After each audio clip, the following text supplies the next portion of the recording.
Welcome. Are they allowed to show ad blocker as ads on YouTube? I don't know. Welcome everyone. We're gonna stream, even though I just noticed actually before the stream, I was like saving the project for today, and I was like, what is the date? And I looked and I'm like, oh, it's Friday the 13th. Interesting. So we're just gonna make something and see what happens. I do have a bit of a plan. I have a bit of an idea of what we're gonna do. I was watching some other things earlier today, and that inspired me, so might as well do something fun. I also made this view, so I now have those two, which is nice. Yo dog, I heard you like ads, so I'm selling ads for for an ad blocker. Yeah, it's kind of interesting, yeah, now I think about it. I don't think I've ever saw an ad blocker ad on YouTube. Interesting. Especially given that they have been, you know, cracking down a bit on, like, people using ad blockers. Weird. Anyways, that was the first I've seen. Yeah, well, like I said, I've never seen one that I can remember, so...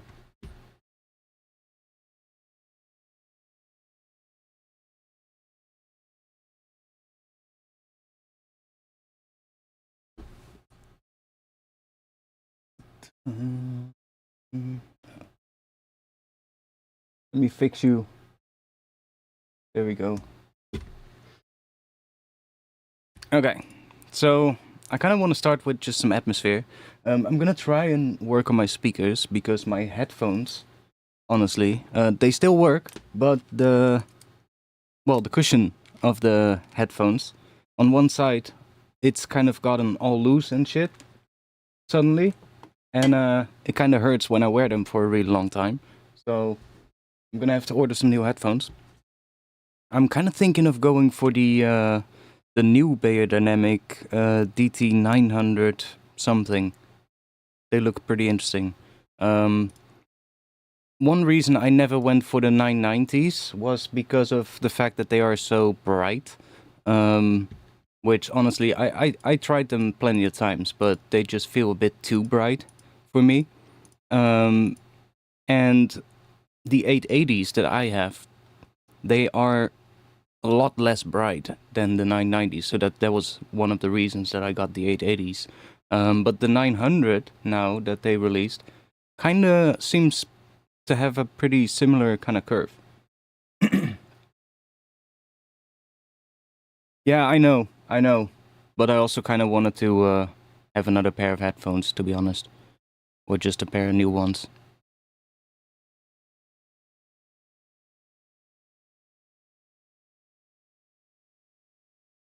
No, my audio interface is doing pretty well. The 900s are also a lot less ohms than the ones that I currently have, but the upside would be that I could easily use them with like my phone as well, and stuff like that. Or I guess not my phone anymore, but I do still have an old school MP3 player thing as well. could use them with that if I want to check something while I'm not at home. Anyways, but they look pretty nice, so I might check them out. I'll probably just go to the store and check them.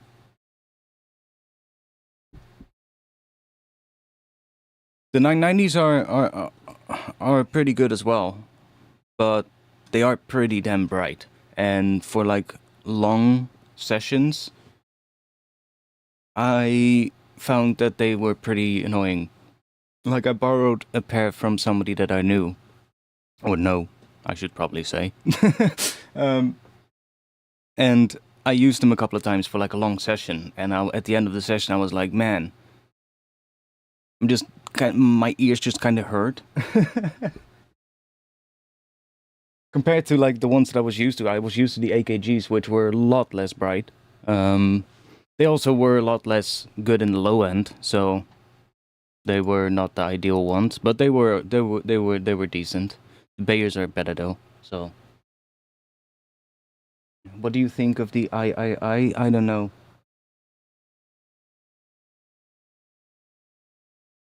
And good evening, Guido. Welcome. Anyways, I just want to get started with making some atmosphere today. Maybe set a bit of a mood. Let's just use some contact thing or something, and then chuck a bit of a reverb on it, or a lot of reverb probably. Something that evolves over time. Something in here. Those probably.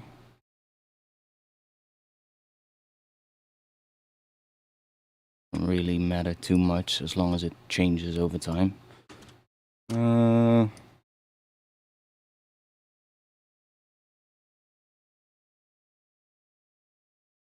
Just make a long 64 bar thing for now, and we'll just chuck a long note in there.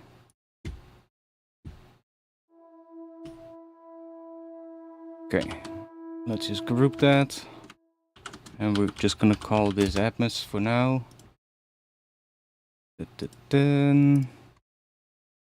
And let's see, let's maybe group this, and let's duplicate this one, and let's maybe just grab another one of these. Do we have?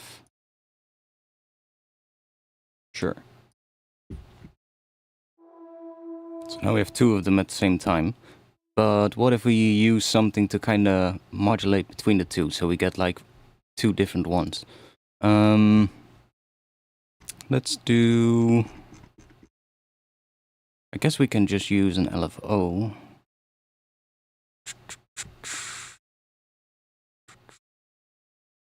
Just that one.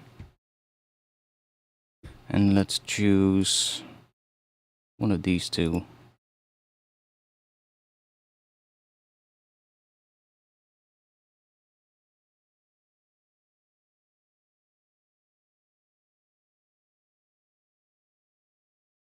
Guess something like that. Let's do... Let's just chuck a utility on both of them.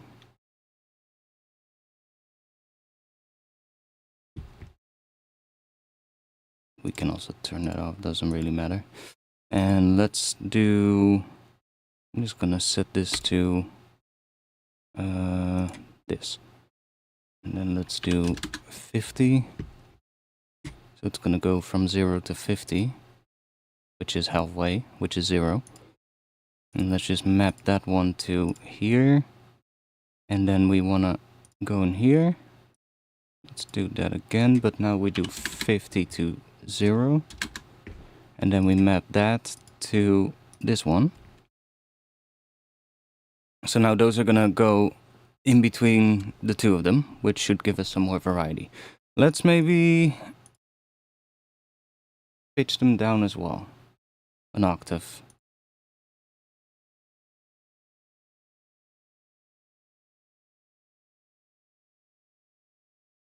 Just to make them even more different. I'll just chuck some reverb on this group. Let's use... Let's also do something... Sorry, I muted the mic by accident. Let's do something different than normal. Let's use Supermassive. I don't really use this one a lot, but it can also do reverb. So, what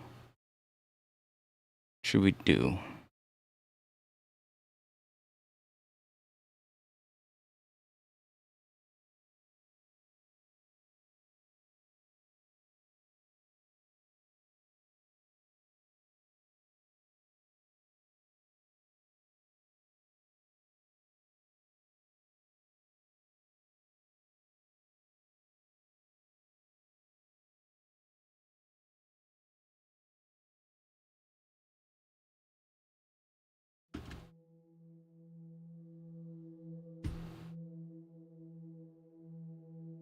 Okay, let's go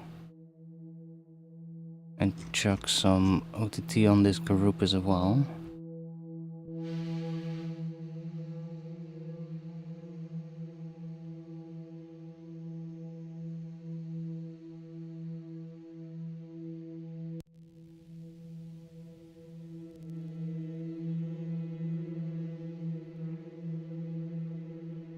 Let's do that. We can just go through.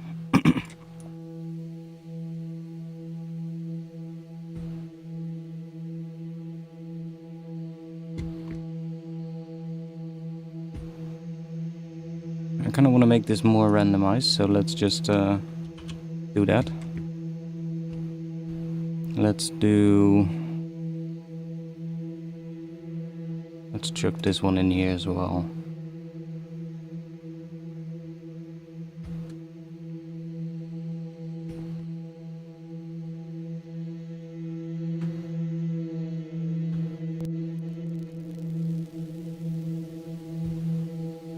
That is that low layer, or that one layer that we hear. And then I can also chuck a pitch device here, and we can quickly just check it out in different octaves as well.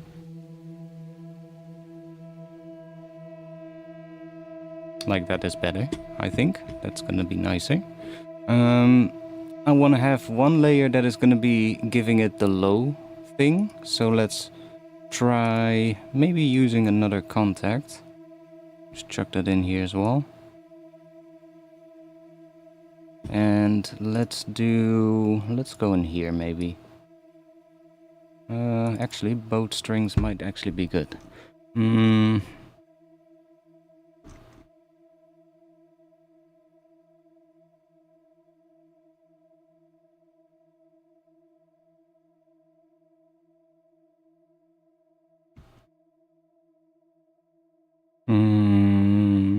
Let's turn that off, and let's turn the reverb off as well.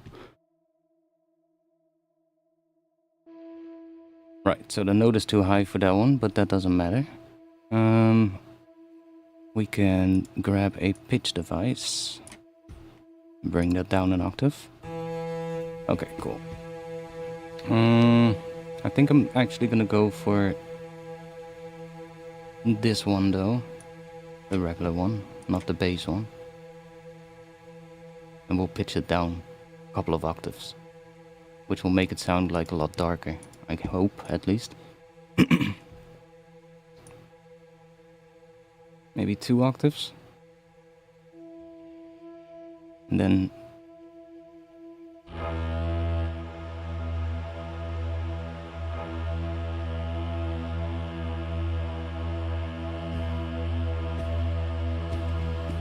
okay.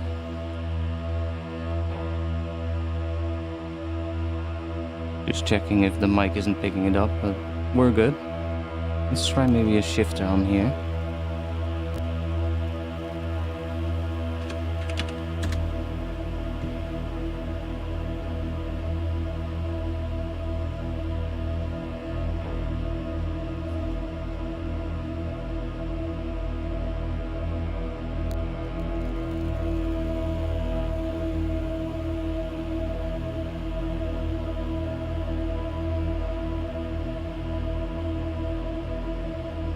That doesn't really matter much here, actually. We should probably do that after the reverb here on the group. We'll do that later. But like this already starts sounding a bit ominous, yeah.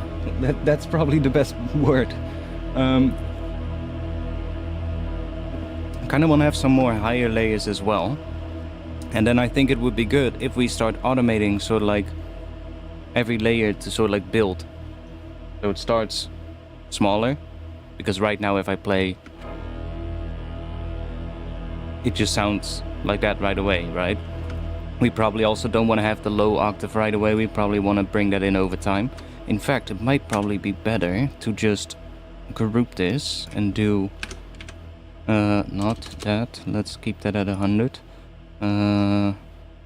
Just create another chain. So we have a dry chain and then the regular one, the down pitch one. So we can bring that one in separately. And this is just dry.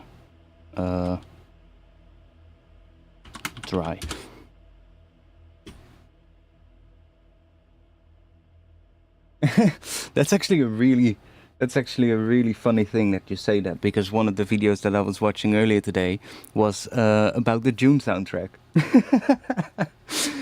And that wasn't not even necessarily my idea to go for it, but I was just watching some cinematic soundtrack videos, sort of like the behind the soundtrack kind of videos, you know. Every once in a while I like to watch a couple of those. Always kind of makes me inspired. And one of them was about the Dune soundtrack. So, that's quite funny.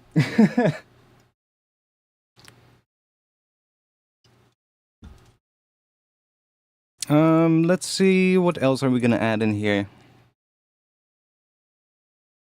Make that one a different color, that is the modulators. And we're gonna use that randomizer, this one later, to modulate these layers probably.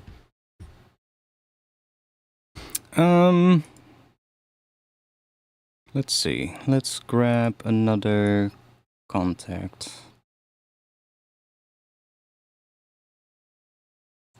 Let's maybe add, since we're already using this one, let's just add one of the other ones as well, like we need some strings in here. Let's grab that one. Don't know what it sounds like, but trembling, quiver, unsteady. Let's do unsteady. Maybe we should also make this one go between two different ones. We already have the modulator, so it is easy to set up, right? Make that one do a similar thing. Maybe even have two that are in a different octave or something. That could maybe be fun. Let's do that, and then we just group this, and then we duplicate that, and then in front of one of them we put a pitch device that puts it up an octave. There we go. So it also uses a different sample, I guess, if they have different samples, or they probably just multi-sampled one sample here. I don't know, maybe they haven't, I don't know. Doesn't matter. Yo, Life of Sin, welcome. So let's listen what this layer sounds like. Oh yeah, we also want to have one of them do something different. Let's make it tremble, whatever that sounds like. Let's go into the modulators here. Let's just do toot, and then 50 here, 50 there, and 0. And then we go map, and then we map that to here, and then that one, and map it to here. Are those going opposite? I guess they are, yeah. I was getting confused because they're both halfway, so then we get like a mix between the two, I guess, which is also nice.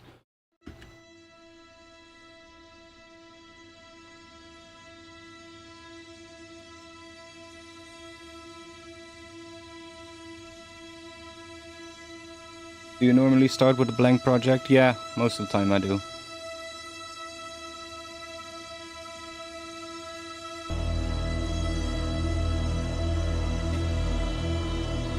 Ooh, that's kind of cool.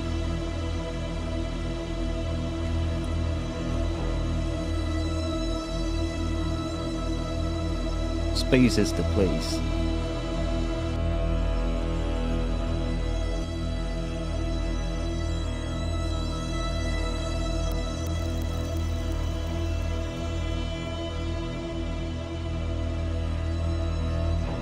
Ooh, that one is kind of nice.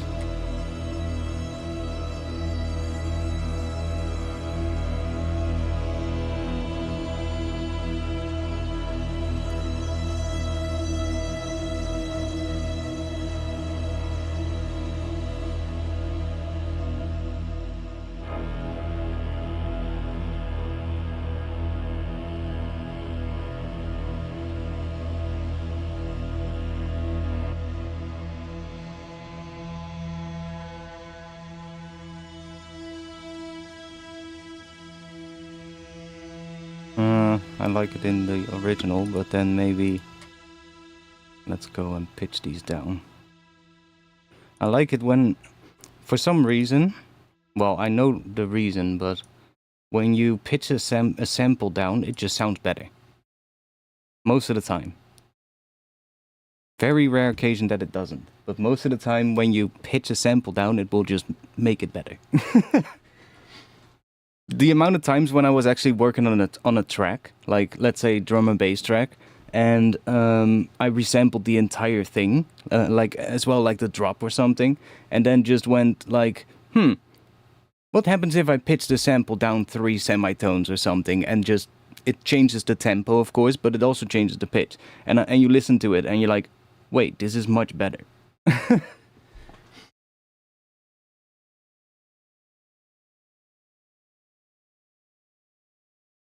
I mean, the samples are originally from the Spitfire library, yeah, but it doesn't necessarily matter too much what you start with. The advantage of these is that they already have some sort of like movement in them, like they're not just a straight sort of like string sample being played. There's actually movement in the volume happening, and sometimes a little bit in the pitch as well, which is kind of nice. But you can start with like another, just like a regular string library or something. Doesn't really matter. Heck, you could even do this from a synth. The only thing is that you'll have to add all the inconsistencies, right? So you'll have to do a lot more modulation. Whereas if this way, we already get quite a bit of movement within here, which is nice.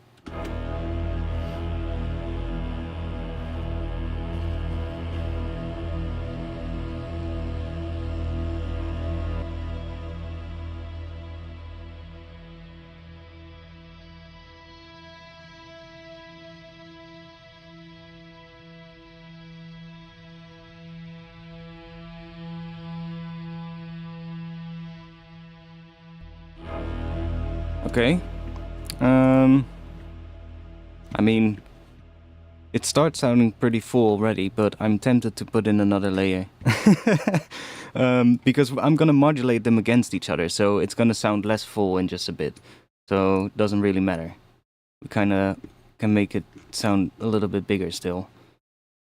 There another cool one here.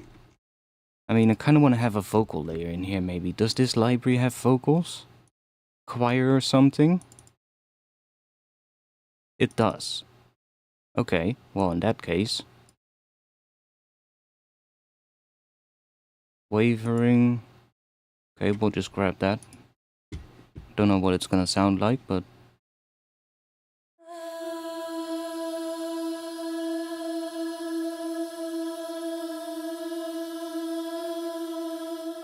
I mean, if we modulate that so it comes in and out, that should work pretty well.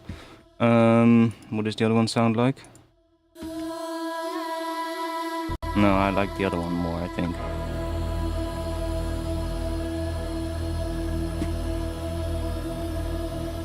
Let's try out maybe a different octave.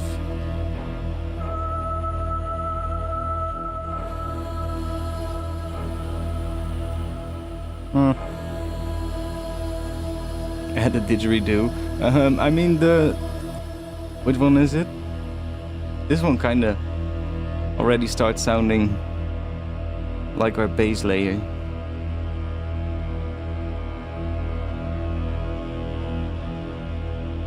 Actually sounds pretty decent.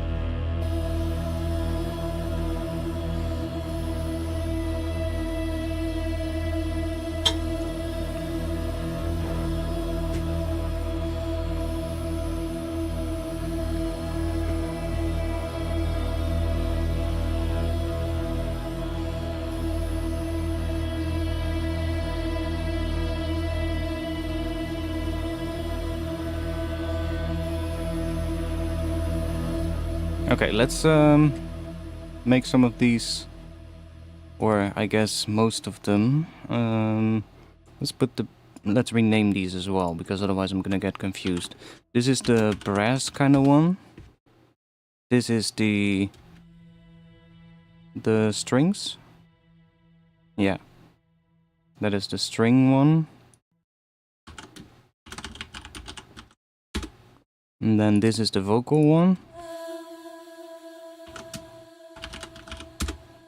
And then this is, yeah, the low bass layer, so we'll just call that bass string, whatever. Doesn't really matter. Because that one kinda, we wanna probably not connect that to the randomized modulators, because then, you know, I want this one to really sort of like grow over time, so it becomes bigger and bigger. Whereas these top ones can probably morph in and out of each other. So let's do that. Let's go and close these down. That doesn't matter. And let's put a utility on all of these.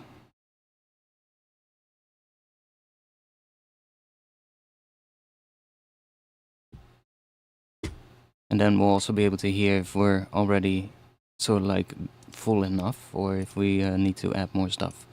Let's do that, and let's do that. I do have to rename these, otherwise the modulation thing will not work.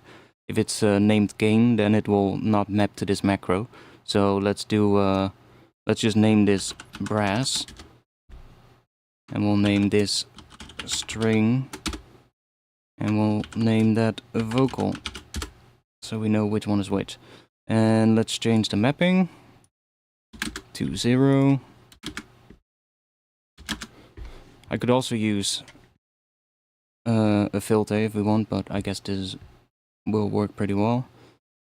Let's map this one. Let's do that, that, and that. We need to change the mapping for that as well.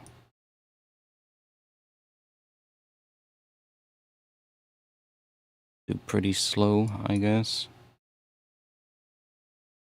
Let's just bring that down a bit. Okay, and now we can do this, and then we can click here, and those will start moving. So let's just mute that layer for now, and see what that sounds like.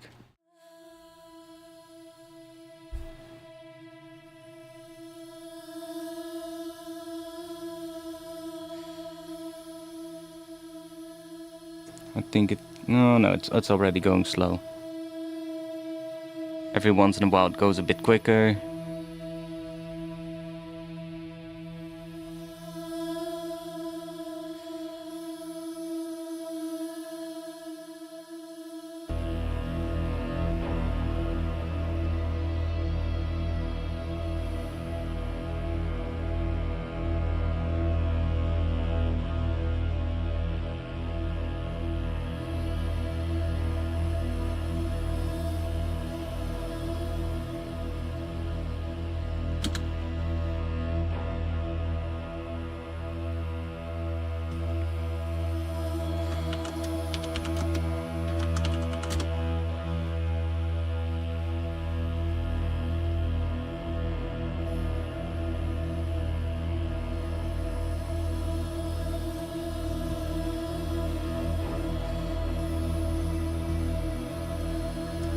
Let's add another layer that plays something else.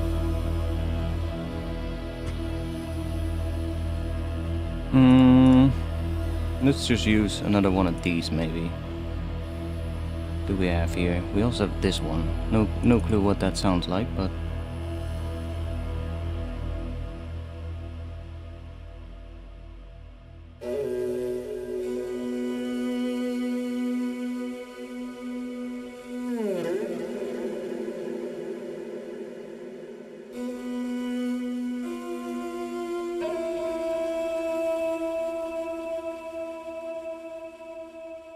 just add like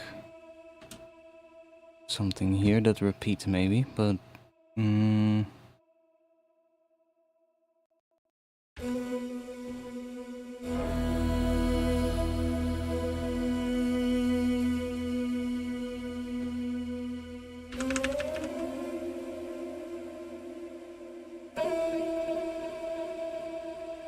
if I'm correct, this library should be able to do legato.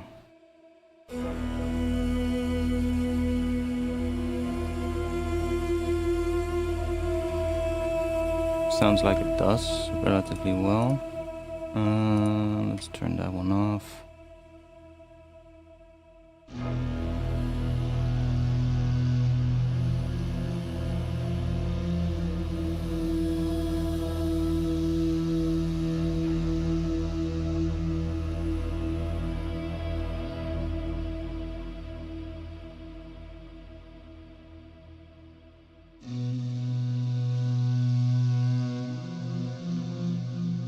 See what else we have.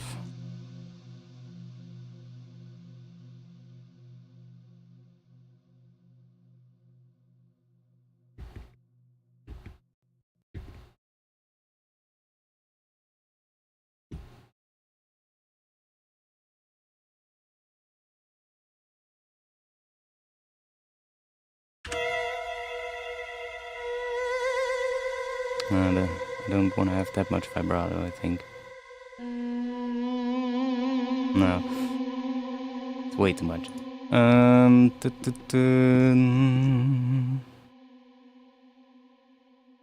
one sounds cool. I guess we can also just grab that one again. But then we do have the problem that we have one that is the same, which is not really what we want. Let's do that.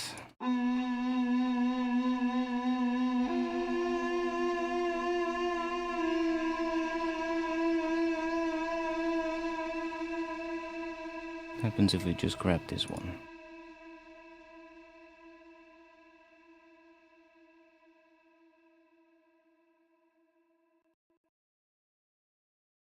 Okay.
I'll just grab that one, that's easier.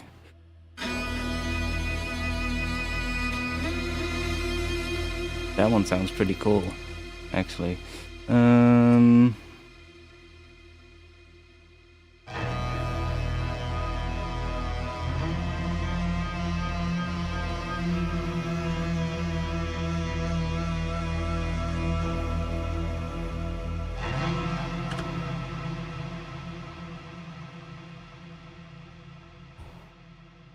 Can we change the attack time in here?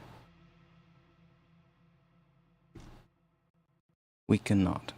Okay, that sucks.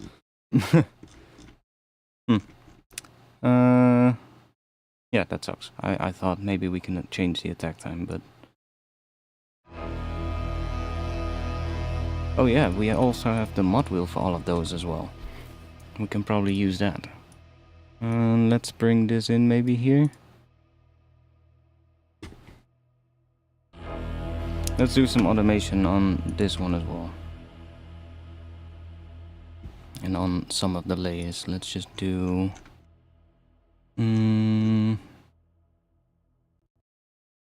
add U in front of here. So we have the mod wheel.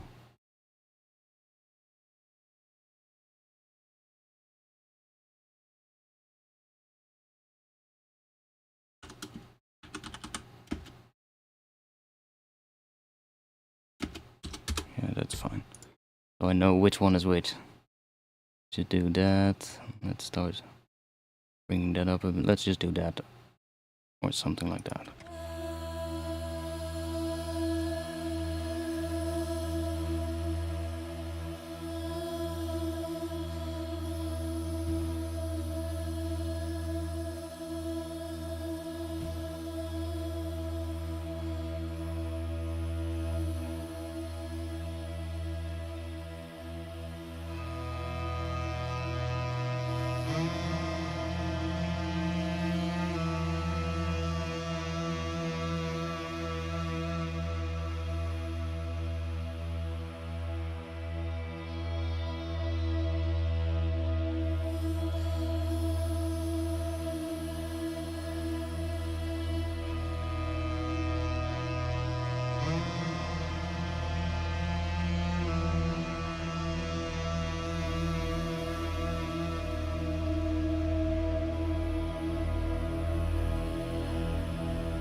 I'll see what we'll do with that later, but let's add some more things.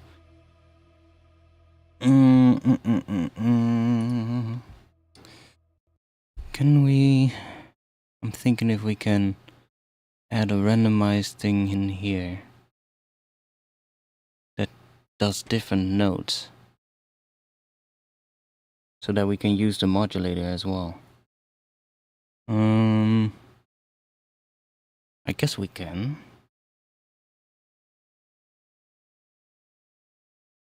I could also do it on a different track, and then I can do that. I could chuck, I have a modulator here called 1000% knob, which is basically just, well,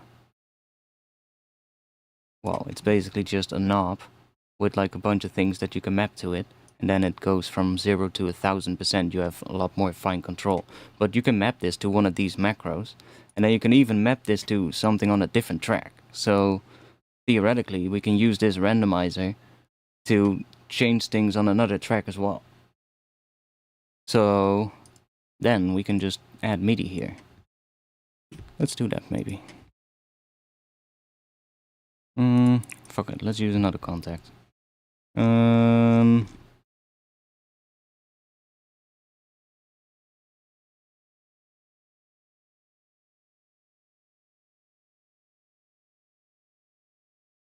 Yeah, let's go for something else.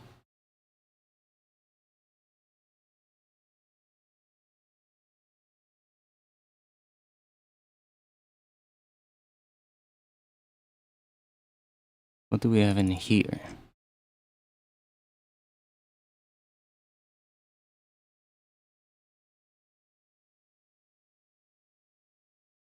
Yeah, well, I also realized right before the stream. So...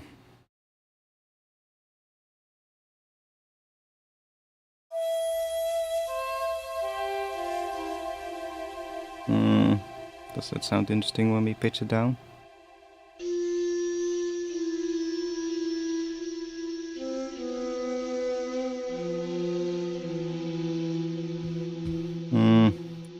Not really the vibe, I think. Does that sound like?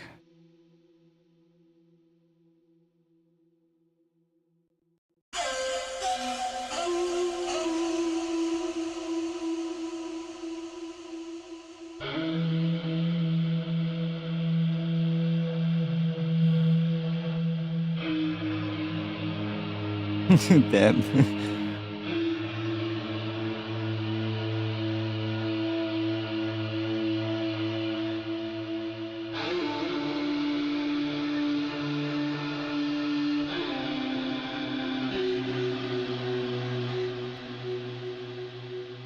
I mean, we could try. Let's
is that too high for this one? Yeah. One semitone, god damn it.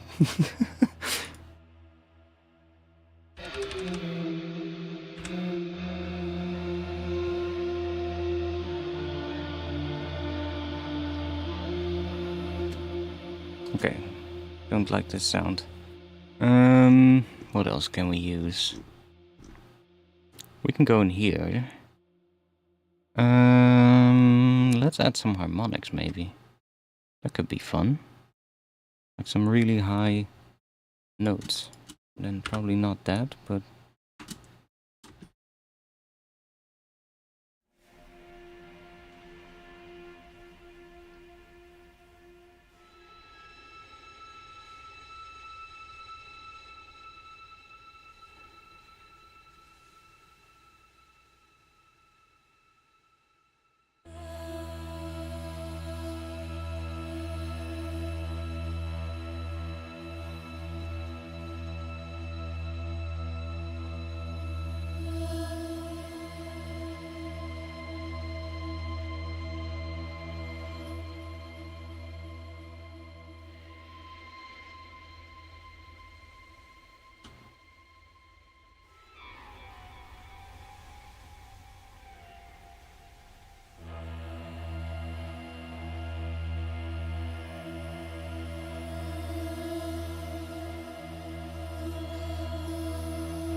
Let's mute that for now.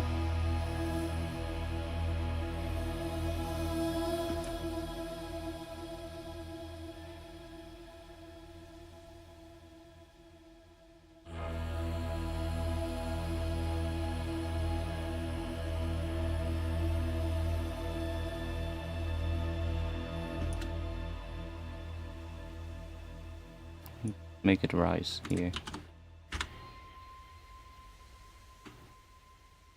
And then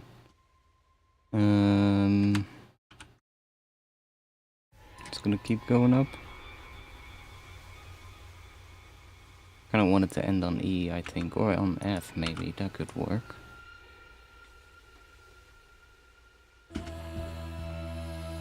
Okay, let's add a CC control here so we can change the mod wheel, I guess.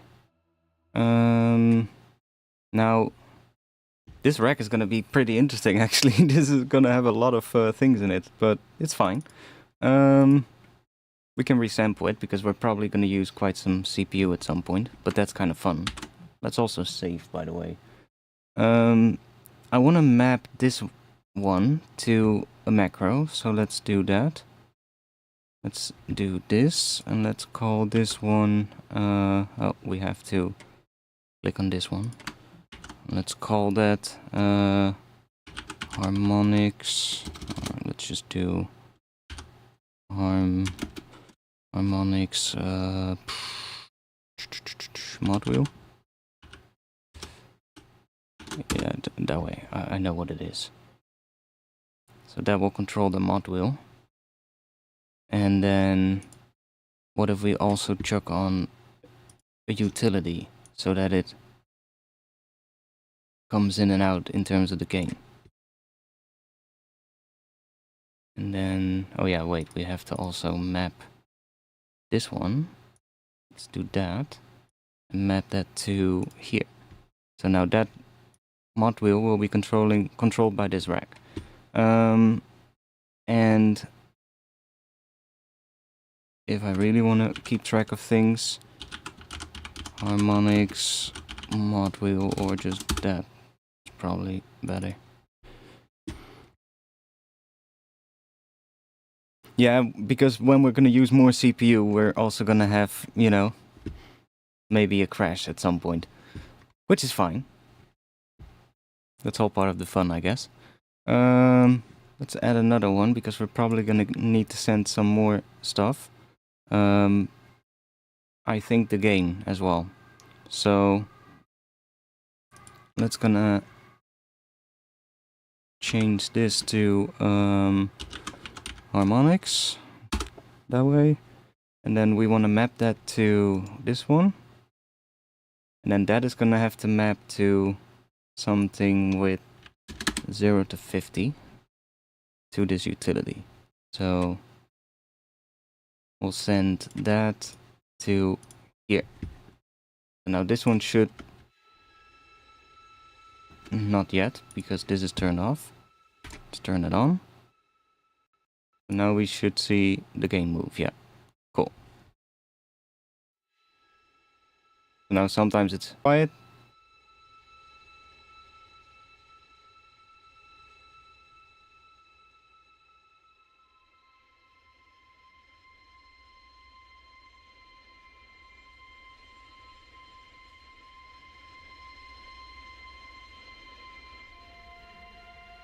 And sometimes you just don't hear it at all, and other times you do, which is kind of nice.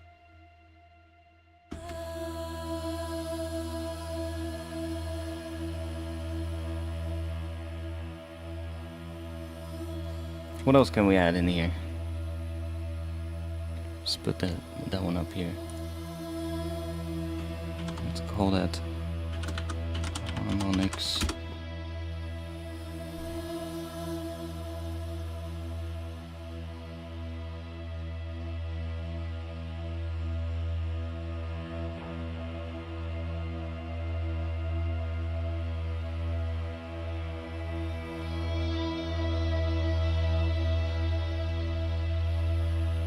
Okay, let's also do some more processing on here, actually.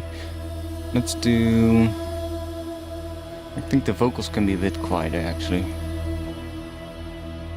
That layer is a bit loud.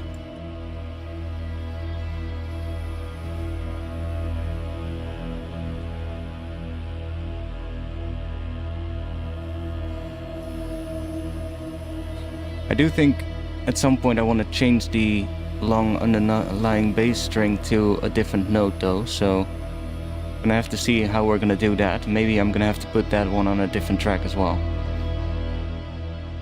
But it definitely grows nicely throughout already. But what if we add some distortion to this? That could be fun. Like maybe after here or here. Like what if we do some multi-band distortion on here? See what we get.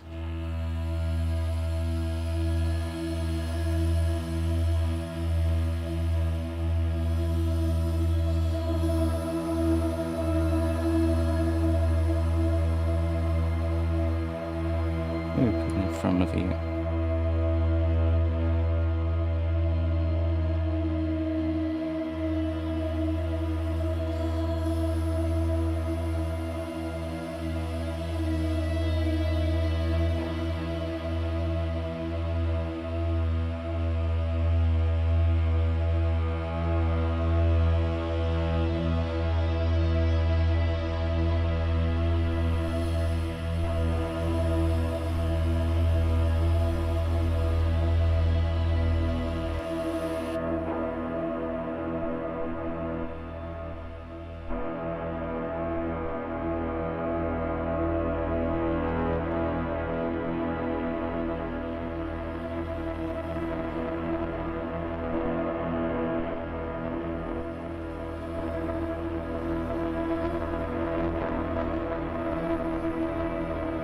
That's an interesting texture.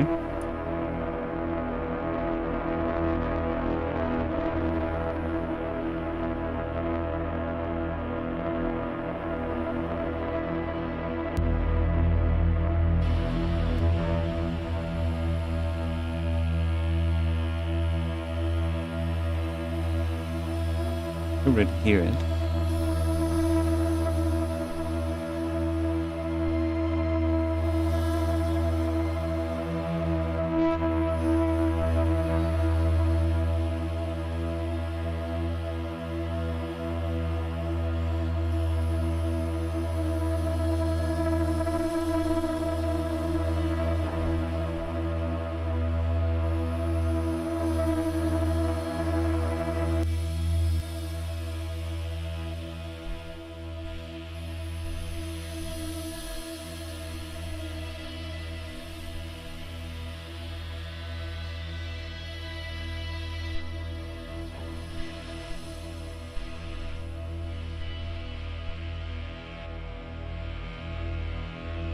Actually interesting how much of the low layer we still get, even though the band is from 200 Hz, 2000 Hz and up.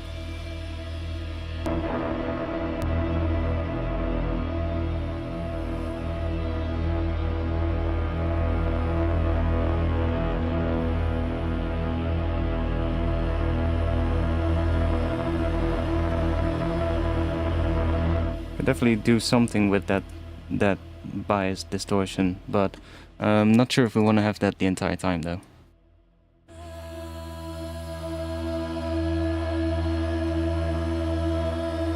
You know what I wished? That there was separate controls for wait, I think I made that a while ago. Like, I wish there was a separate dry wet for each of the bands. But there's only the global dry wet, which is kind of annoying. But I think I made a rack that is a multi-band. Wait, multi-band roar.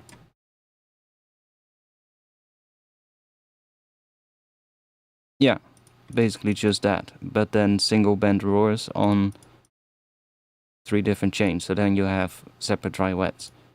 Yeah, we could use that. I do like the sound falling apart, yes, as well. That's also something I was thinking about, because towards the end, I do want to, at some point, morph maybe into drum and bass. You know? So then that sound could come in pretty handy, where it really breaks apart and, you know, starts getting more and more distorted. That's something we could use a lot to make that transition. Maybe combined with, like, I'm thinking about what the note change is gonna be before going into drum and bass. I think if we, because we're in E, but what I'm playing on top here, all these things, yeah, that's Phrygian, or even Phrygian dominant. So there, even though there's a very tiny bit of dominant in here, we could also just as well be in Phrygian. Maybe if we change up to F on that last section here, and then go back to E, of course, when drum and bass hits. No clue what kind of drum and bass, but maybe I do have an idea.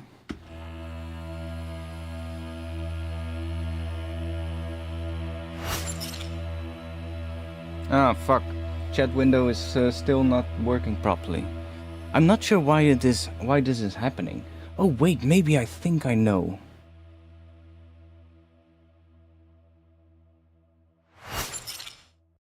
No, it's also empty now in this one. I thought maybe I think I know why it happens, but I guess not. I was like, maybe because the 2 different chat things in my 2 different views are 2 different instances of the chat box. Maybe only one of them fills up and then the other one stays empty because it hasn't been in view yet. Maybe that's the case. But no, that cannot be it. I don't know. Well, I'll just switch to this one for a little bit.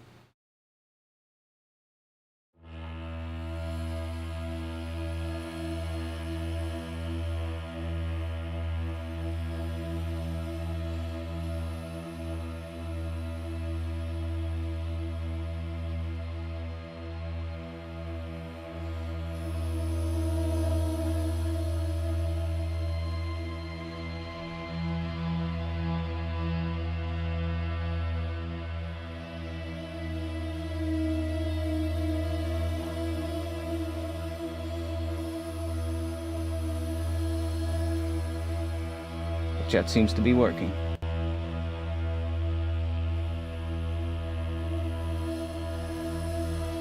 Like, we're also gonna do some filter automation on these layers to kind of open them up, because right now they all start full spectrum, and we don't want that. So we kind of want this to grow from smaller to bigger over time. Let's go back in here. Let's now I can also easier solo the layers, which is nice. Are these set to 24 by the way? Yeah. Yeah, okay, good. So the low layer, probably just a little of that. Doesn't really need much. But what this layer also needs is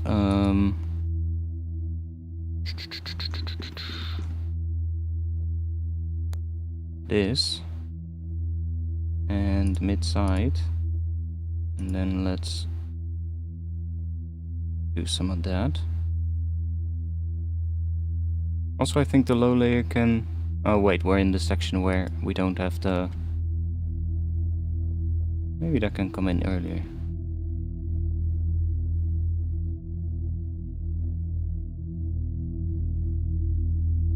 I think I want that low layer to be louder than the other one.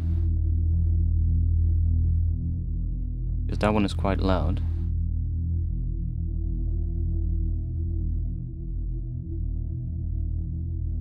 Maybe I'll even EQ this one.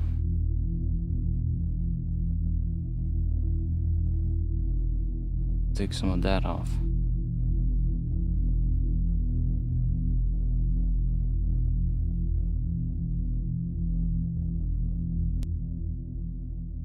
Then can probably be a little bit louder again as well.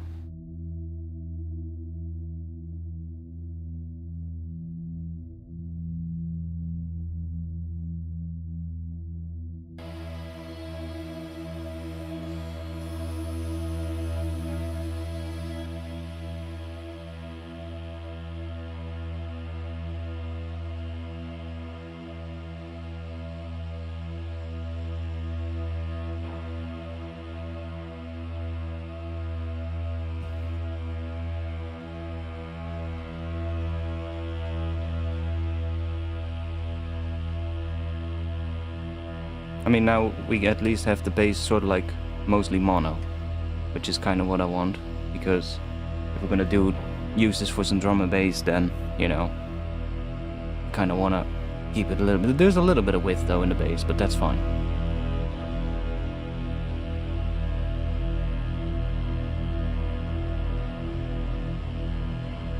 Okay, so that works for well.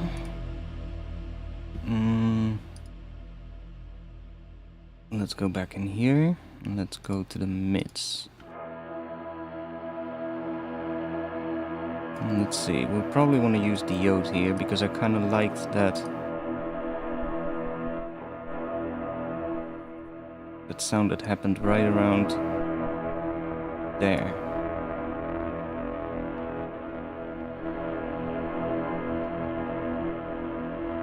Depending on where the amount is, we have to change this as well. See, right there.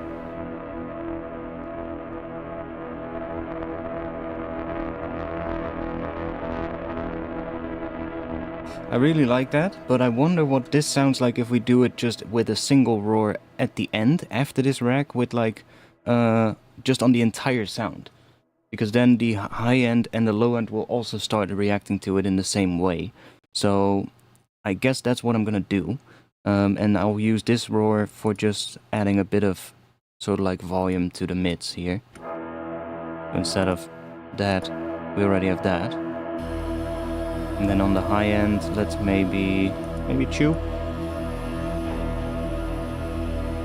And then we can even automate these amounts over time as well later, so that the distortion becomes more aggressive towards the end.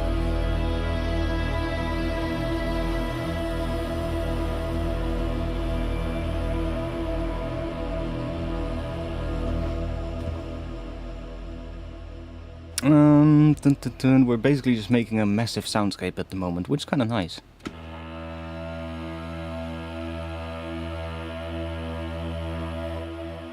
So let's also... the module is being automated here, but I kind of want the volume on here to come in as well, because I think this low layer doesn't have to come in right away. Let's just do that.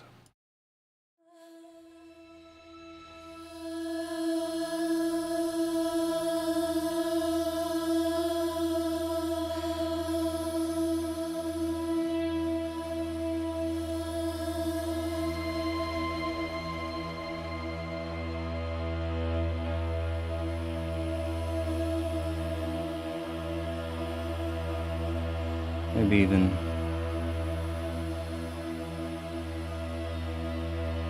like that.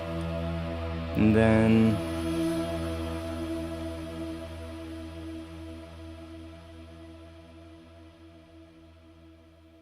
let's see, can we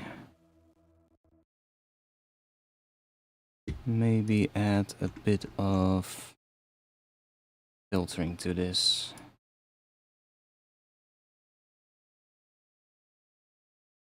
Maybe start a bit more low pass like that.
Sorry, I just realized the mic was muted. I kind of want the vocal layer to do some other pitches as well.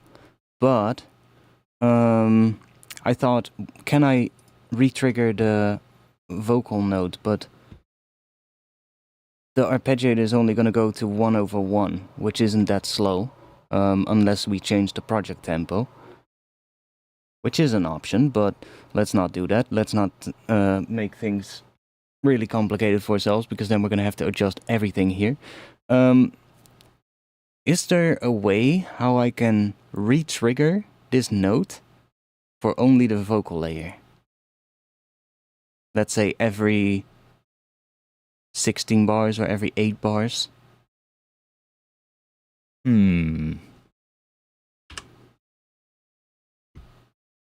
Is there a way to do that? Do we have something? Like normally arpeggiator, but we cannot go that slow with arpeggiator. Dun, dun, dun, dun.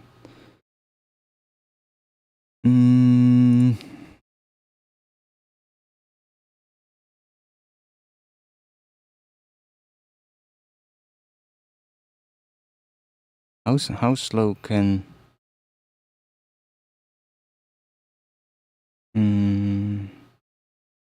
Wait, I can maybe try...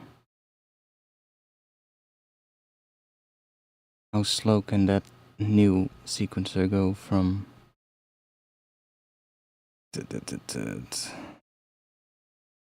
Also 1 bar. I guess 1 bar is just the default thing. I guess we're gonna have to split it up then.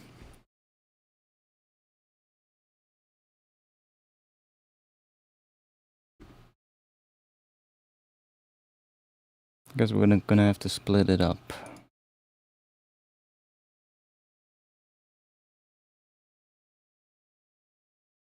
Which fine.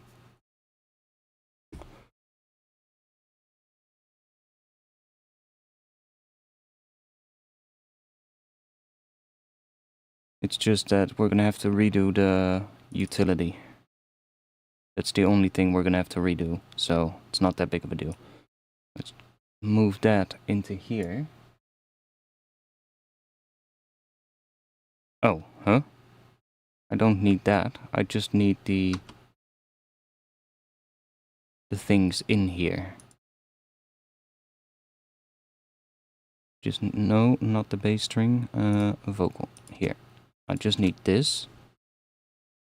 Let's chuck that on here. And then we can remove that thing there. Now we still have the macro here, but it's not really connected to anything. So let's just add another one of these. I should probably rename this one. This is the Harmonics gain. And then we need another one of those. And I should probably save as well. There we go. Let's map that to the vocal one.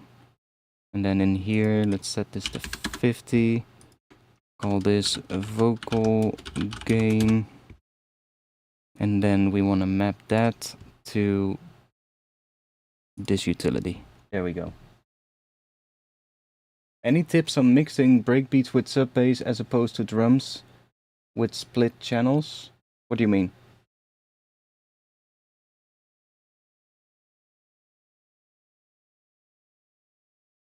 What do you mean? You mean like adding bass to drums? Like to the actual drum break, or mixing like a bass line and a drum break? Yo, Blacktronics, welcome. Okay, so now that is still moving, which means we can just add some notes in here.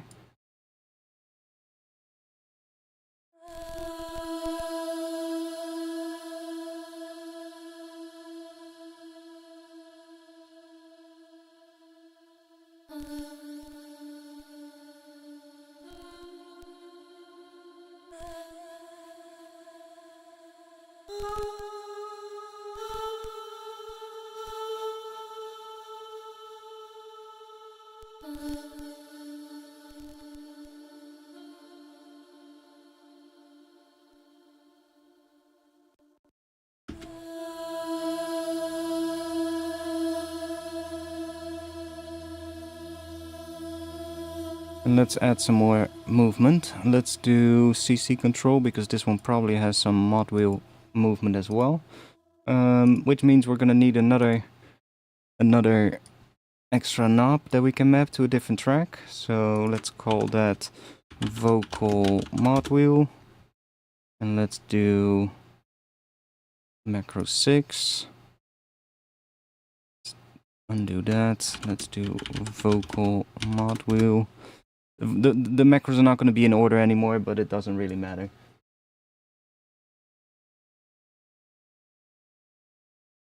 Yeah, mixing bassline and drum break, avoiding mud. Yeah, it really depends on the bassline.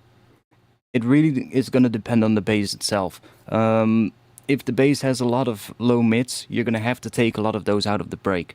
And vice versa. If the bass lacks a lot of those, you can probably put a lot more of those in the break. So yeah, it really depends on the kind of bassline, I would say.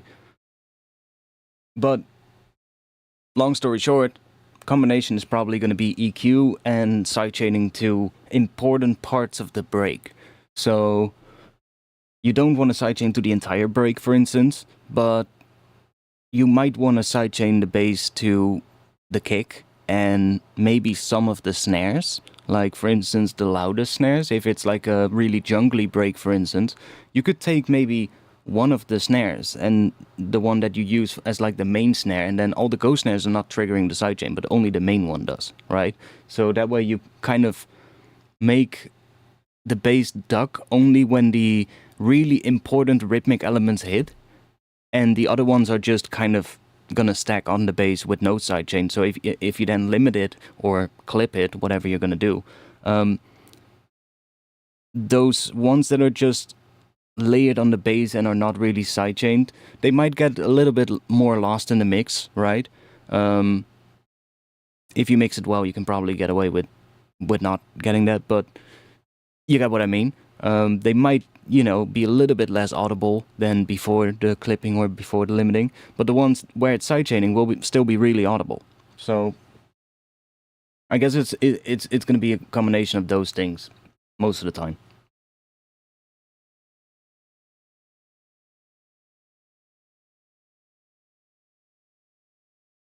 And I would actually be pretty careful with high passing everything, because it's really easy to take the life out of a lot of things.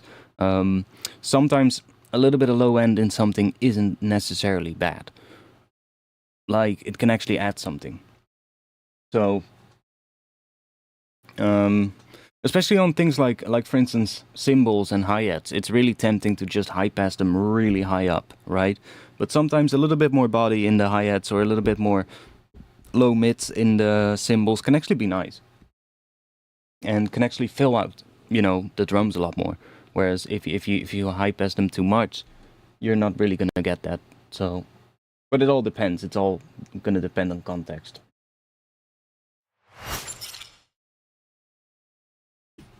Yeah, I'm gonna have to investigate again to see if I can finally fix that issue where the chat is empty every time I switch. Don't know why that is. Right, so that is now moving as well. I was gonna map this one to the mod wheel. Let's do that to the mod wheel of this one. Let's call this one vocal.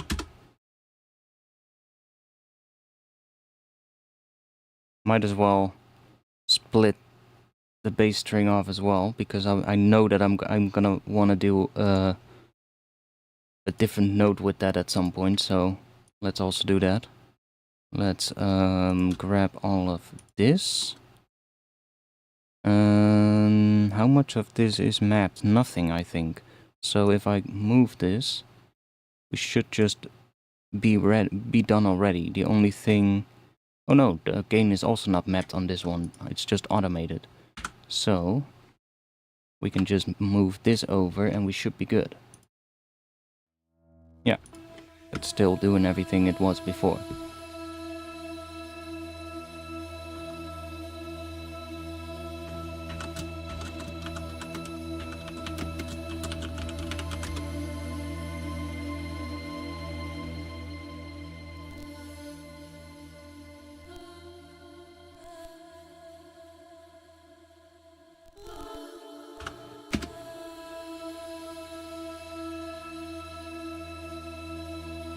It's not moving, I think, at this point. Yeah, but that's...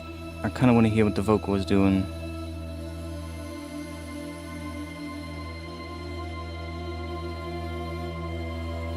That's kind of nice.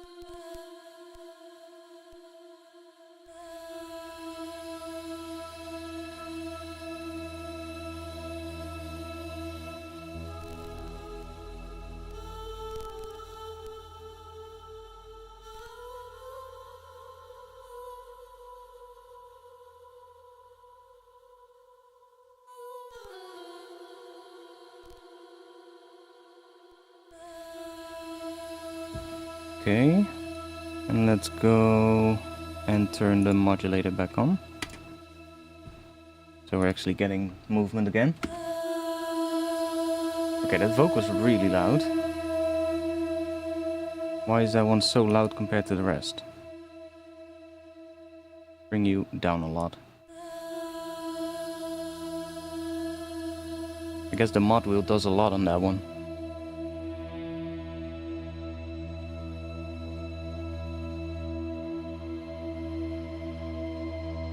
So the vocals are not gonna play every single time, but they're just gonna come in every once in a while.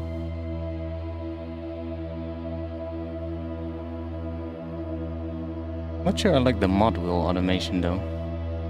Even though the vocal is actually quiet the entire time now.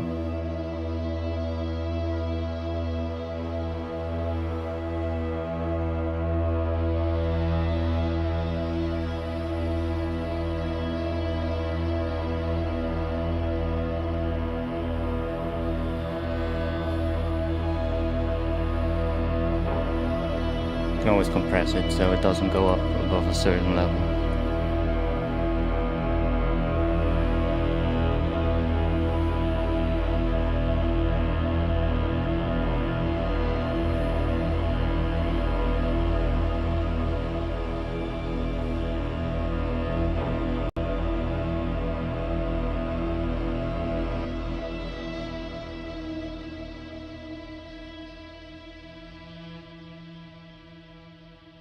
Remove this layer.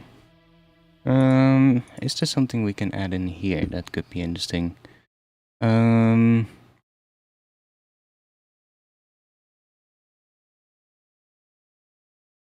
do have an idea.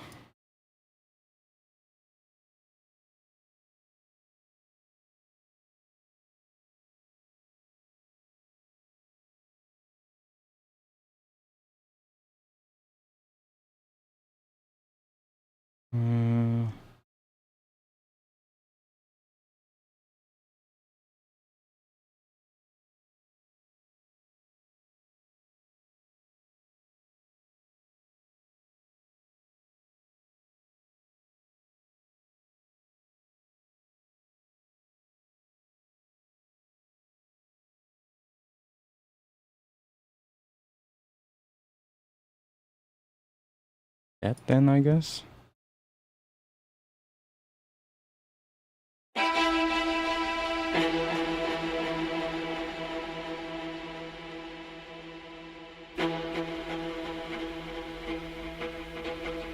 Do we have...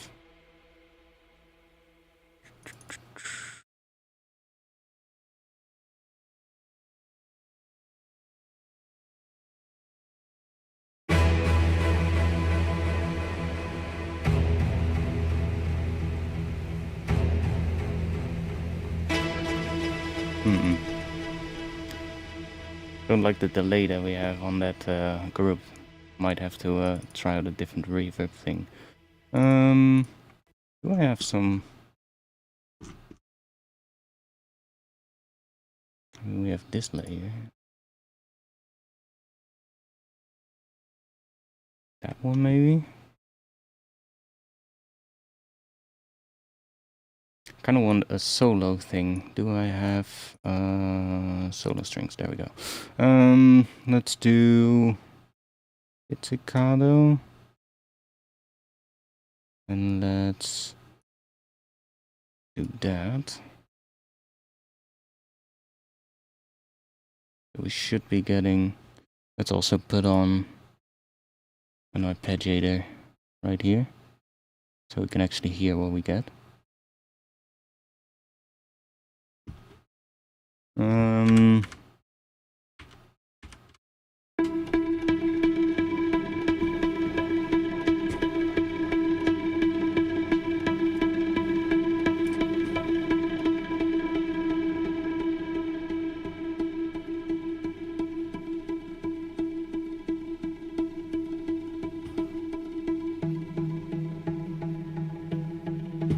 Okay, so that one is also penned a lot. I'm just gonna, because I don't really care for that at the moment. Let's just... Can we do that?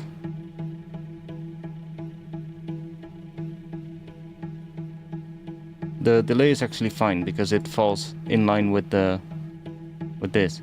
We could probably even set this to 1/2. And then the delay fills in the gap in between.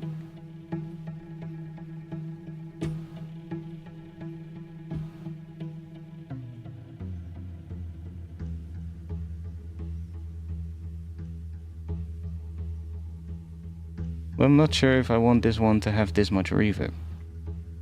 So maybe We have to put this one outside the group.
Really gonna hear that much.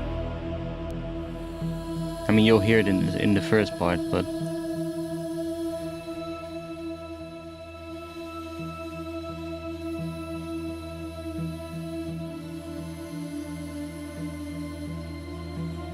what if we take something higher? Instead of a cello, we take like a viola or something.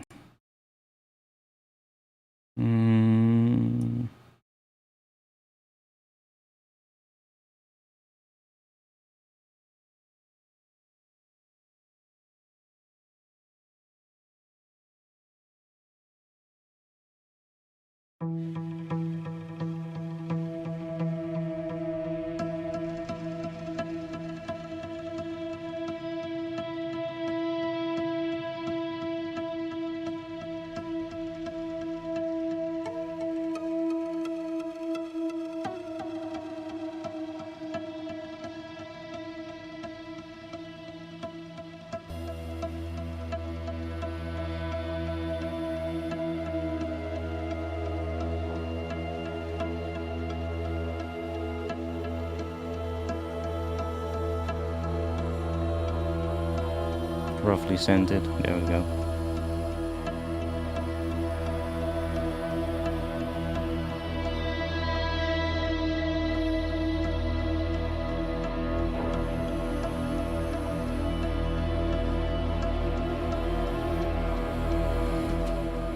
Okay, so let's see if we can change the bass note here as well. Let's see what happens.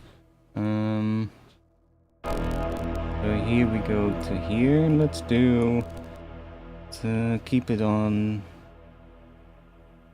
there for a bit. And then maybe we go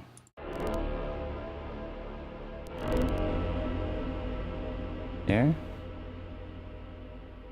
And then maybe we do that one more time.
No, I don't like that.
kind of want to end on F, I think. But let's see. That's this one. Probably also gonna want to change a bit. Could maybe right here. That is at bar 41. Okay.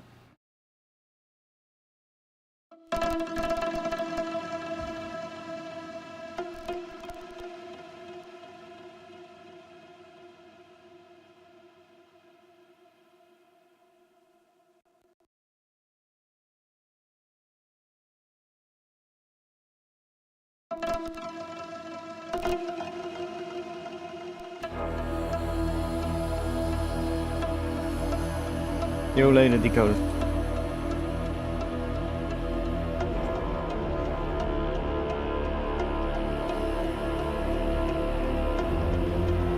Don't like the late.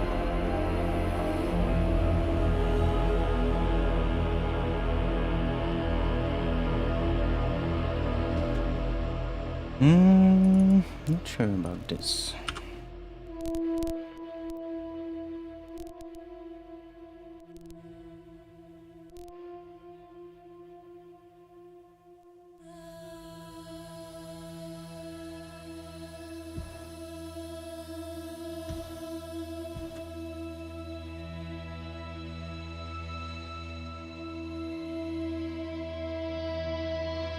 I kind of want to see if we can get some more interesting things with the harmonics, which could be interesting. If we just do that for now. Let's just chuck these in here. Let's just do that. So every note is the same. And then let's chuck a random pitch device in here. And we'll give it... Let's do...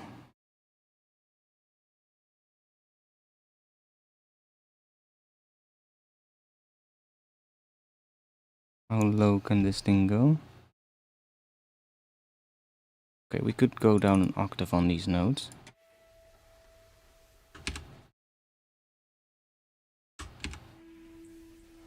Can also just leave that so we still have that there in case we want to use that instead.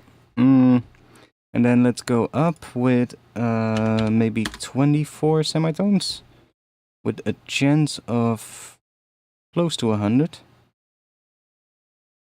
If not 100, let's just do 100%. So every note is going to be different.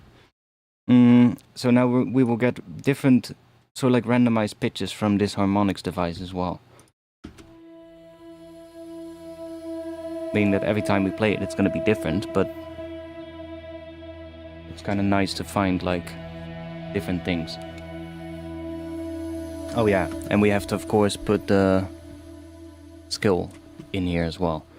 So let's do E, and let's just do Phrygian. There we go. I can put the... Wait, not that one. Let's put that one in as well, which is the Phrygian dominant note.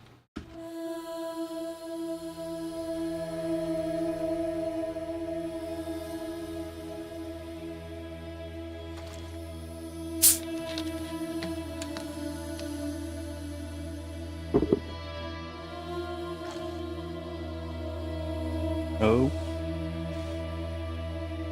Barely.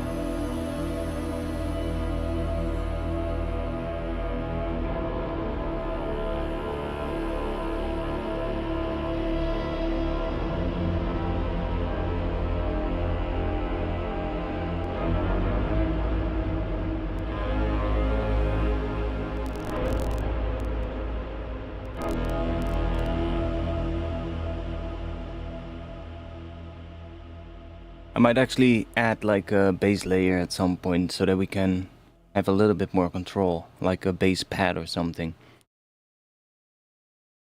And just use more like the high end and the mids of this layer. That way we're gonna have a little bit more control.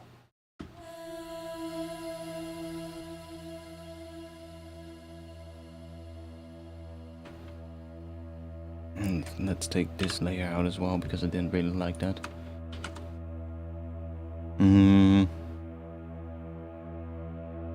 Yeah, what is this? Orchestra cacophony.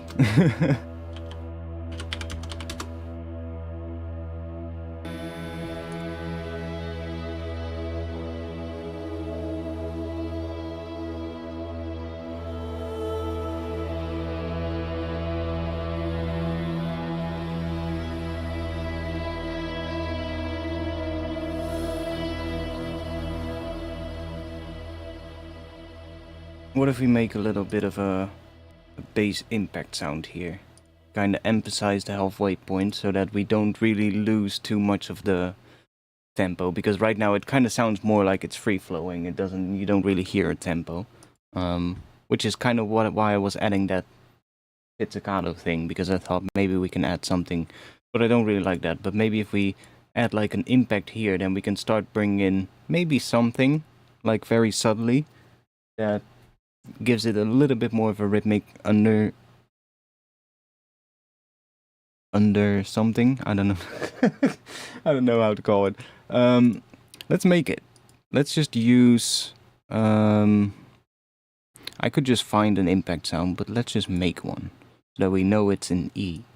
Let's use current. I'm not sure if it's smart to put this in the group, but let's see.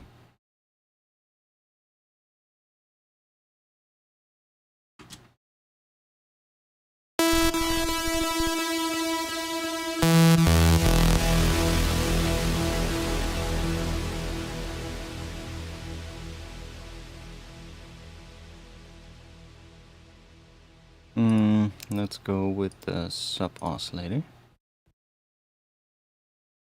And let's do a bit of that. Yeah, that's why. We probably want to have this one outside of the group. Okay, let's give that.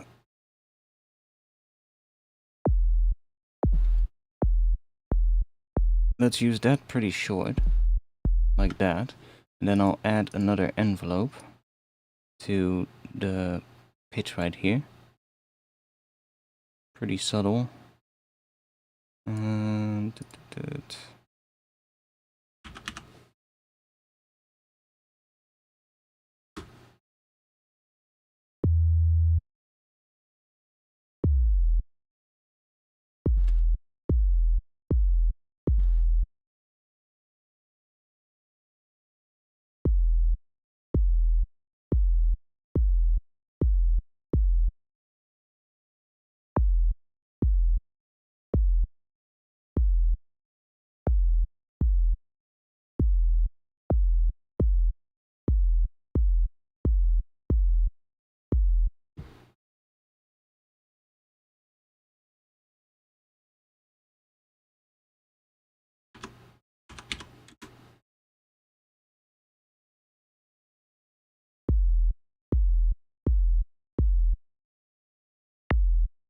Yeah, now it works better.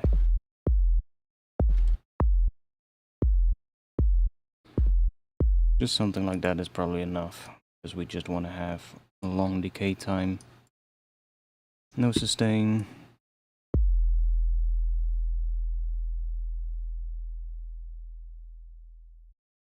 Okay, something like that. Let's maybe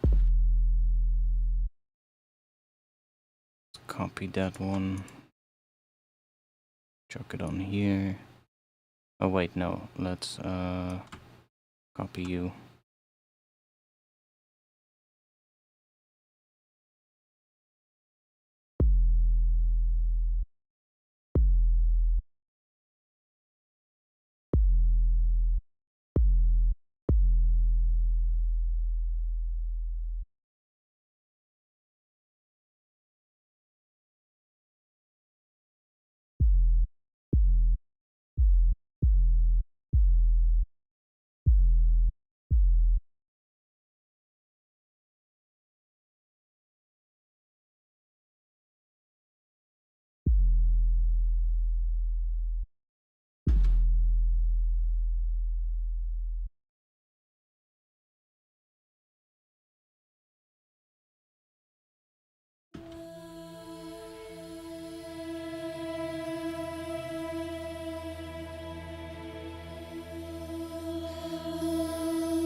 Don't like the vocal at the moment, so let's just turn that one off. Kind of think it needs to do something more subtle than what it's doing right now.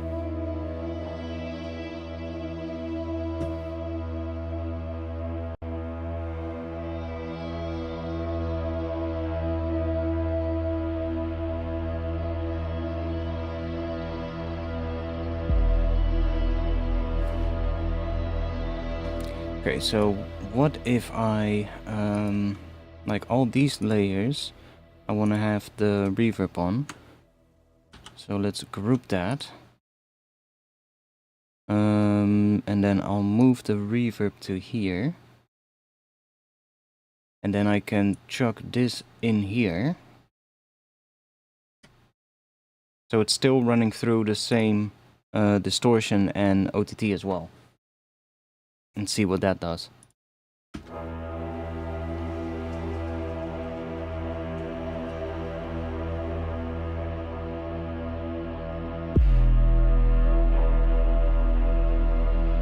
Yeah, see, then we get a lot more of an interesting thing.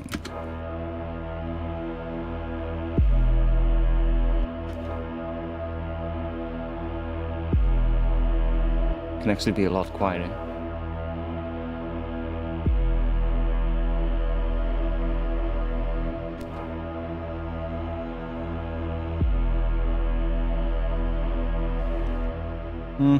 I could also just process it separately.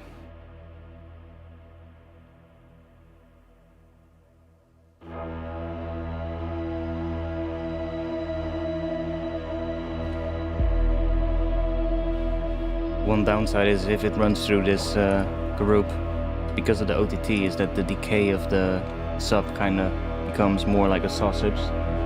It doesn't really work anymore. Probably use this at the start.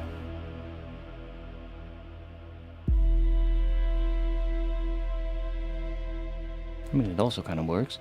Let me quickly grab my headphones for a bit, because this sound is a bit hard to hear on my speakers. Switch back over to there as well. What if we add something to this sound that plays in the more like in the low mids and does a 16th note kind of oscillation in it or something, or like movement in it. Let's find a wavetable. Something not too crazy.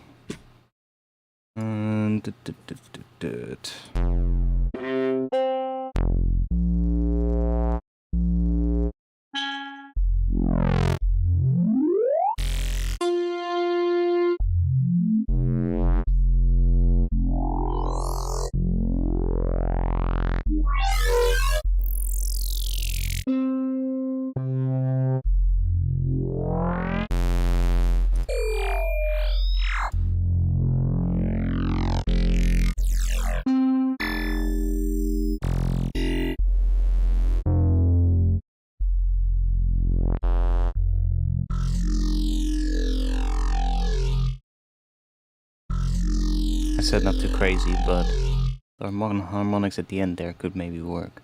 Chuck that in here.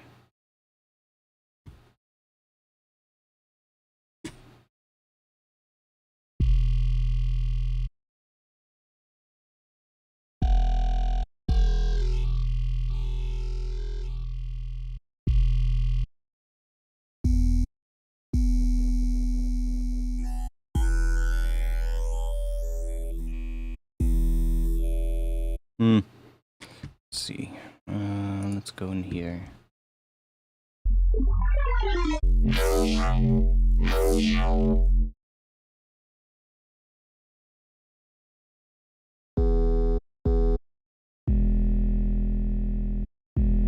Let's try something with these. Let's see.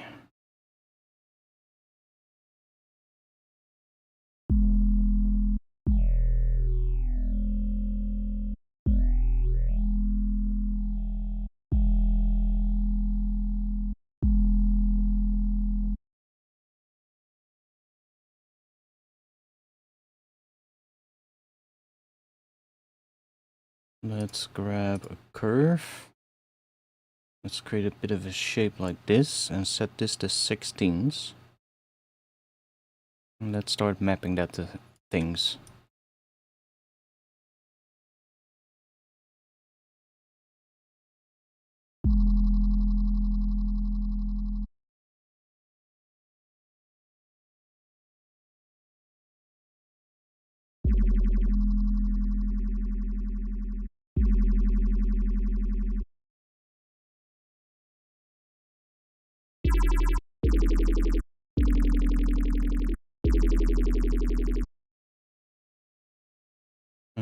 Let's do parallel. Go to oscillator A.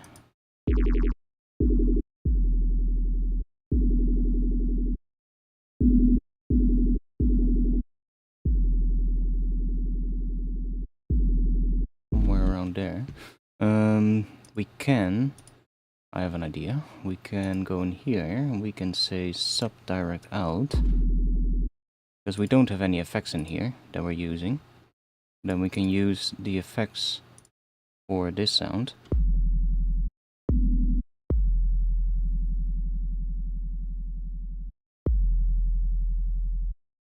Let's see if we can find a cool thing here. Let's turn that off for now.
Now this only has that layer running through it, so we can distort the crap out of it and it won't affect the sub.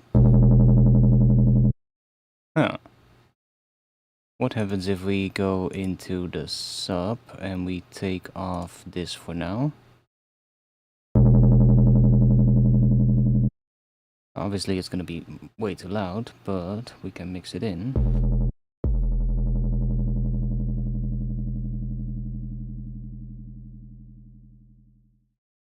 Let's see, let's...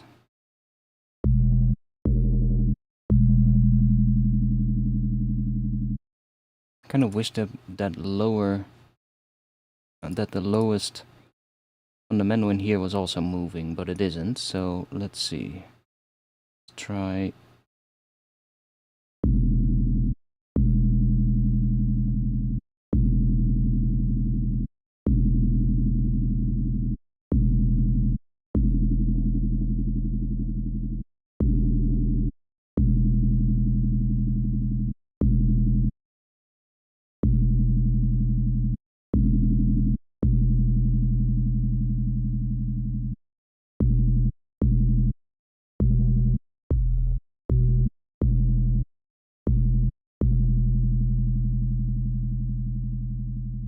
I mean, we could just make it move in general by just doing that. And it's always moving.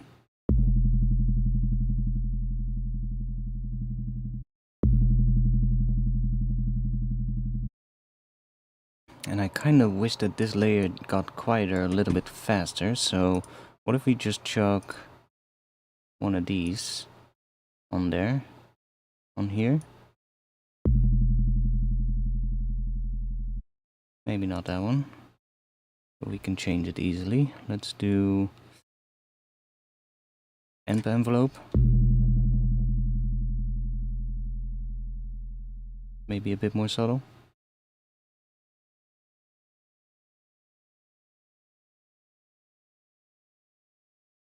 Wait, why is this one still? Did I did the wrong one? God damn it.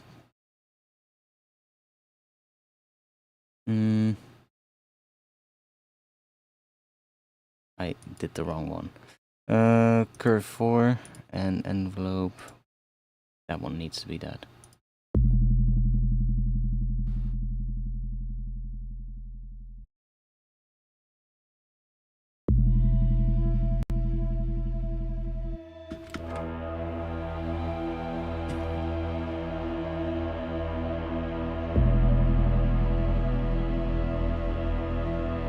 Not really the right tone.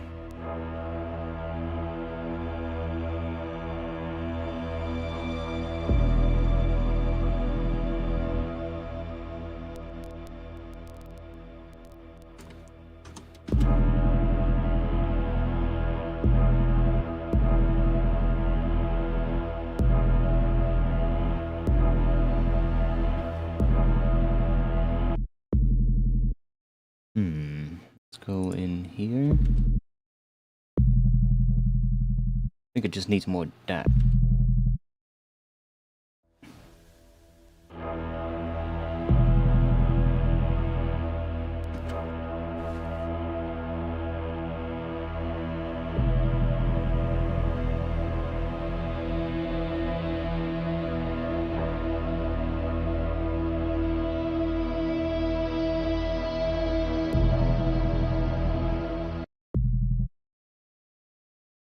Not sure if it works. Let's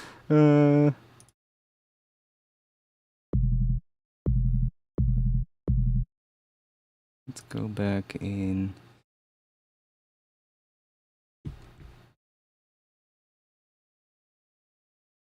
Let's change that to the global pitch.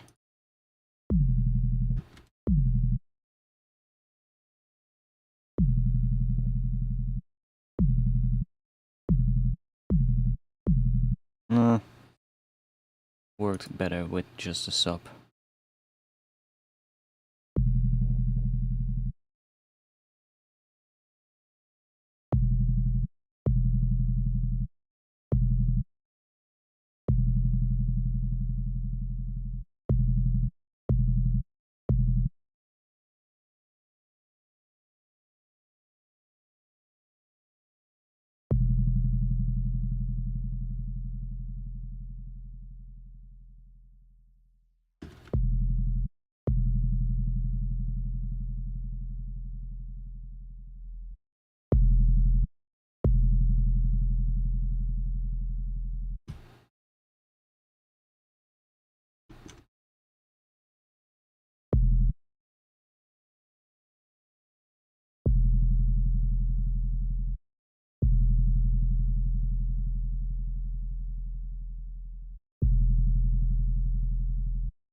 You know what could be good to add as a rhythmic thing? Something that plays a tremolo kind of thing.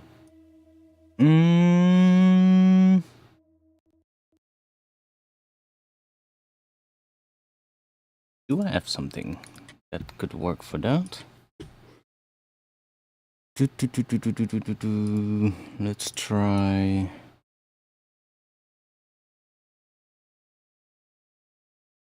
Wasn't there something in here?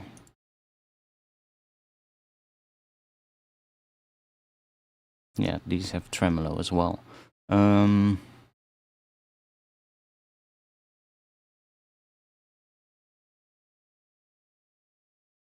Although I wish the tremolo was synced to the BPM. Which it obviously is not going to be.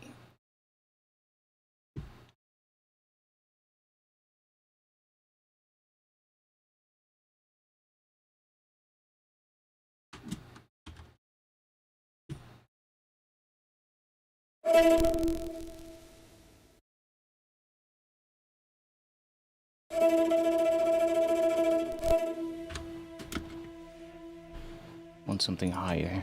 Let's try. I think these libraries have a tremolo. Yeah.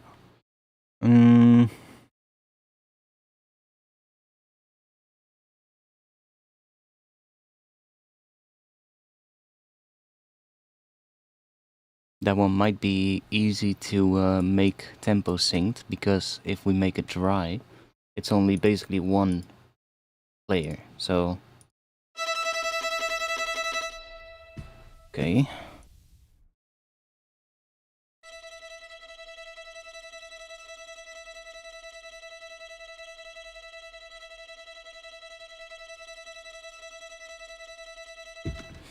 That could work.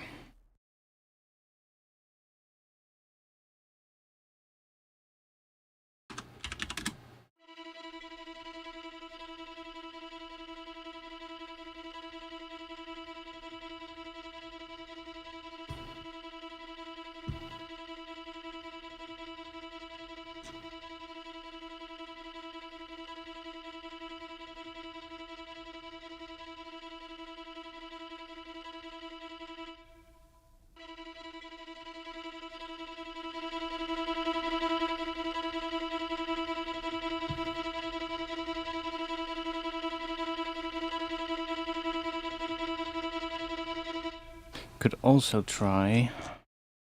Maybe that one will sound even smaller.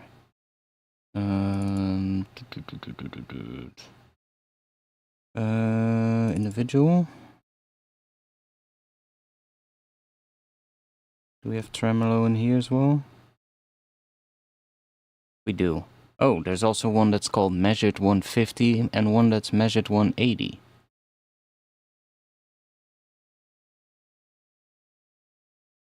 That could be helpful.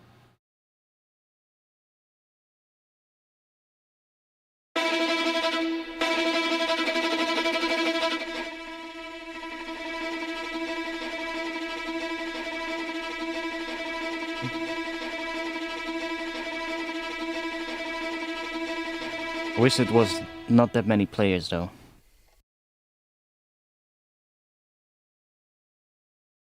So I guess we're gonna go for this for this one.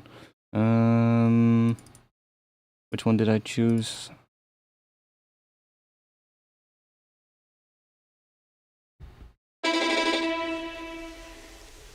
That's really fucking loud. I think I'm gonna make that one work.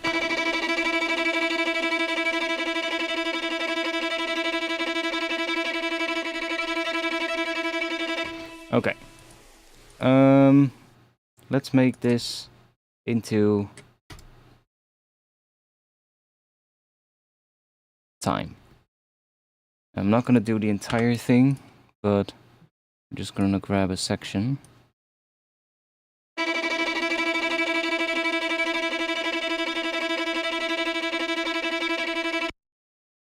Let's see what we're currently dealing with. Cool. So we can actually see the individual parts, and it's actually almost in time. See, right here is, this is number 8.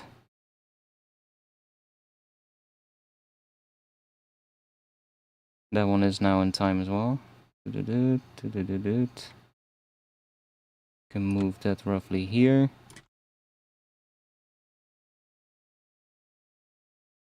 Now this needs to go a bit here.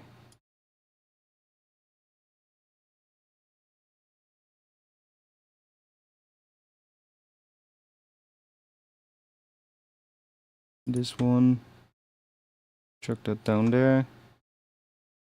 Then it, yeah, well, it's just a little slower than what we are doing.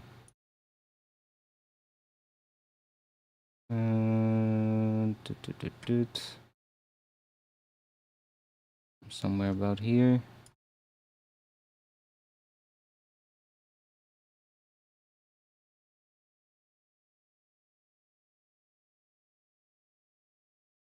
And then this one, this is 5. Let's do maybe one additional section, so we have plenty of here. It gets a little bit different, so that might be fun to include. Let's go there. Let's grab you. And then this one, of course. Yeah.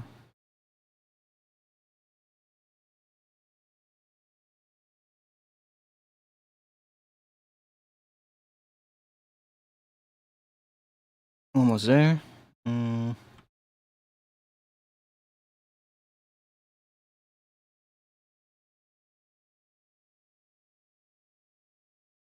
Need to go until 9, bar 9. So one more bar. And this thing right there. I hope this will sound good. Otherwise it's all for nothing. Oh, we are there. Okay, good. So let's just get rid of that. And let's make sure that we set this to Complex Pro.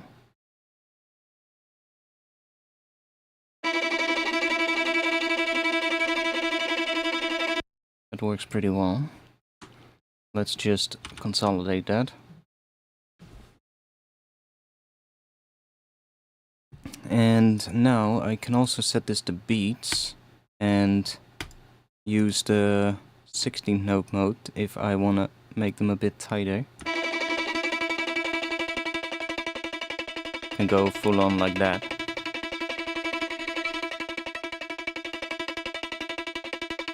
Which might actually be nice.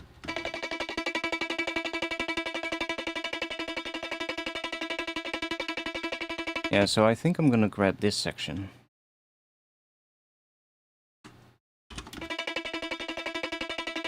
Because this section sounds a bit different, a bit louder. And this loops pretty well. So let's use that.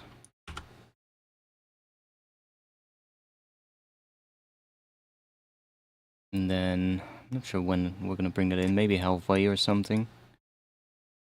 Or we can just put it the entire way through, and then automate it in volume, coming in and out.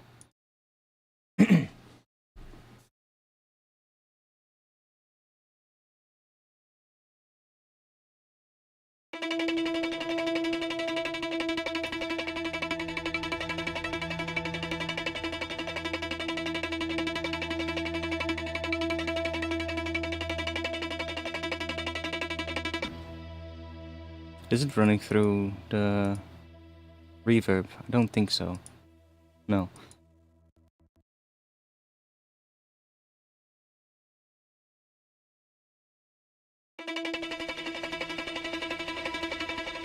Let's also remove this. Oh no, let's keep the vocal track.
Don't like that impact sound, but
I can just turn this off to hear it.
Ooh. Now I'm tempted to... Okay. I'm going to... Can we crop this? We can. But is it then going to... I mean, we can try it out. I wonder if we crop it in here, if it will keep the beat sting here, or if it will actually consolidate it. Let's try it out. It will keep the settings. That's nice. That's really nice. So that means that now I can also just double the length of this. So let's lock the automation. Let's do this, and let's double the length and make it 8 notes.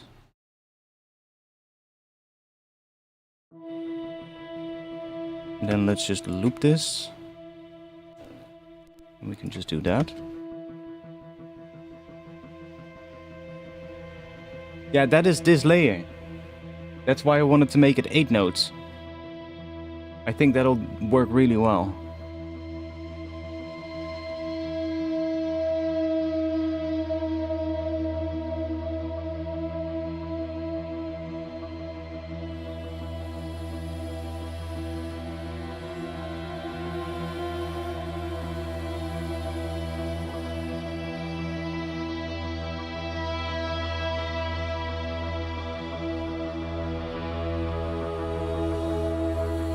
Vocal I don't like there. Maybe we'll just do that. Or maybe it can go to here.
Mm, mm, mm, mm.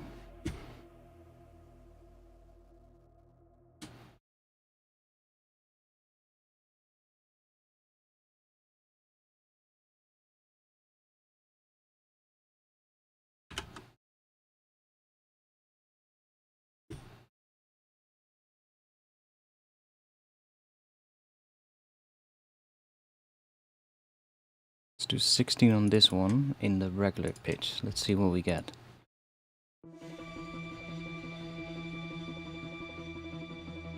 And that one is probably gonna come in the second half. So we have just 8 notes in the first half, and the second half we get a higher octave on top of it with 16 notes. Just to build more tension. And then let's go and maybe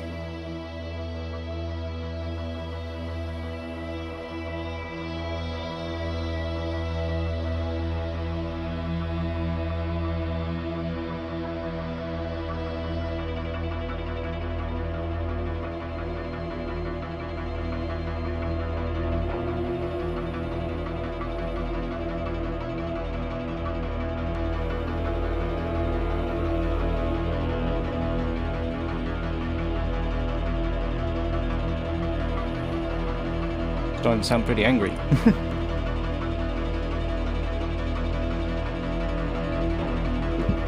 Yo, nice decoded.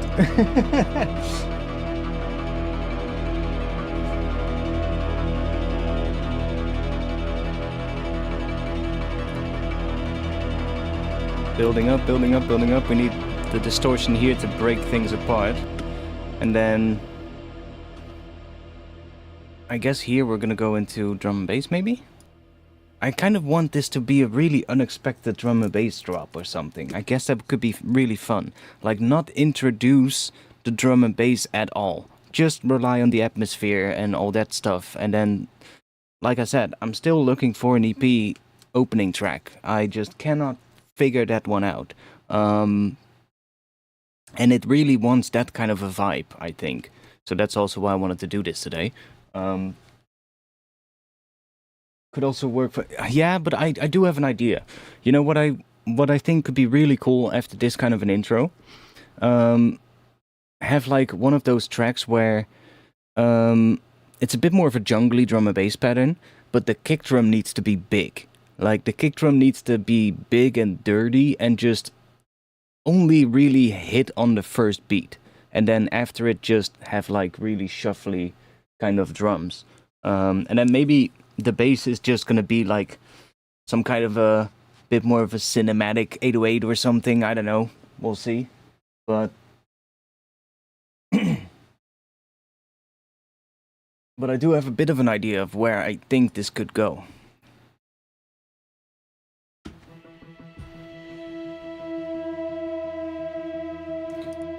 So I do think here this thing really needs to be all the way down. It just comes in during this first half, during this first section. Hybris Boobor. Not sure if I've ever heard that track. At least the name doesn't really ring a bell.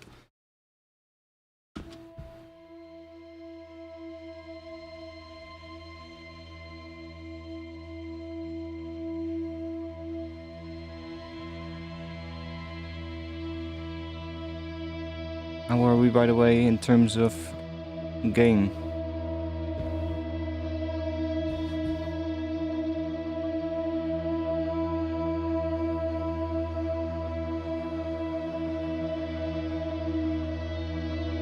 I guess for atmosphere it's alright. It's got a chunky drum, alright, okay. I might have a kick drum that we can use, that I made earlier this week, which was also made in a project with in the key of E, so.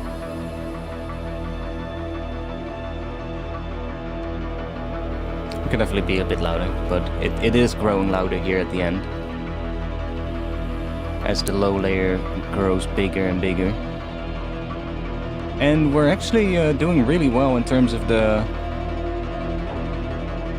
phase correlation. We're not anywhere near the middle. So that means that this will work still in mono as well. We will lose some, of course, but it is not just suddenly gonna sound like almost complete silence. And I'm not sure how long this intro is gonna be. Like, if it's gonna be the EP opening track, it could be a long intro. I mean, this is already 1 minute 29, so... it's quite long. But we'll see. Also, I'm really amazed. The entire stream, and somebody who is currently watching, maybe you can tell me, how many people are currently watching? Because my streaming software has just been saying 24 viewers the entire stream. So I think it's broken. I think it's bugged. I would be very surprised if there are 24 people watching for 2 hours and 24 minutes. That would be quite special if there's actually 24 people that are that committed at the same time, because usually that will not happen. People come in, they go, you know. You refresh the page and it says 16. Yeah, see, that's why I said it definitely looks like it's broken. It's just been stuck on 24 the entire stream. So that metric is currently a bit useless, but it's fine. Let's move on.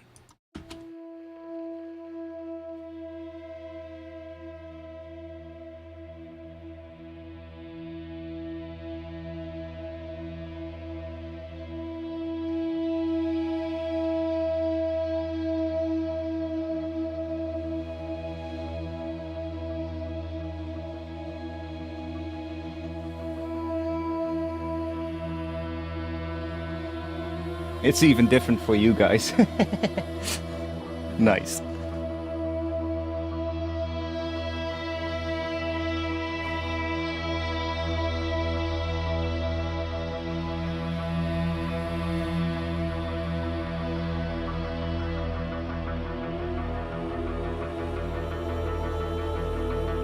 I do like the vibe of this sound though.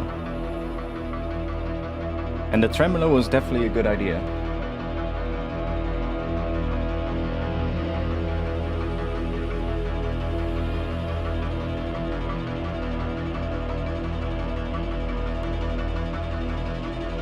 Now I do want to emphasize these points right here and right here with something, so that it kind of already gives us a bit more sort of like emphasis on those first points, but I'm not sure what we're gonna do there. Maybe just like a big symbol or something that is also in this group, so it's also running through the reverb, so it adds like a bit of brightness to that reverb tail, because obviously we get a lot of reverb out of this group. Where's it? Where's the reverb? Huh? Oh, here. Like, is it doing reverb actually? Oh yeah, note echo verb. So it is also doing some reverb. Density is up, but it's also giving us a bit of an echo on top of everything, which is making everything sound a lot bigger. Because let's actually test. Let's take the reverb off. What does everything sound like without the reverb?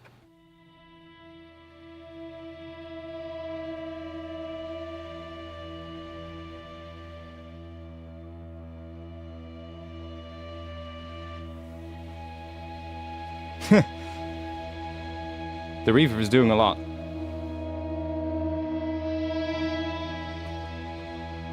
An epic drop maybe, like Black Heart from Frankie? Wait. Frankie? Which Frankie is that? Is he from the Netherlands?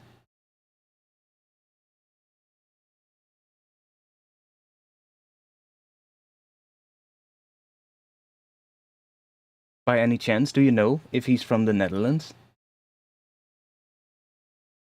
What kind of music does he make? Because that name is really familiar to me. So familiar, in fact, that I used to be in like a compilation release, a dubstep compilation release, And I believe on that EP or album, there was somebody called Frankie as well. And the artist name was exactly that. Frankie with double E, if I'm correct. Wait, now I need to know. Frankie? No, not the American singer, I guess. I'm getting some kind of lady. I don't think that's the right one, is it?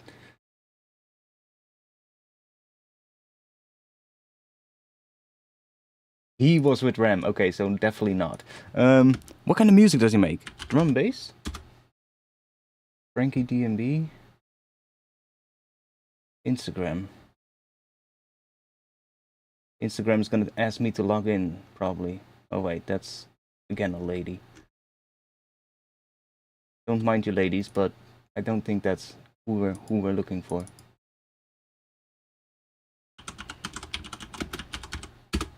Let's see, Ram Records. There we go. Wait. Mate, where are you from? Tell me.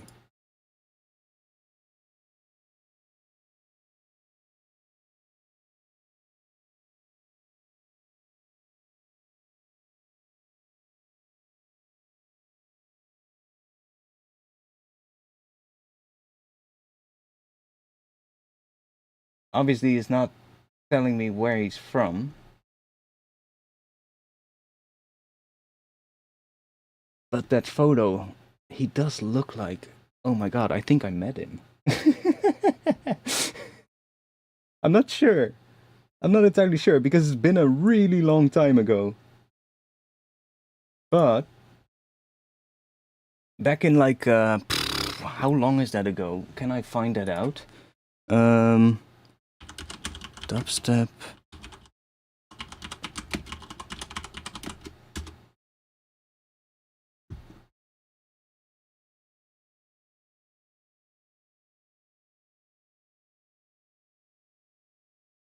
I'm gonna check real quick. Let's see. Which one was it? This one? Ooh. Now I'm wondering if it's that or somebody else.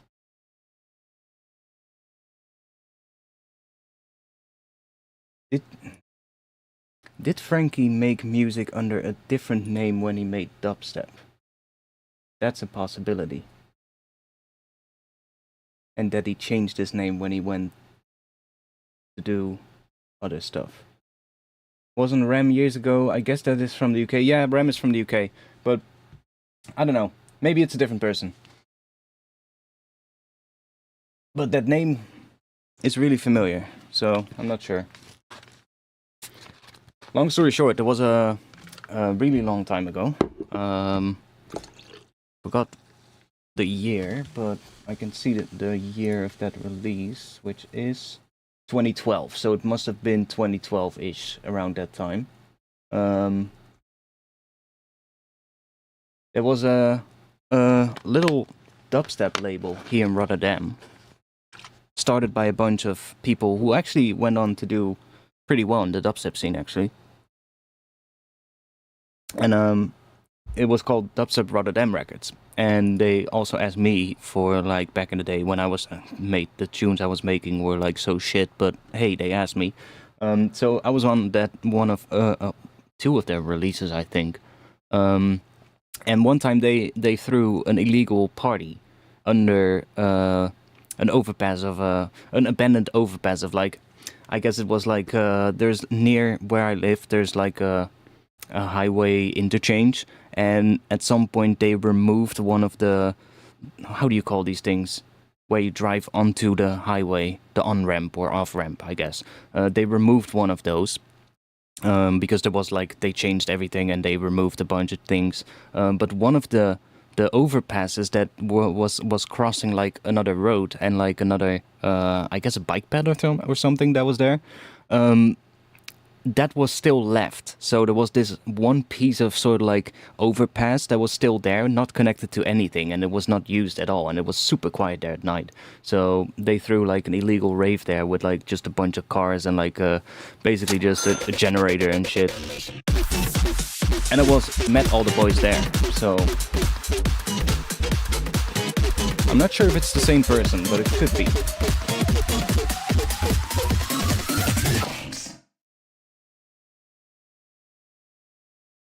Oh, there was no message. I was waiting for a message. Thanks. Venom DJ, thanks a lot. No, like I said, one of the people there, his name was Frank as well, his actual name. And I forgot what his dubstep artist name was. It was something with Frankie as well. But it was not just Frankie. It was Frankie something. And I believe there was another Frank as well. There were two people called Frank as well at the that were part of it. Not sure if both of them actually went on to do well. One of them for sure did, but like that's why I'm saying, you know, where is he from? Can we find it out? Because now I want to know.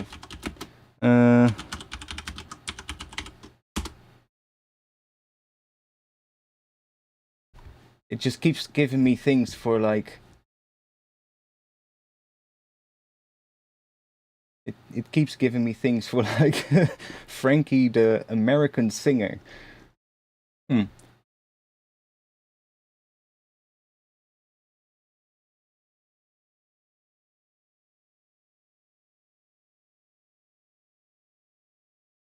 course, his Twitter also doesn't say it.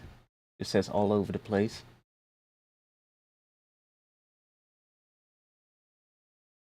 I wouldn't be surprised though.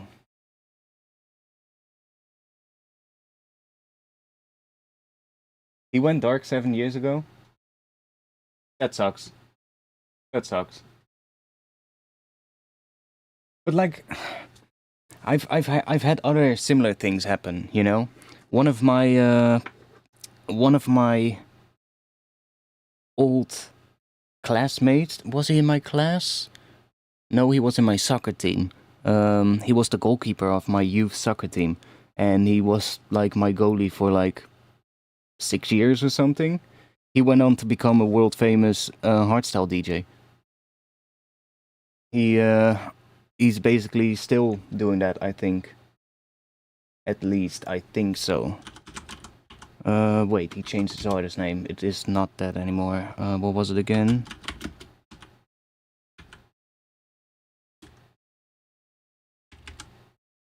That?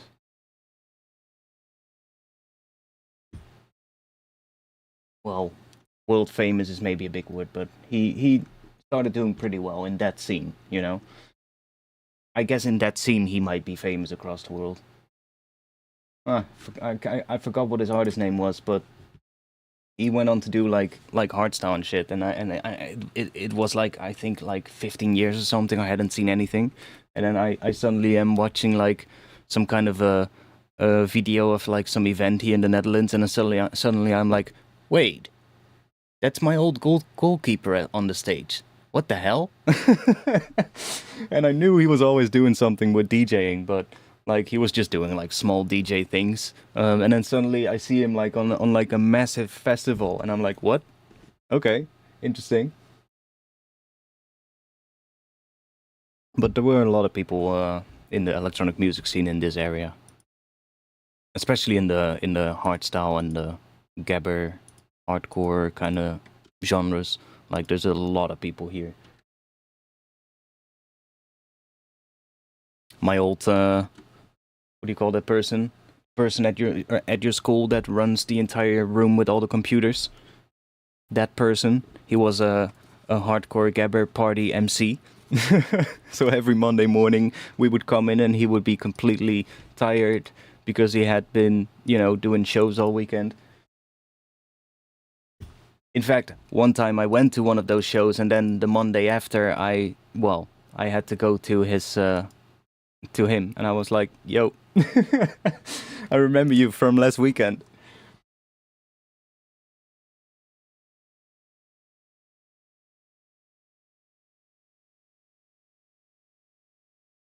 Anyways,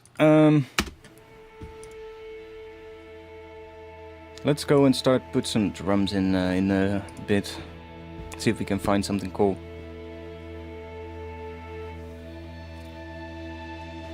Okay, let's put the reverb back on, because that's doing a lot. Make this sound nice.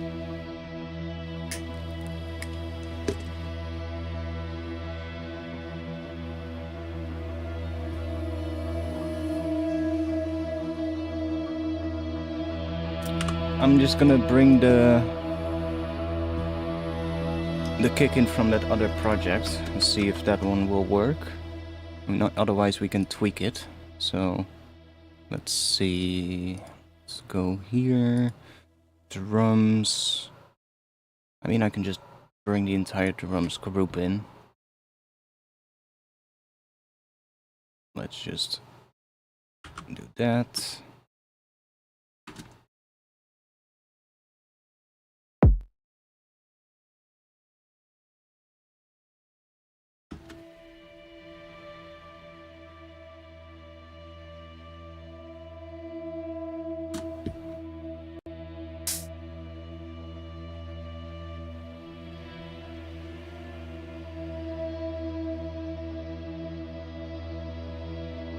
I guess we're gonna use a break or something, because this snare is not really the right one. It's more like a minimal kind of thing.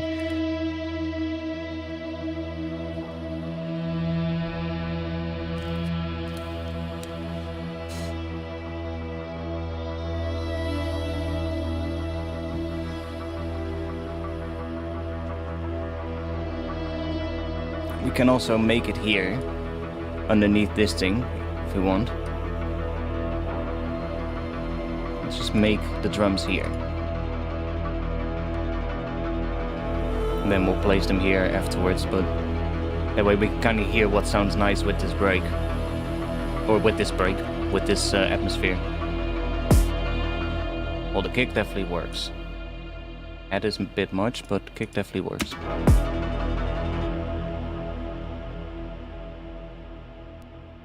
Let's find a break or something.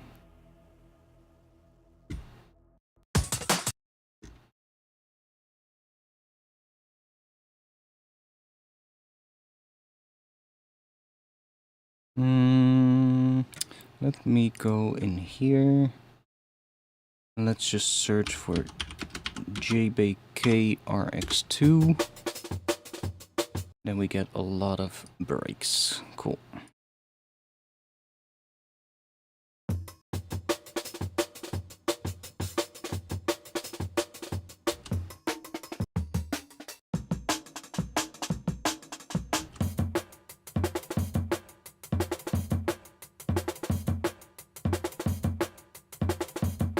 I do think that one could be cool. Snare drum is pretty nice, actually. Let's try this one. See what we can make from it. Can always try a different one later.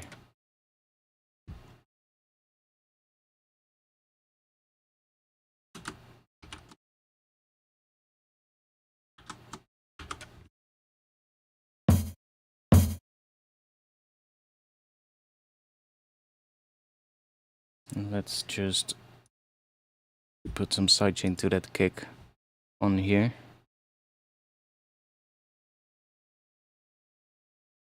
Let's do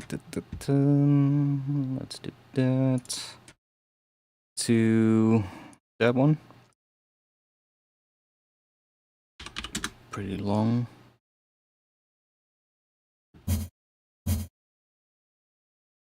We'll probably high pass this break as well, but let's first make the pattern.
These are from a Loopmasters sample pack called, what was it again?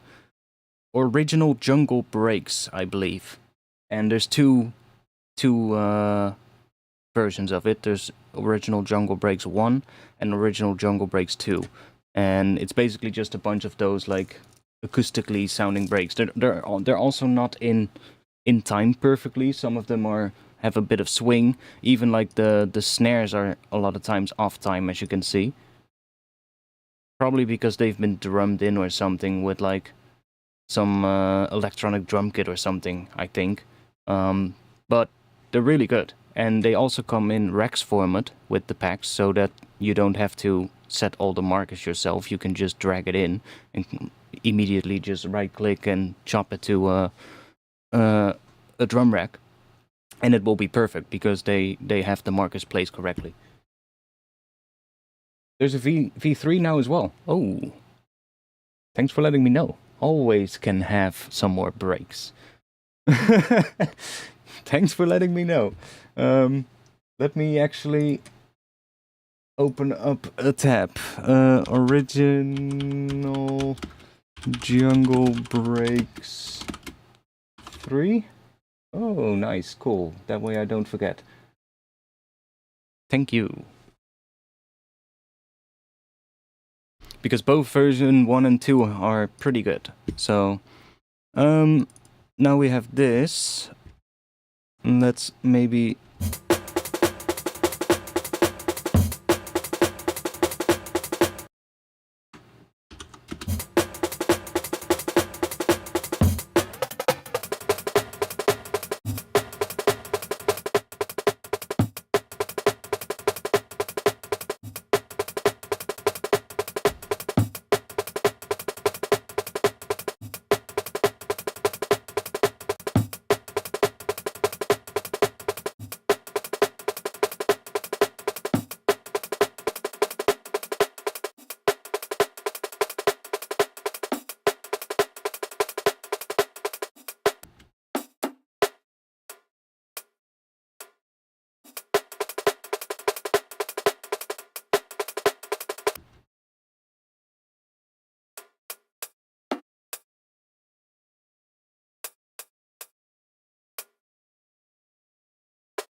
Add.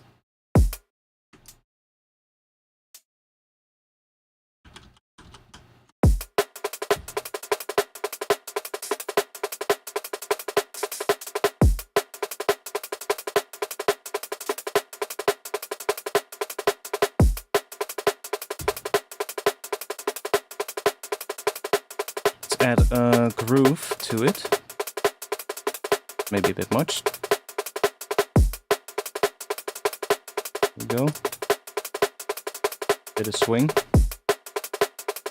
Probably add that to all of these.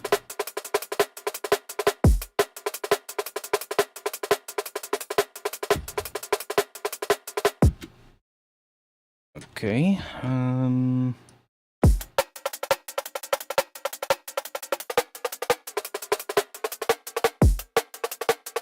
Not sure what the pitch is gonna be, let's see.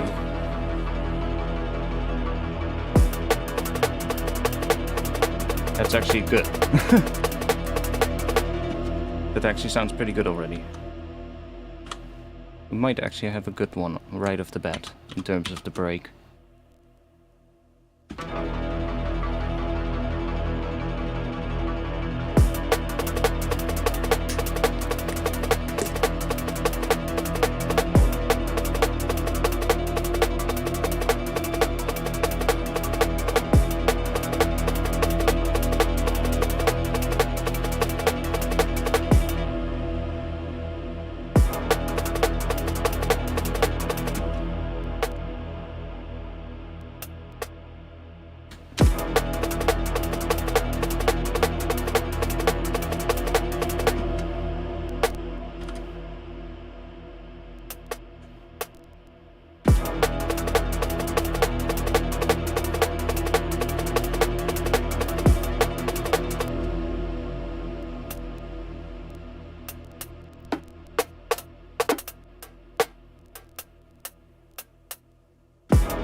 So does that one sound different from that one? Yeah. Okay, so that is definitely also a sort of like a ghost snare.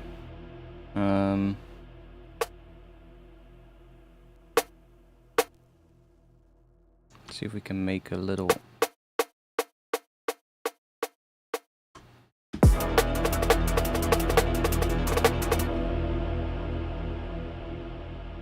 You're back?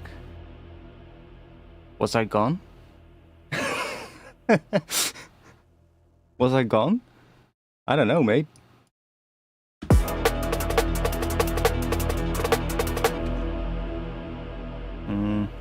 We're missing something.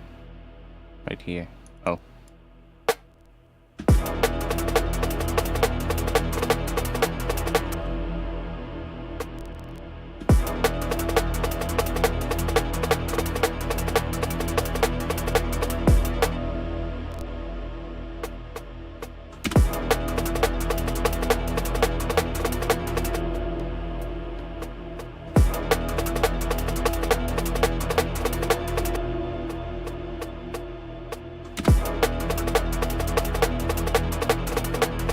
Yeah.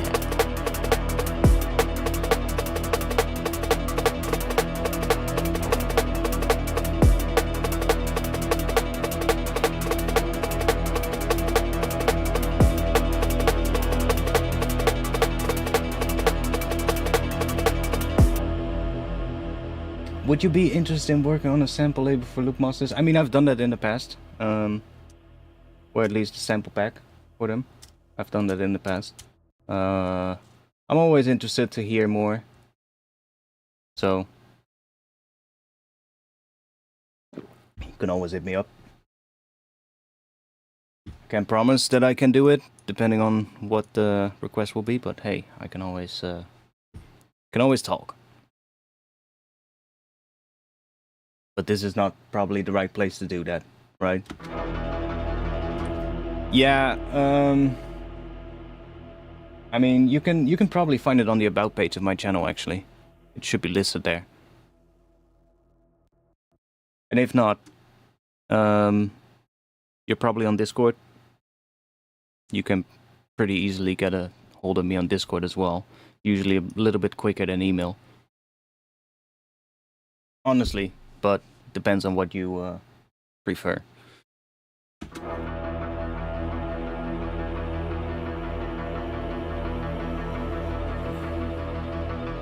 Let's see if we can make these drums big.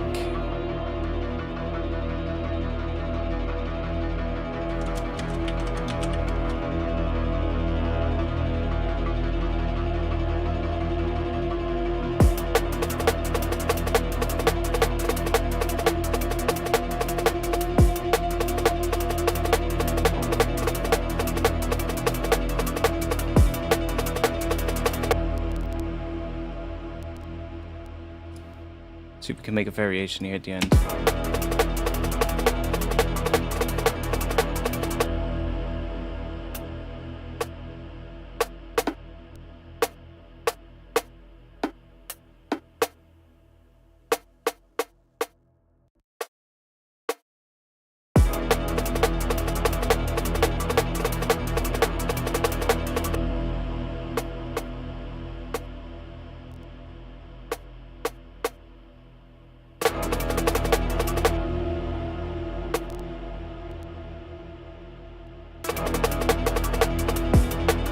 Ooh. I think that worked pretty well. Oh yeah, that actually worked really well.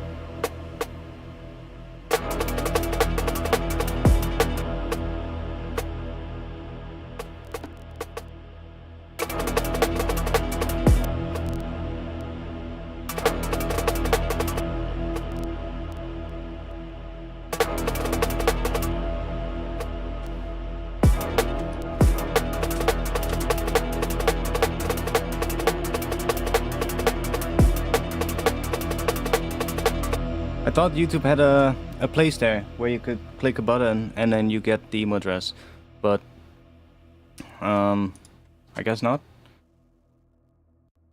Are you on Twitter? Send me a message there and I'll send you an email address, or if not, go on Discord, send me a message there and we'll figure it out that way.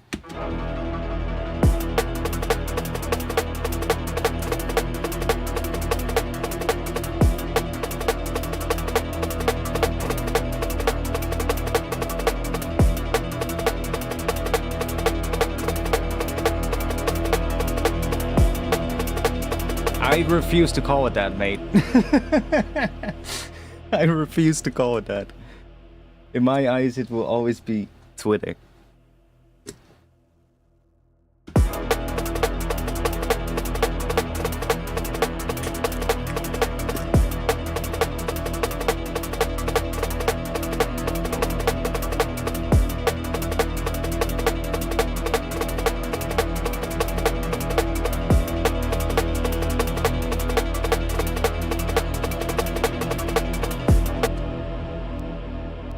Actually works pretty well, the break.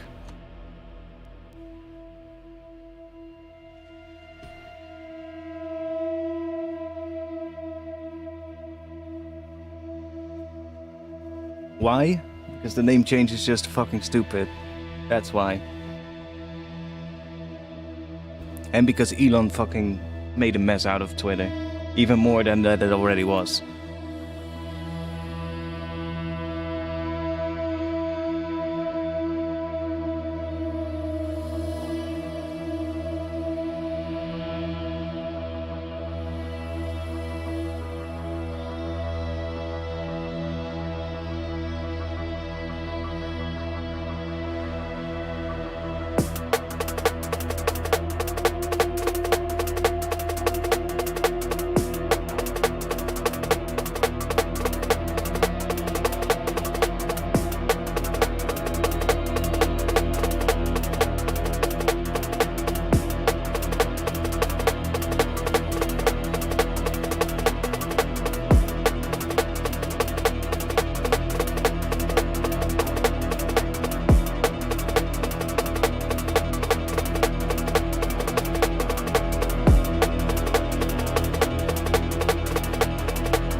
Why is there automation happening? Oh, yes.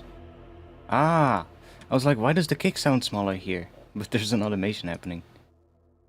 Get rid of that. Which is it? This EQ probably. Let's turn it, get rid of that.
Ooh, that sound at the end there would be pretty cool.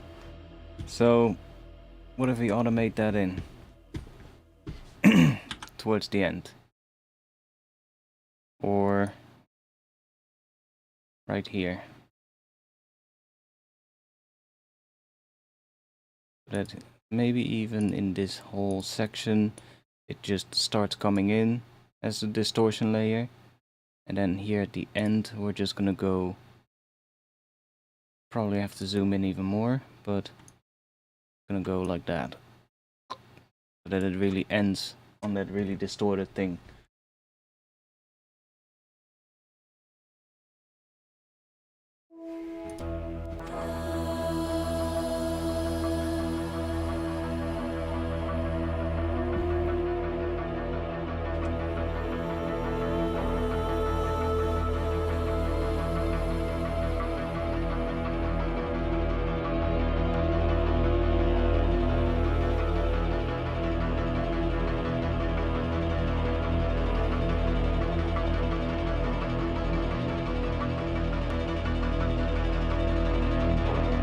Okay, it's already too much here, so we only need this at the end there. Or we only need the bias at the end. We can automate the bias as well.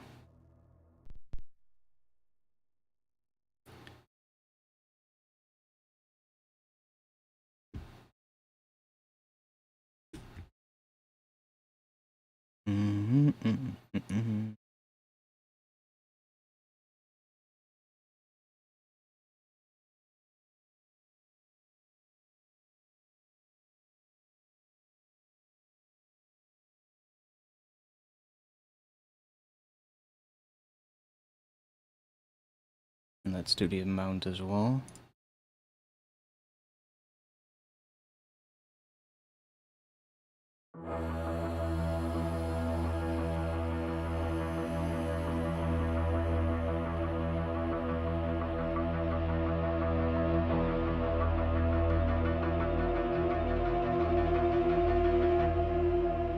How do you usually deal with latency on the effects chain, throwing off timing for time-based effects such as a volume shape or infiltrated 2? With those, if you want to keep them in time, then you need to re-trigger them with MIDI. I believe you can do that in both of them. Basically, you just want to take, you want to make a track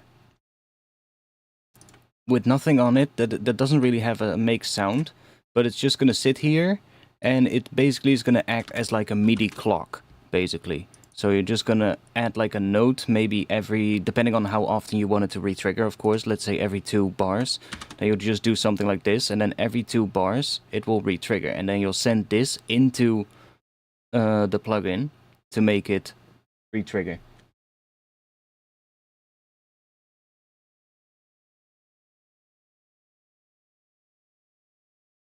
And then you'll just have that running through your entire project file, you know, just like burp, and just drag it out so that the entire time it will just re-trigger that effect.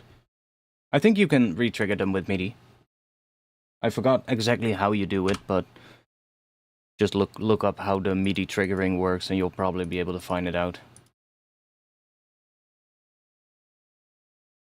Like most effects that have like, or most these days, like the modern day multi-effect plugins have some kind of a way to re-trigger it by MIDI. You just have to send some MIDI into it.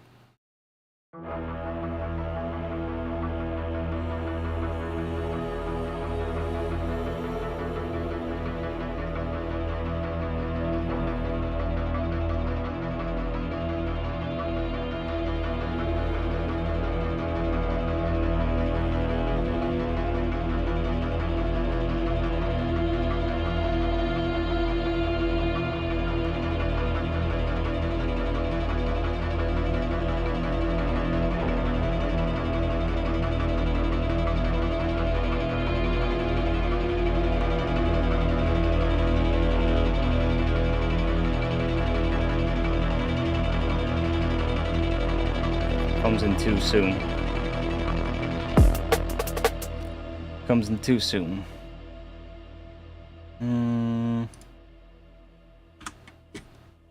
Let's So this thing can probably go...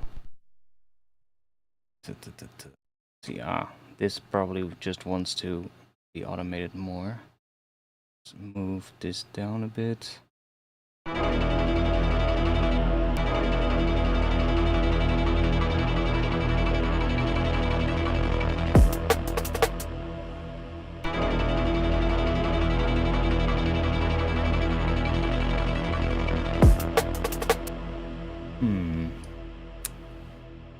Is there another way how I can do this?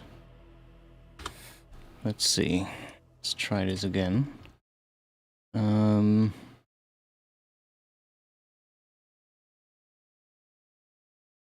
don't like how it gets so much louder. So, and I do know that we want to have that sound breaking up. I really like the sound of that, so let's use that, but let's see.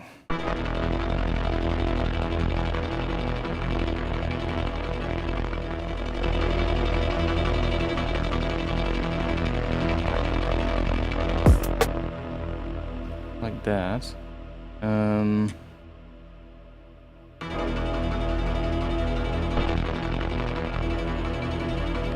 mean, that's all right. So let's just automate this towards the end here.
I need to piss real bad.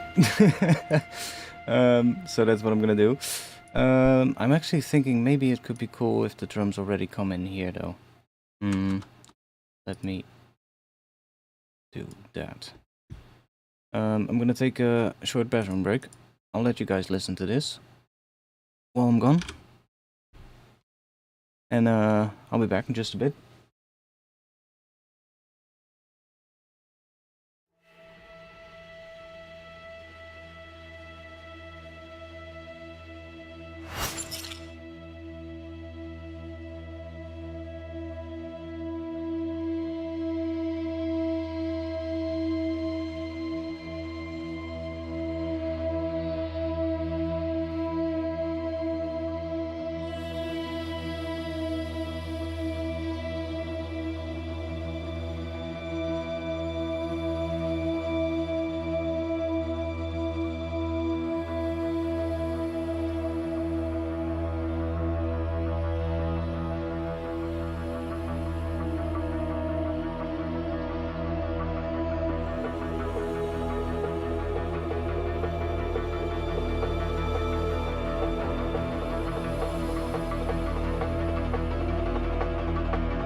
Okay, we're back. I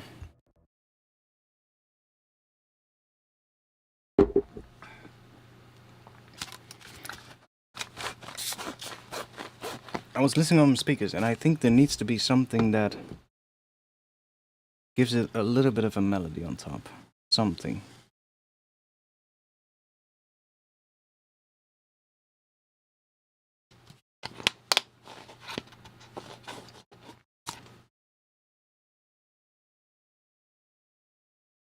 Something that is not randomized, basically.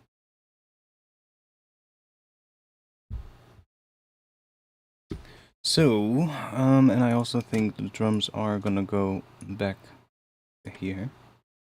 But I do think it could maybe be cool if the break is already coming in here, and so like this entire time, subtly in the background starts coming in. And then here it switches over to the full break, obviously. Maybe even doubled with some other, like, percussive things or something that layer with it, that then cut out when the full break comes in or something.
Which one is the high pass?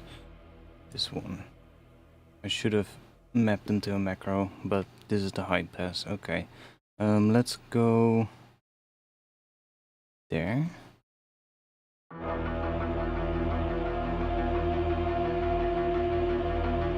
And now you basically don't really hear it.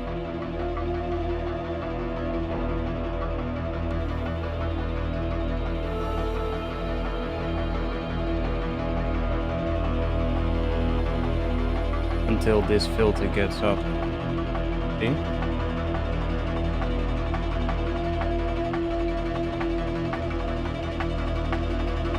Maybe bring this one up a little bit more already, so that it's coming in a little bit earlier.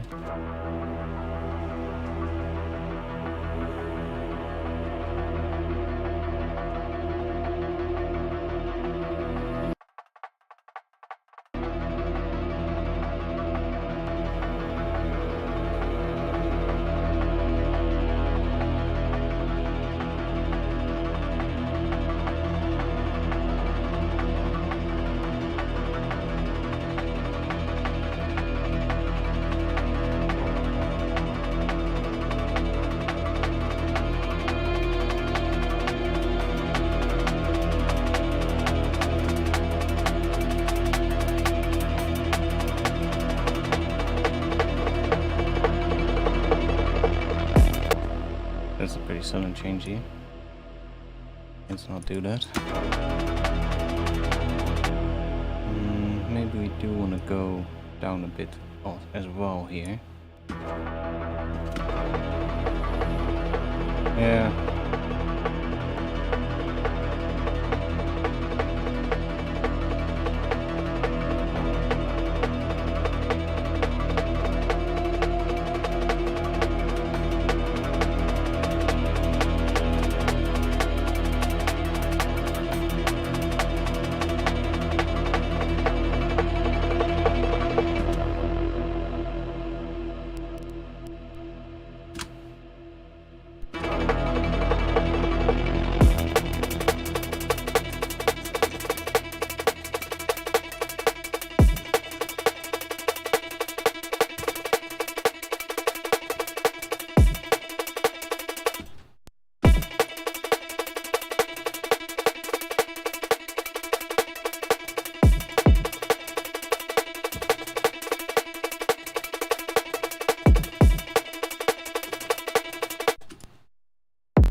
Right, so here I do think I want to go to something else, so.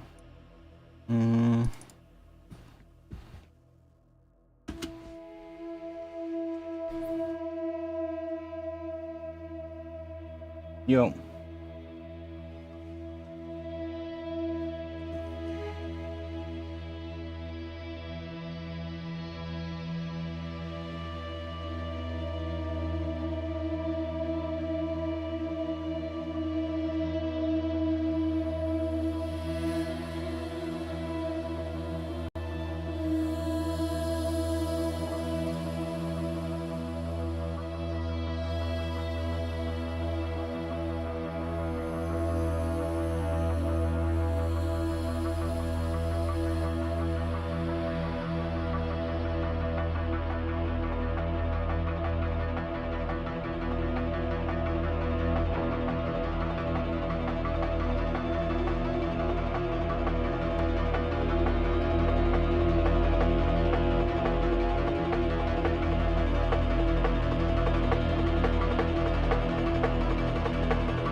That's safe.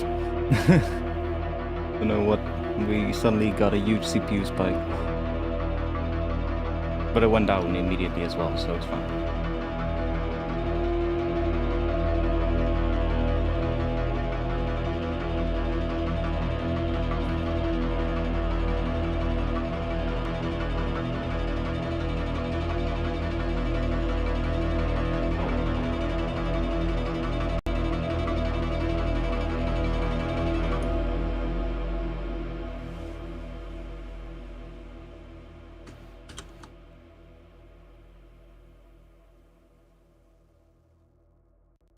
Oh.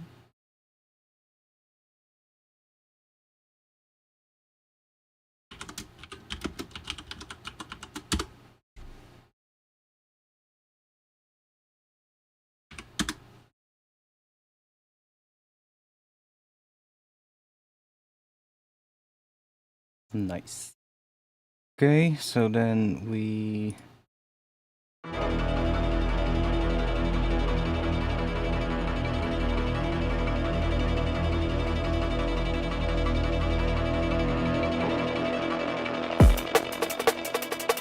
Maybe we can use that towards the end. That was a bit much, but...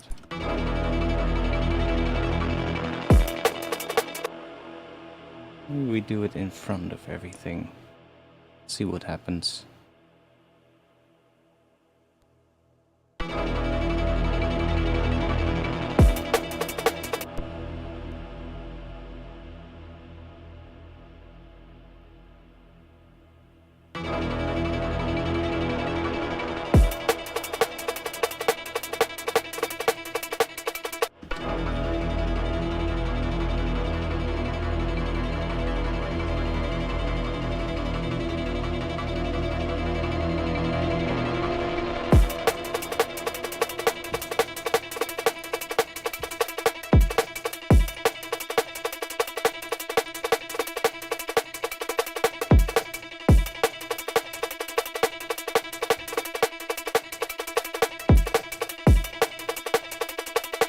Still think I want this something in here.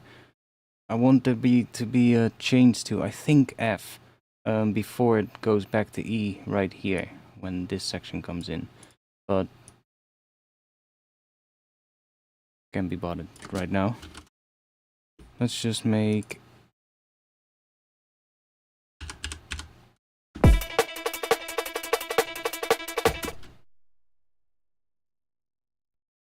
let's grab let's see.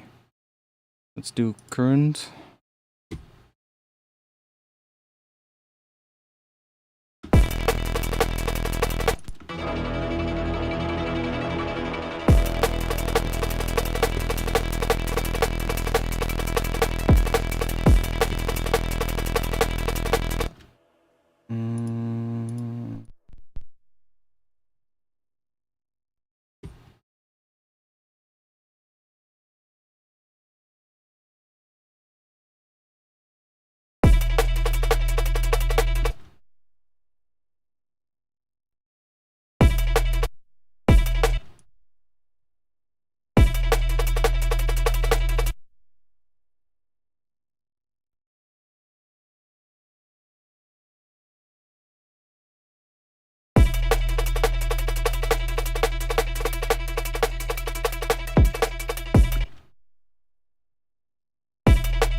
having something like that, but I think it's just gonna be 16s again.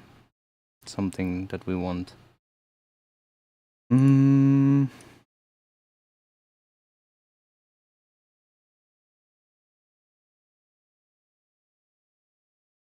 What happens if we...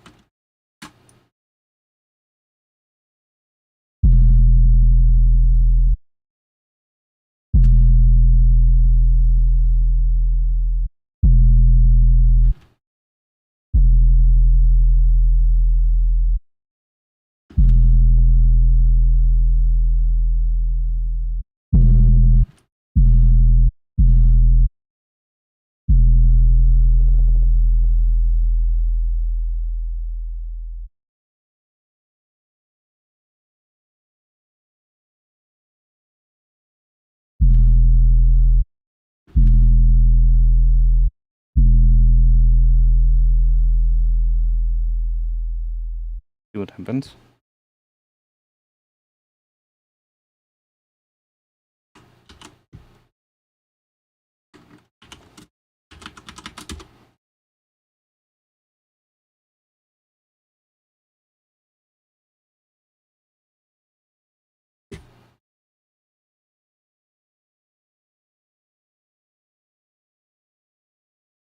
Okay, let's check real quick. I can... which one is the... Slice 4, okay. So slice 4, that is what we want to use for the sidechain. We can go in here, we can choose break, and then here we should have one right there. We can use that as well, if we have to. Probably don't really need much on that. Or really short.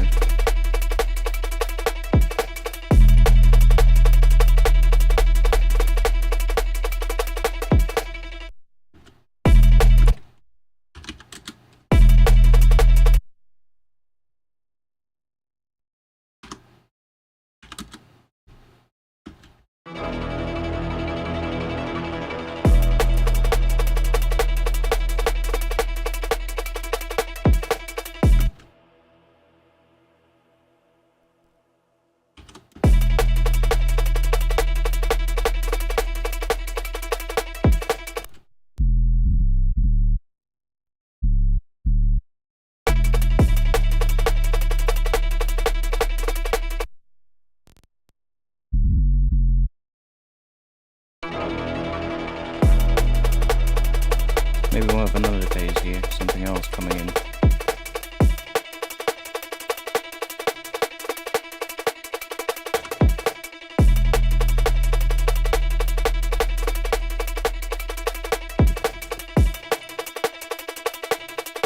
Not sure if that one thing is going to continue actually, but I do think something has to continue, but maybe the fade out could also work. We can check.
bit more level for you guys.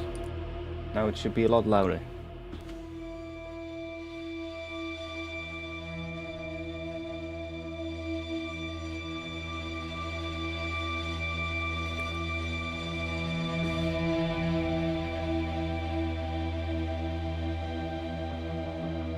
Let me move back to my headphones.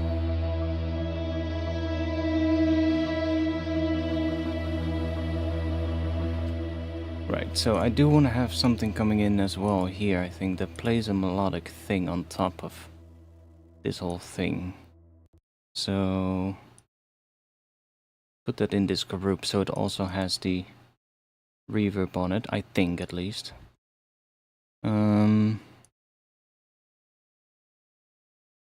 I mean, the easiest thing to do would just be to grab another thing from Contact. Just find something that we can use melodically. Let's go here.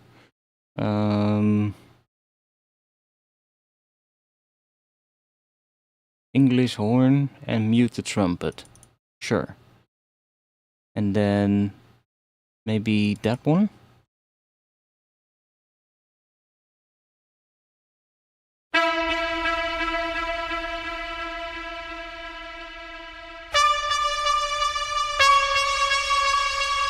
I mean, at least we have something to write a pattern with, and then we'll see if the sound works. Maybe if we pitch it down an octave.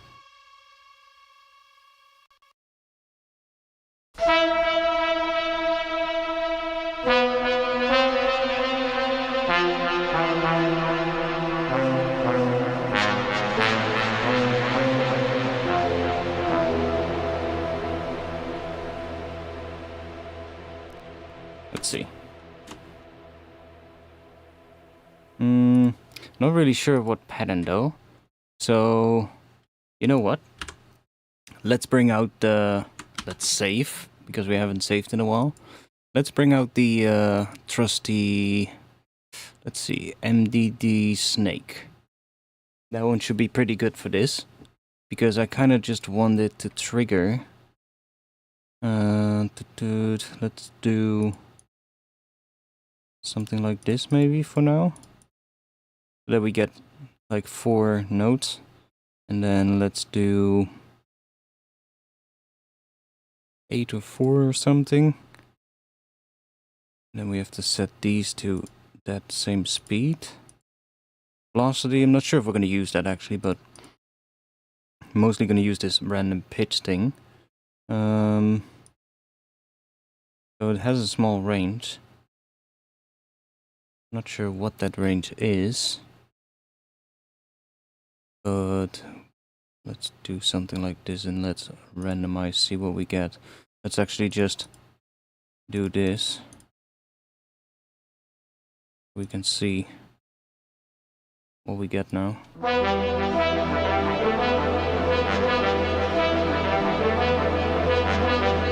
So we're definitely also getting stuff lower, so let's do this.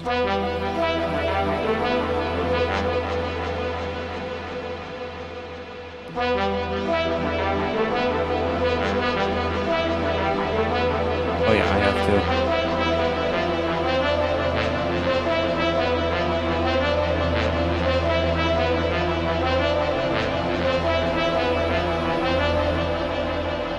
Okay, that's pretty good, but it has to go a little bit higher.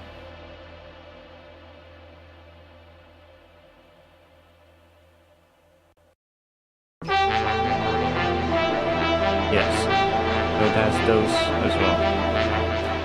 And then let's see, we are in E. And then let's just do E chromatic, because then we get all the notes in E, or basically all the notes. And then I'm gonna use a skill device, because I wanna... Do we have Phrygian dominant here? I'm not sure, but I don't really trust that tool either. I had a couple of times where I was doing something and I set the skill correctly in here, but it was giving me notes here that were not in the skill, and I was like, huh? So ever since then I've just been doing it this way. Just do that. Right, so now let's do that.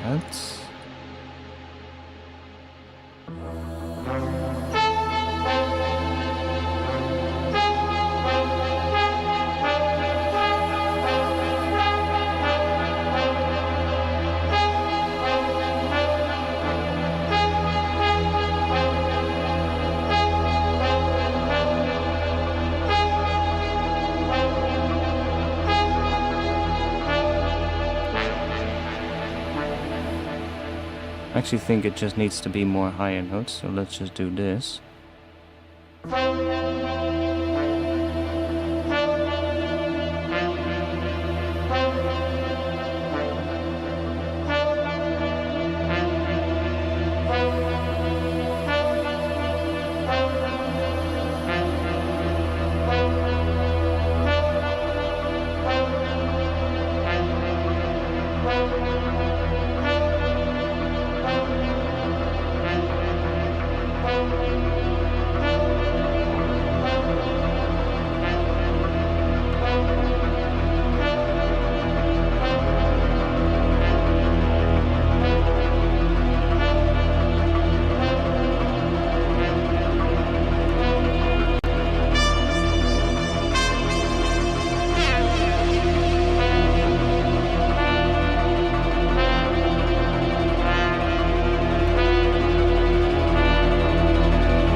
I like the sound of that. Has to go a little bit lower here.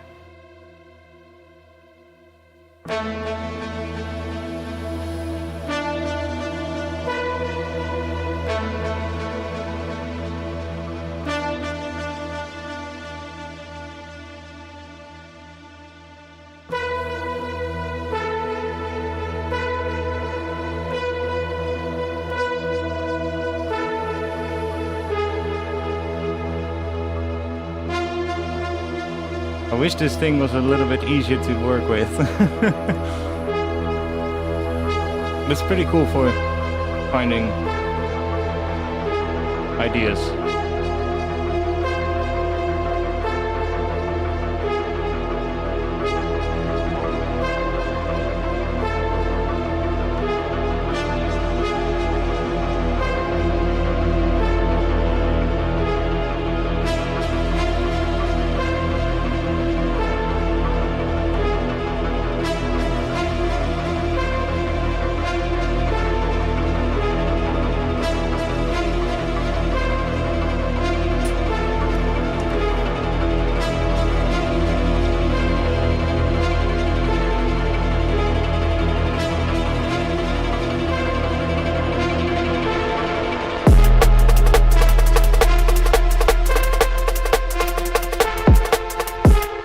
And I already hear that it would be cool if the first part of that pattern hits on the first part of the drop as well, and then just stops.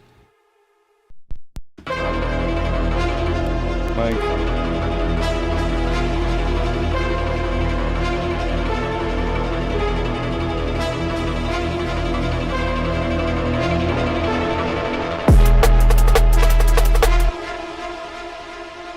basically up until here.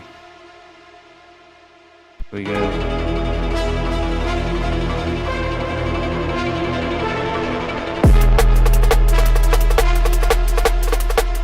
Maybe just the first one.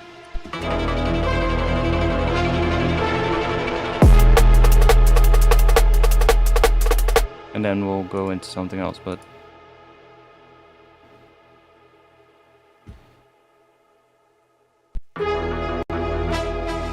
I just wished that this thing had more notes above here. So maybe we should go... Right now we have the trombone and the tuba, so those are pretty low. Oh yeah, of course it's a folder.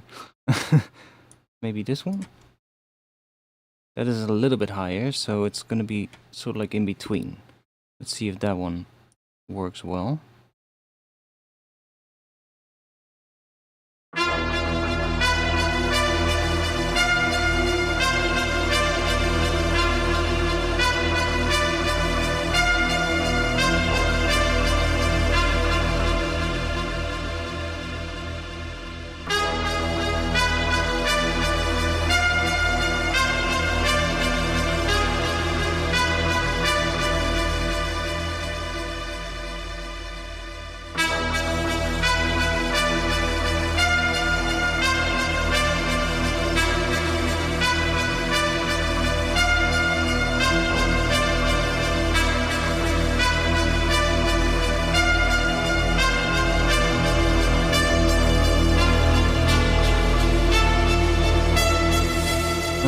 It's too trumpety for my liking. I kind of wish we had something maybe in this one.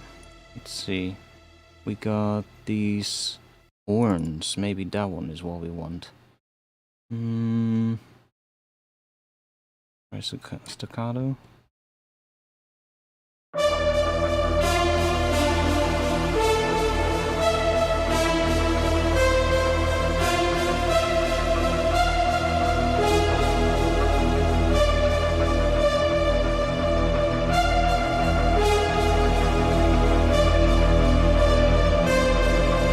Let me actually, for now, save, first of all. And grab an LFO. Let's grab an LFO here. Or do we need an LFO MIDI? I think we need an LFO MIDI.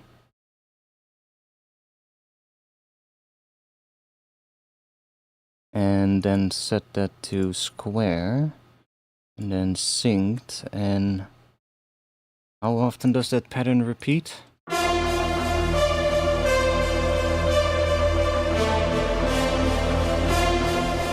so there. That is 4 bars. Okay. So then this has to be 4 as well. And then we can map that to the random button here. And then now does it re-trigger at the start every time? Where are you?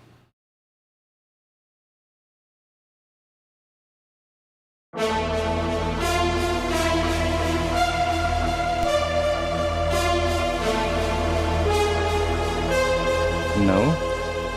So we probably have to set this to 90 degrees, maybe. No. What was it? Oh wait, is it 50? It's in percentage.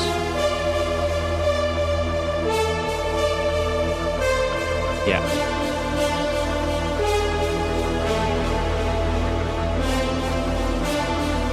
Happening every time? Or only on the every other time? Yes, it's happening every time. Cool. So now that pattern is just gonna change, and if I don't want it to change anymore, we can just turn you off, and then it doesn't change anymore. So if we hear a cool pattern, we can just do that. We can also mess with this to get different varieties, because we can just change the order in which it goes.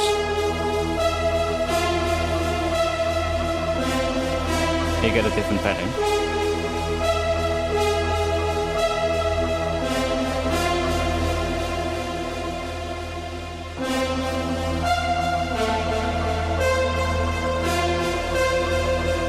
Still don't like the sound here, so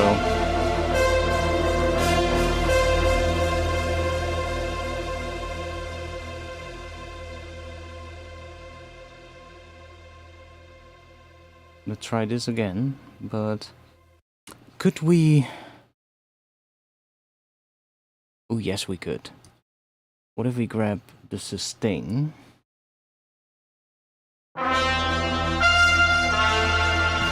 again very trumpet.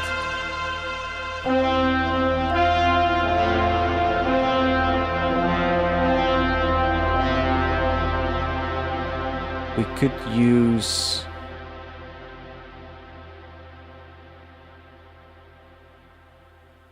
you in combination with you.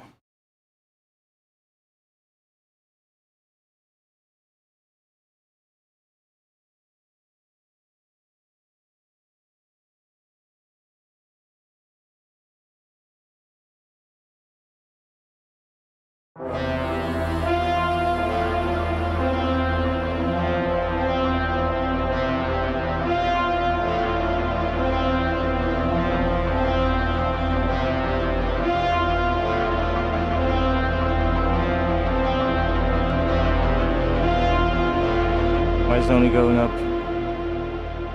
halfway? Huh?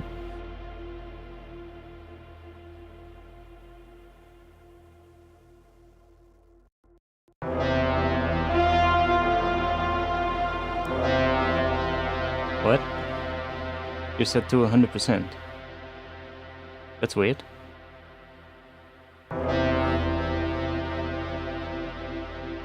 Strange.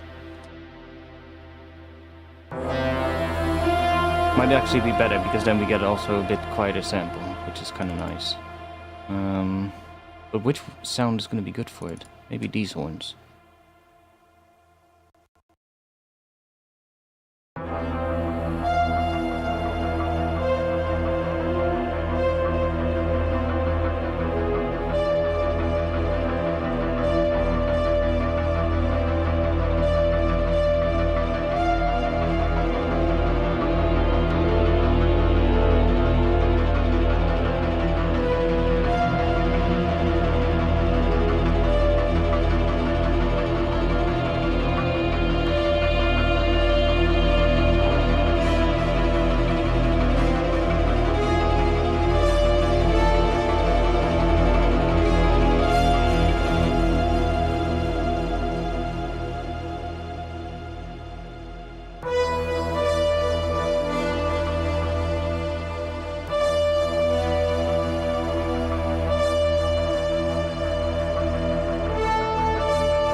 Not sure if this will do anything. No, this will be velocity triggered.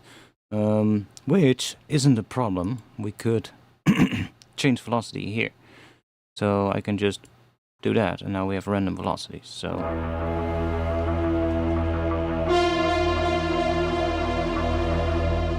So that will do that. And if I want these to be randomized as well, we can do that.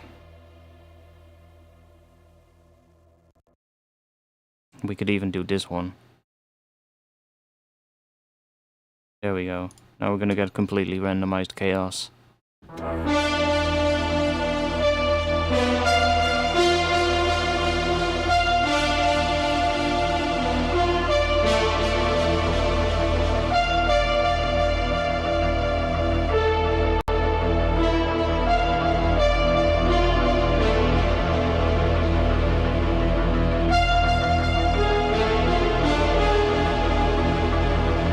Good for finding ideas.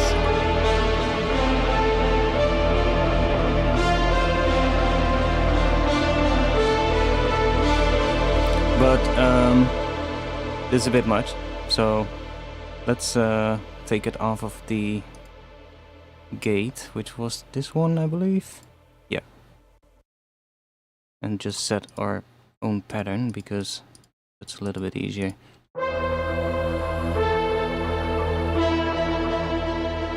What if we just do that, and then nothing in the third time, so we get...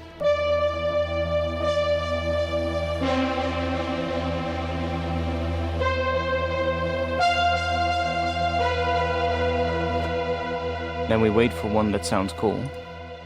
That one sounded pretty cool actually, but by now it has already randomized, so we have to have this up. And then just turn this off when we hear a good one.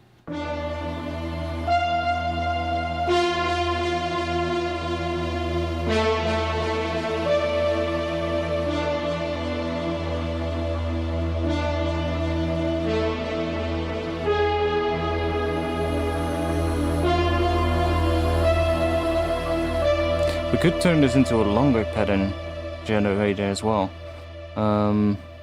If we... Can we go slower? We can. If we do this, and then that, and then that. And then in here we also do that. And in here... Oh, those were still set to 8, so do that. So now we should get a pattern that's twice as long.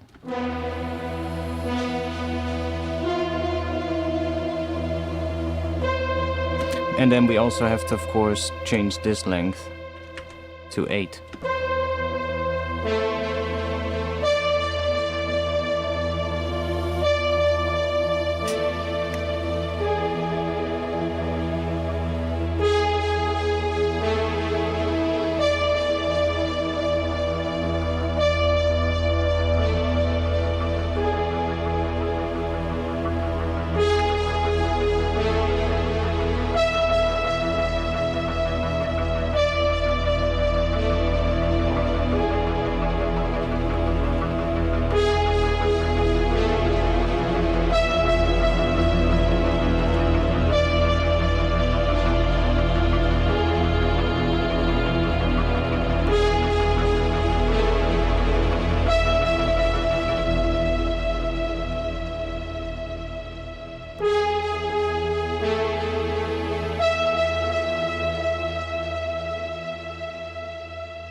Is more than enough on the velocity.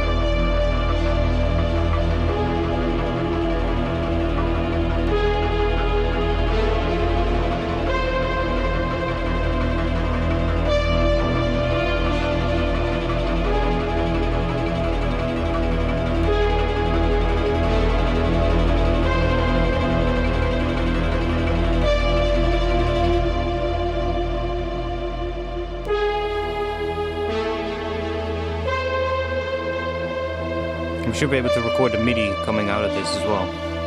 So when we're happy, we should be able to just record that. And we can always change the patterns still later, of course.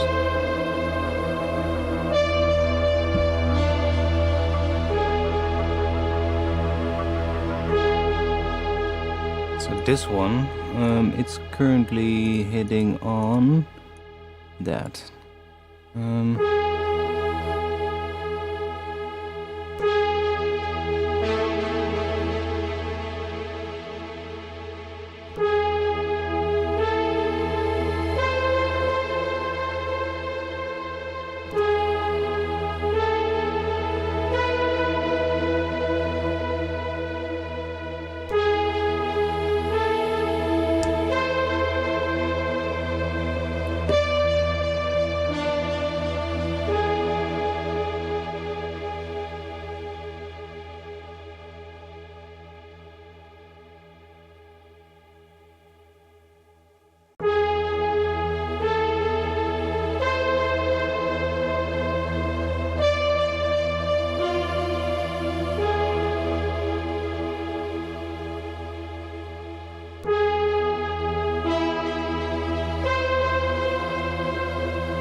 As we could even, if we add a velocity device after, yeah, just somewhere here, doesn't really matter where. Maybe after here. I'm not sure if this thing is velocity sensitive. Maybe that's why it didn't go up all the way. That would make sense because the velocity in here was at 50%. So I think that is the case. Oh, maybe that is why.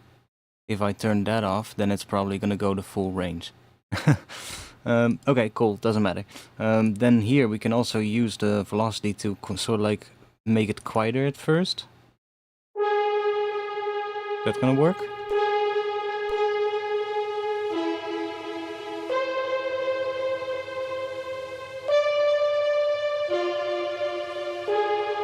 In fact, maybe, what if we put you here, do that, and then velocities, let's just bring these up all the way. Which means then I'm gonna bring this down to halfway so we get to like the same sound again. Right, okay, let's make these a bit louder.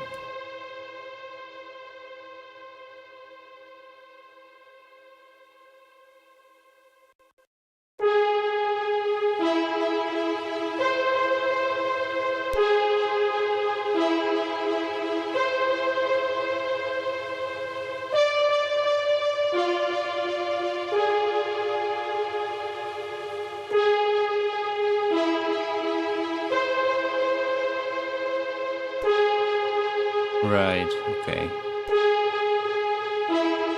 The module isn't really doing anything in this sound anyway, so let's just fucking get rid of this. It's not doing anything. So now we can use this.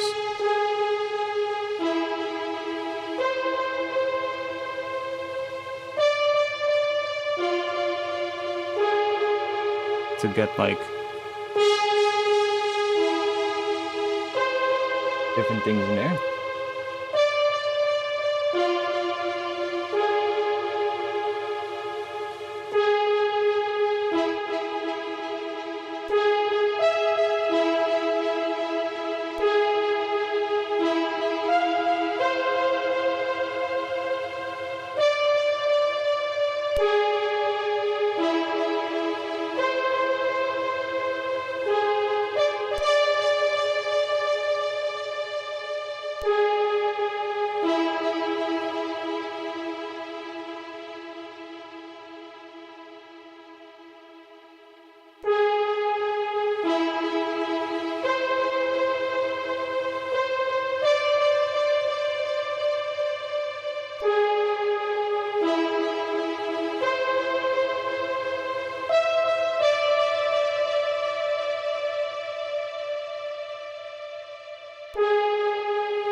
C?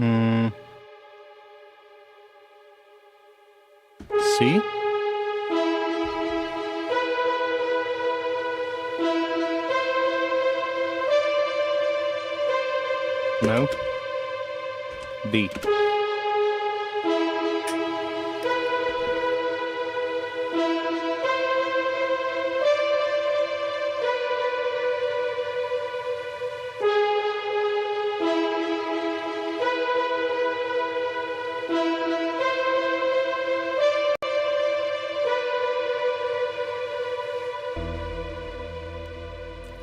Okay, let's see if we can use this.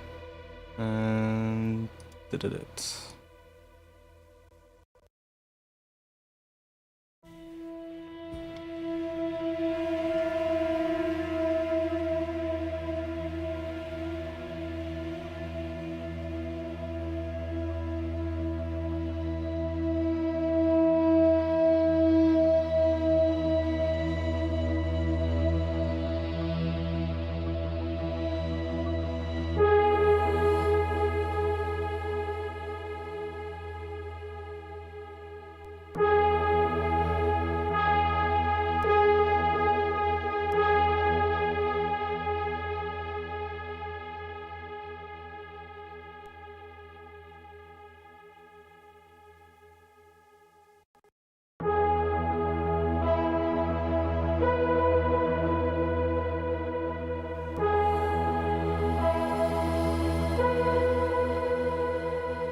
Some weird shit to it.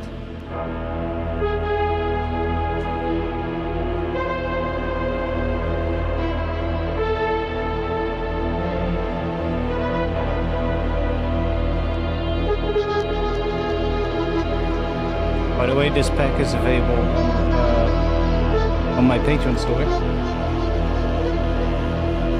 Link to it will be in the chat. If I did the comment correctly. Yes, there we go.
Nah.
Could be cool on this.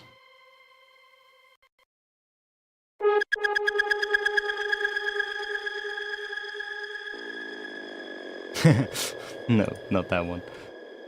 That one makes it just complete chaos.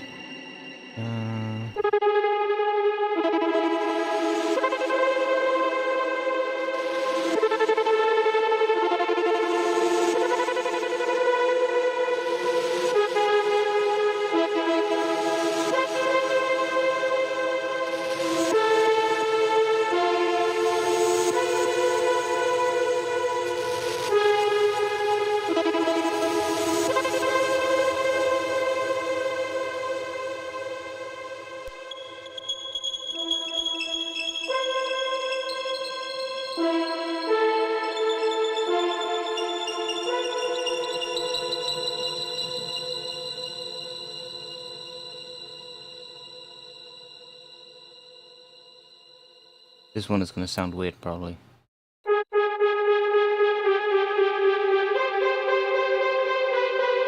Because it adds a semitone thing.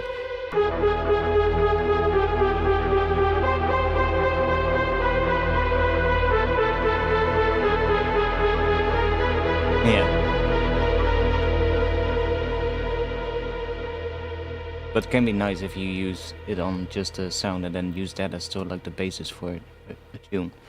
Can be pretty nice for that.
pattern has to be different though, but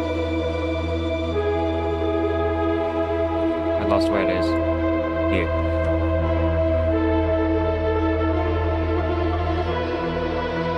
Don't like the pattern, but why is also everything so distorted already here? Why is that?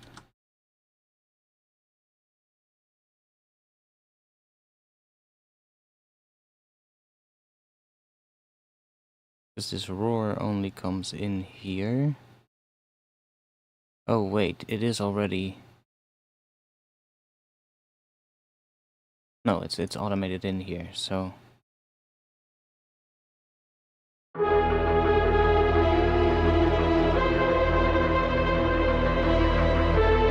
Is it really that one sound that is doing that? Because it's pretty loud or something.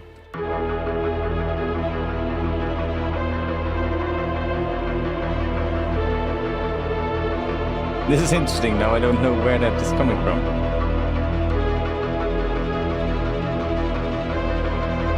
I guess it just comes from that roar. Which is... Maybe we should mix this in a bit.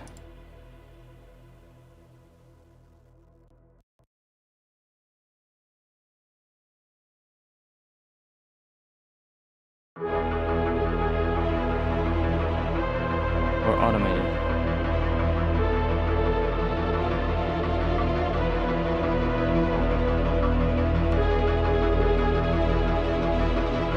Automate the amounts as well, maybe.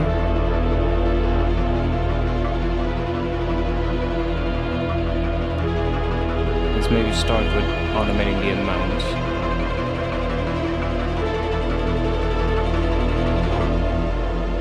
That might be a good idea.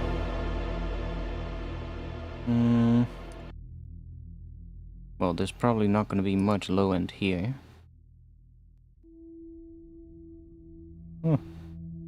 There's something.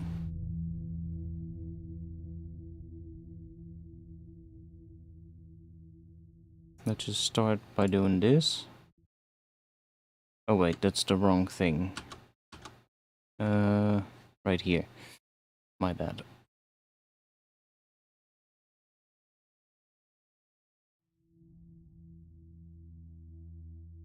Okay, let's go to the mids. I'm just gonna start from that value and then bring this all the way down. Then we can tweak it in between if we want to. And the same for this.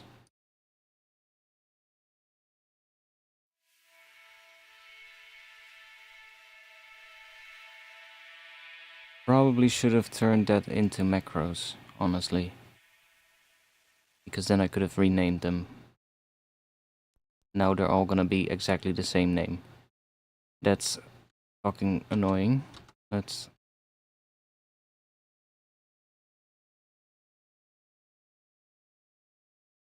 just undo that real quick. Let's do that one. That one and that one.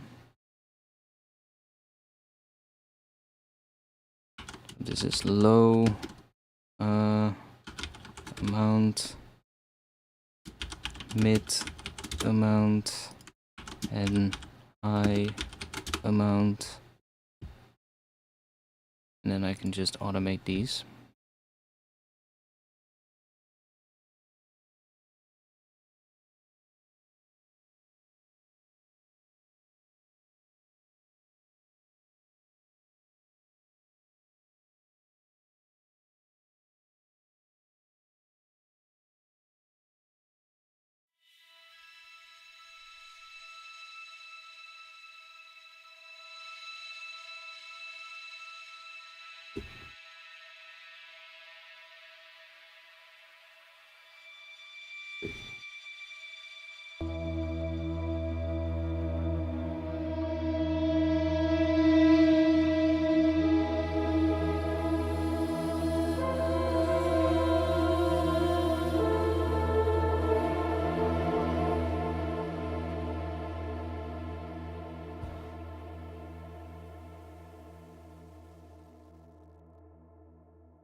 I mean, I don't really do a lot with the YouTube membership stuff, to be quite honest.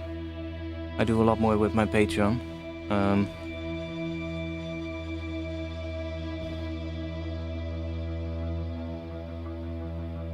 Most people just go to my Patreon. So there isn't all that much extra stuff for the YouTube memberships at the moment.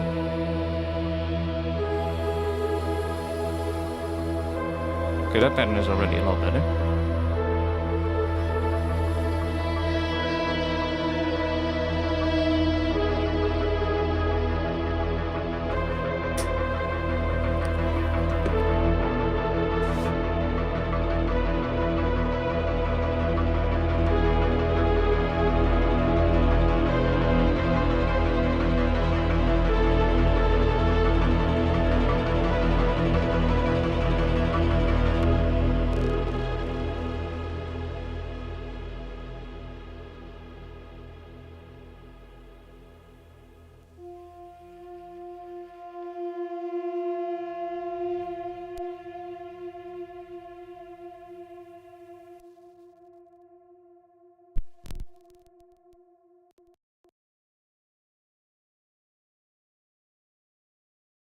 Ooh, what if instead of doing it that way, what if instead of I use a pitch shifter? Because then I can do the shift in pitch gradually. Let's use the kilohertz pitch shifter. I'll chuck it somewhere at start here. And then we automate that. Right here somewhere.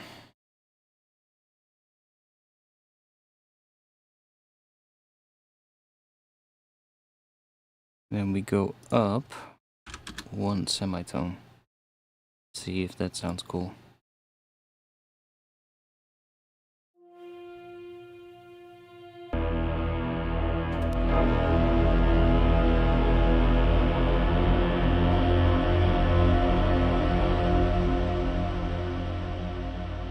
Maybe even slower.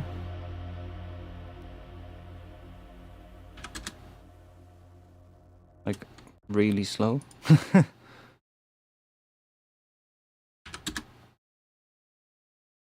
What if I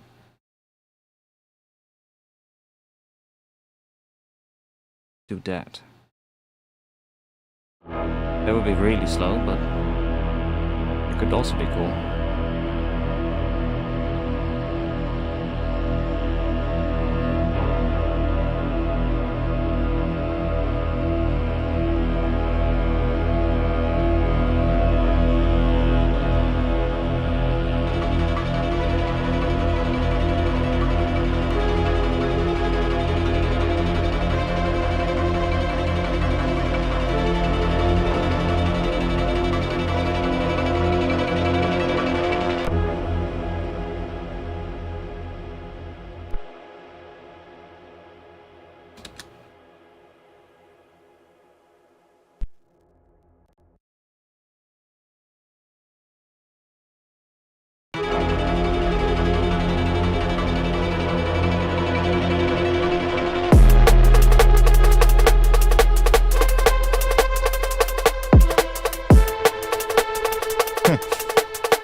Oh fuck, I also forgot to on that view.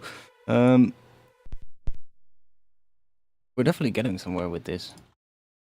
Interesting vibe for this whole intro. We'll have to figure out some stuff here, but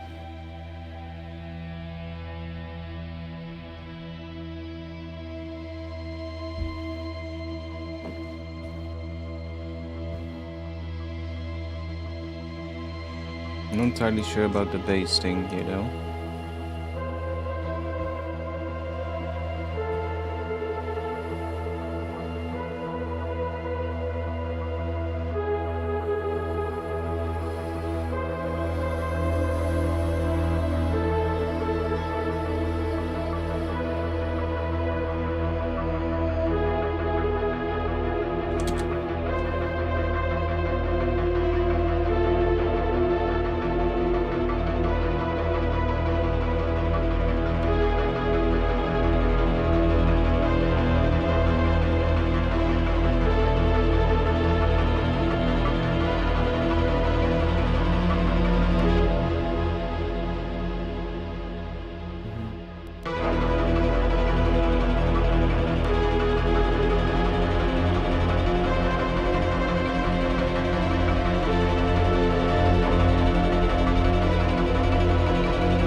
Then it wants to go back to here.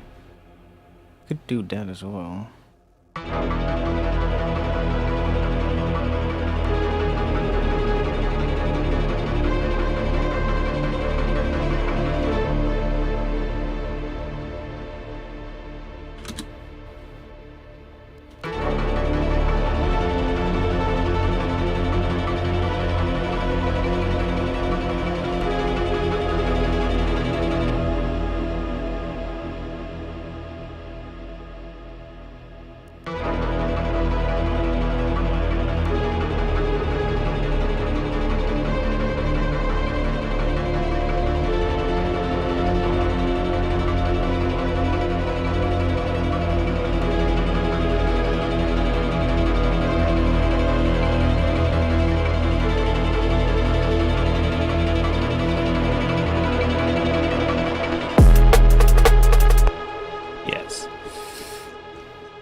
Hmm.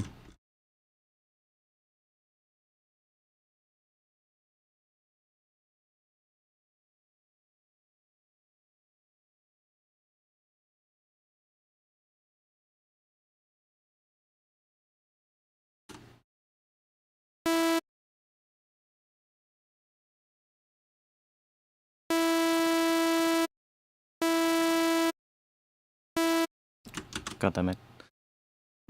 Something like that.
It's obviously gonna clash with this one.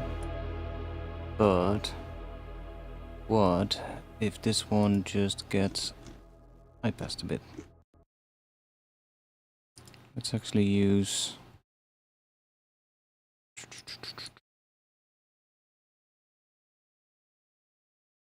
No, I already have an EQ there, but... this one gives me a bit more control.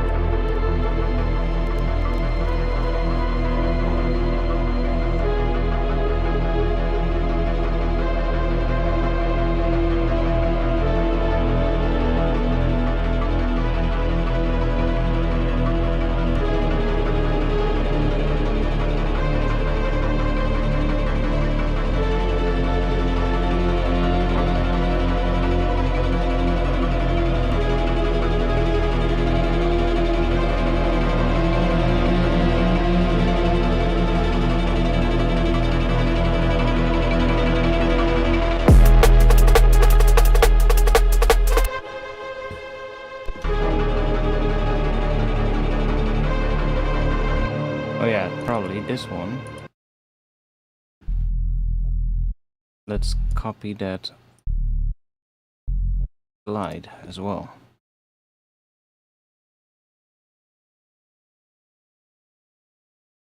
Probably pretty slow.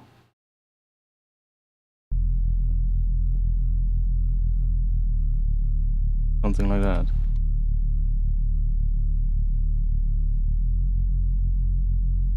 And then I probably want to automate this bit towards the end. But maybe we want to do some other stuff in front of it first. So let's try a phase, eh?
Hey, minimal audio. I was zoned in. um, what up? Yeah, welcome. What are we getting up to today? Well, I actually have been making a pretty... How do we even call this, guys? What do we call this? I'm also nearing the end of the stream. It's 1:27 a.m. right now. Oh, yo, Jake. Welcome. So, yeah, this is a bit of a... We had a lot of fun making a massive atmospheric thing right here. With like some instances of contact and some other things. And running through reverb and a whole lot of other things and some randomized modulation. And it starts sounding pretty interesting.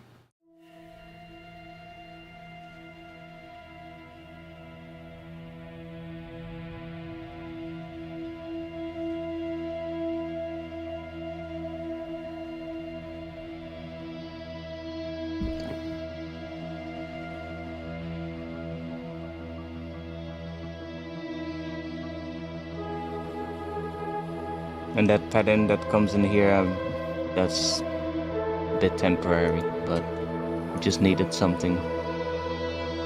This thing is doing something. Making a bit of a pattern.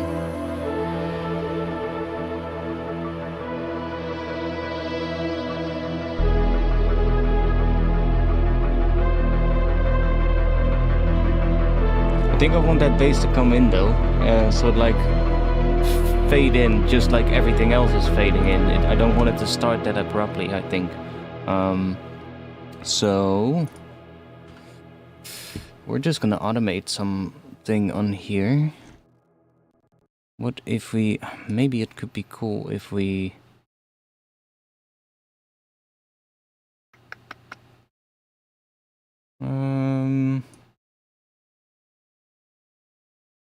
What if we use this in combination with a high pass? Would that be cool?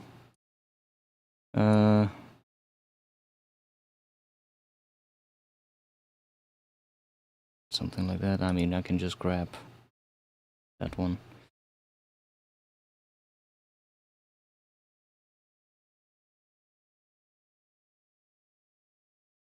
I can do the volume, but...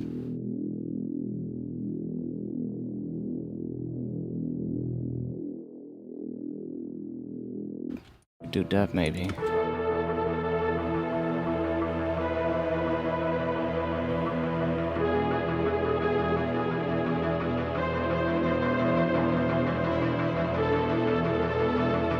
Then we'll just automate it down over time. See what we get.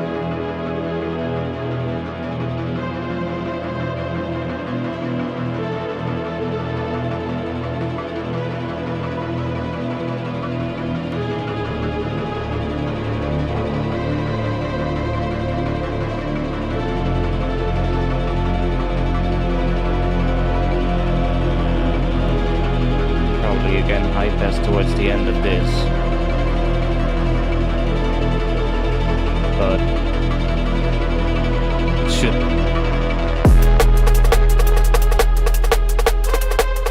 And then we had these drums with a bit of an 808 from Current that we made.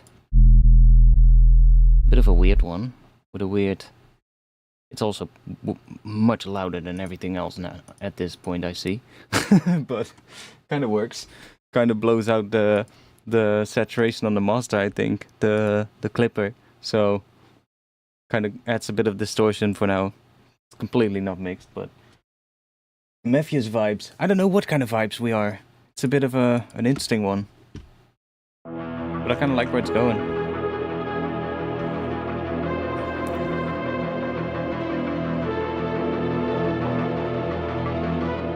Yeah, I'm working on it. I'm working on the video, but I want to do it right, you know? I want to do it right. And I don't want to make like a tutorial like, yo, here's how to make this sound, and that was the tutorial. Thanks for watching. So, I want to do it right. Did you program the shuffle? This thing is, it's a break that I chopped up. So, what was the original? Let's see. Show in browser. It's from a Loopmasters pack. That one.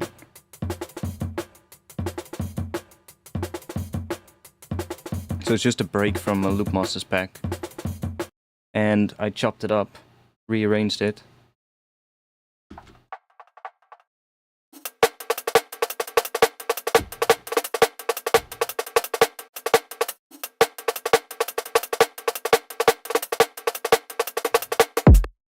There's obviously a bit of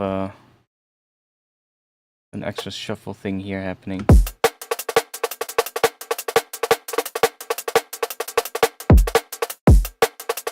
And a bit of an edit here.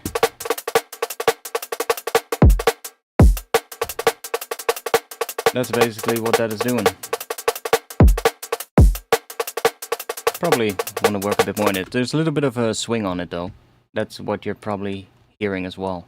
I normally, when I do drum and bass kind of stuff, I have a groove that I use for basically everything in this track at the moment. Well, at the moment only the drums, but if I would add like something rhythmic in the bass or something, I would probably add it to that as well, so it all has the same groove. And that's literally just, I posted on my Patreon as well, because it's a very simple thing, but kind of is nice to have.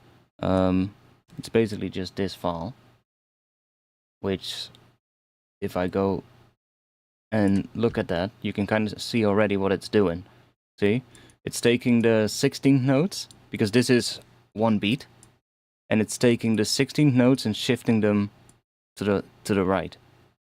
And then what I do is, this is a pretty heavy swing, obviously, but then I can use the percentage in the Ableton's groove pool for the timing to dial in how much I want the 16th notes to be shifted to the right. So that way you kind of get a little bit of swing, but your 8 notes are still exactly on grid. And this is also, it's just the notes are full velocity, so I don't really use any volume randomization or anything for that. It's literally just to change the timing. But that way everything is sort of like, even though it has like more shuffle or more swing, it is still all in time with each other, because the issue with drum and bass, right, because it's so quick that when you get like in your drums notes that are just slightly not aligned with each other, a lot of times you get these really weird flams that just don't work because they're so close together.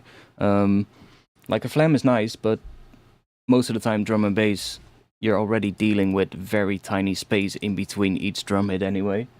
So you don't really have that much room to play around with, right? Especially with like maybe a kick or something, but it's still, of course, there are exceptions like usual, but that's just my main groove that I use. I have 3 different ones. One is, this is the strongest one. There's also a medium one, which is somewhere up here or something. And then there's a light one that I never use, but mostly just use the strong one, and then I just use the percentage in the timing of the groove pool to just dial in how much I want. Because right now I can really easily just be like, oh, maybe it would be cool with a bit more swing, and I'll just dial up the swing a bit. I think it's we're even using the medium one right now. Let me put the strong one in. See? And I can bring it back. Just have a little bit of it. And if I record it, we should be able to see it. So you can see it here as well. All these 16th notes are just shifted a tiny bit to the right, while the 8 notes are perfectly on grid. And that's usually, I find, works pretty well for drum and bass.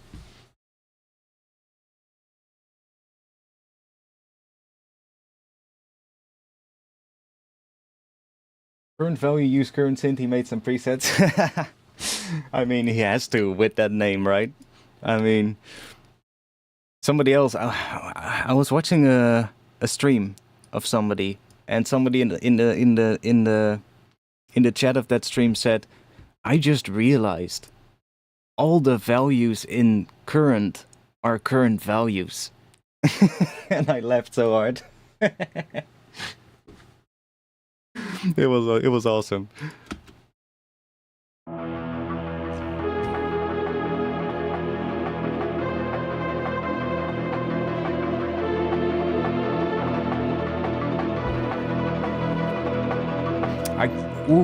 I could probably. We have these tremolo things, right? We have those. Let me try something out. This one is in 8 notes, so this one we don't really have to do anything. But this one is in 16s. Can we add the groove to that?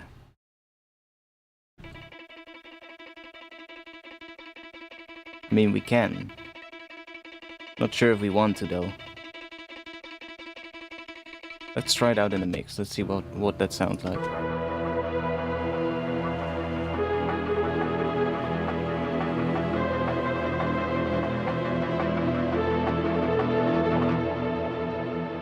I think there's a helicopter above my house.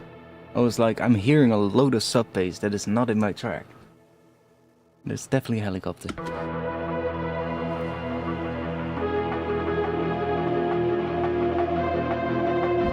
We need something more here, though, to emphasize this section, I think. What if we do another one of those current thingies that I do quite a lot recently? It's actually a good use for the wave shifter in current. Let's take current here. I think some noise is what we need there. So let's just go in here and let's find drum one shot. Then let's do a hi-hat. Something like that.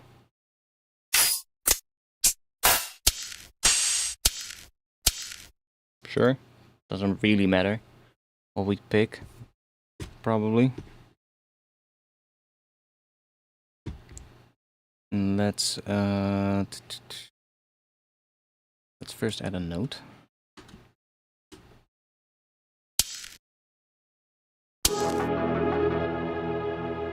And should we use swarm reverb?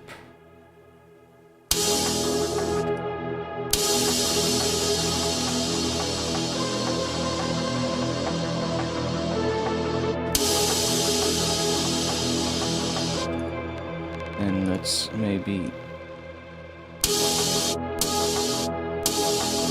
it a little bit of attack so it's a little bit softer. And now let's try grabbing you.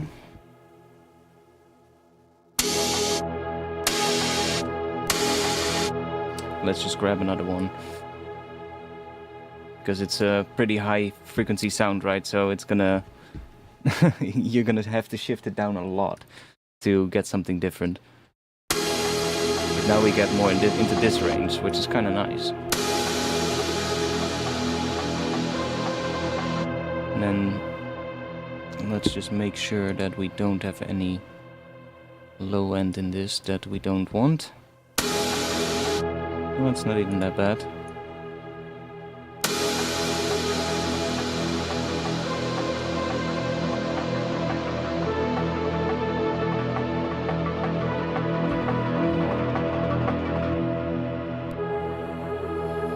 Let's try maybe some other kind of sound instead of a hi-hat.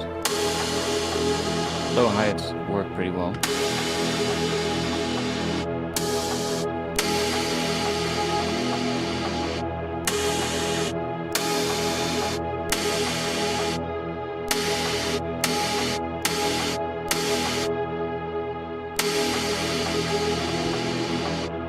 Try though. I mean, there's attack for bright, So if we take that and then take hi-hat off, maybe take drum off as well, what do we get? I mean, that could maybe be fun.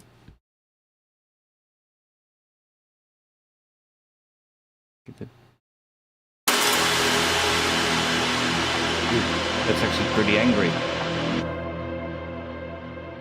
Maybe a bit loud, but it's pretty angry.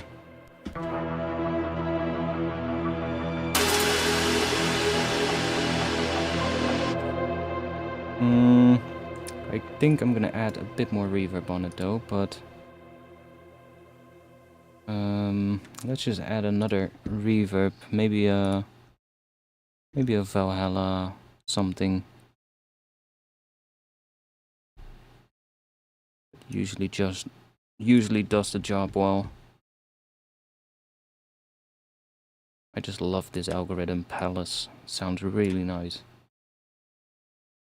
Probably want to have a pretty high shelf now because this is pretty high sound. Maybe use 80s.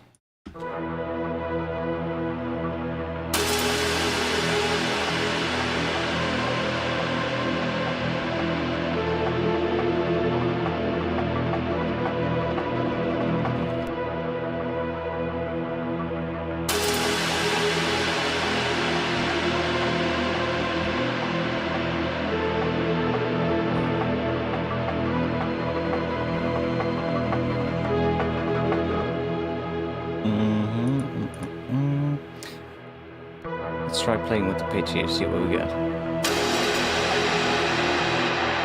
We also have, of course, the other parts. I wish there was a way to zoom in here, so you could better see if it's like on one of the things, but don't worry. Minimal Audio, Jake, if you're still here, I've got a whole list of feature requests for you guys.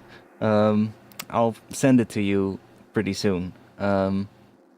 But it's like, I don't know, it's like 20 something things. But I think if you read it, you're probably going to be like, at least for a good amount of them, you're probably going to be like, oh, that's a good idea. Or maybe you already have it on the to-do list. So, but I have a whole list of things that I found out while working with it that made me go, oh, that would be really nice. That would be great.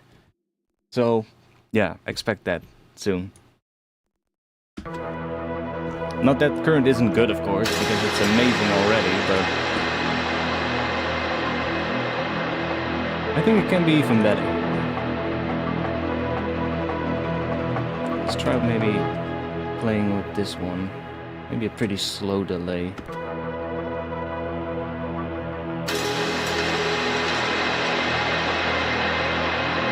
That's a bit much, maybe.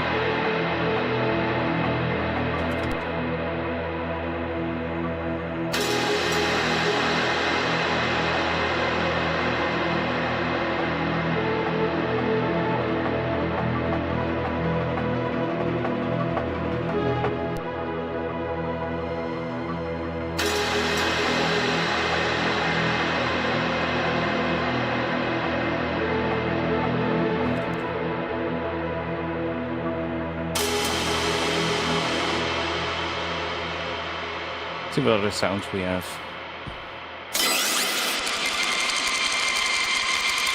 I love right now, we already get it with a lot of reverb, so you kind of hear what it does, but that's maybe a bit much. Let's put sound effect on or something. Or is there one for Foley? Oh yeah, there is one for Foley. Nice. And then we don't need sound effect, probably.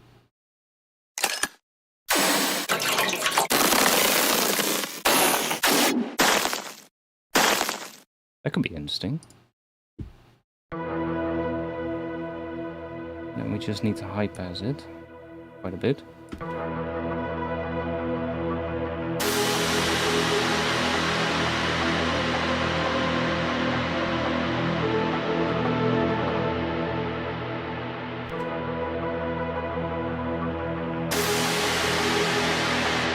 Oh wait, these ones are also not set to 100% wet, my bad.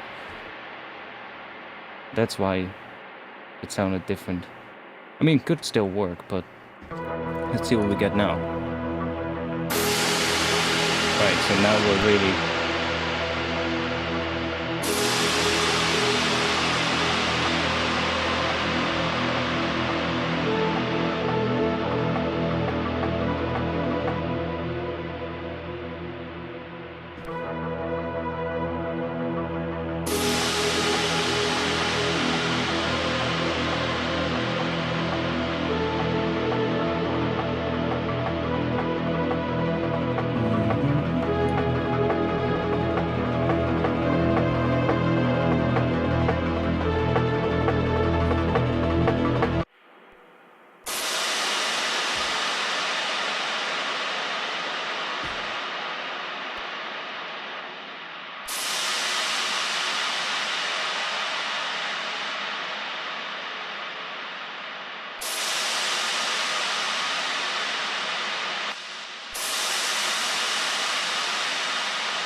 More reverb.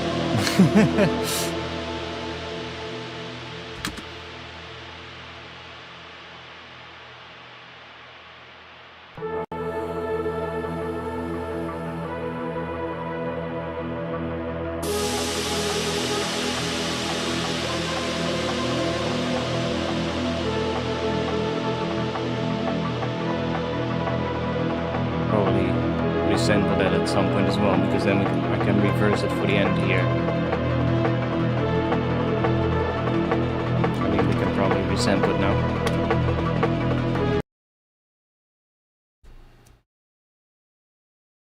Also, I am really gonna stop streaming soon now, because it's almost 2 AM. So, it's getting a bit late. We definitely made something cool today, though. I love the vibe of the atmosphere. It has a really interesting tone, and that's good. Not too sure yet about the top part, the top melody line on top of it, but other than that, the whole sound of sort of like the atmosphere sounds really nice.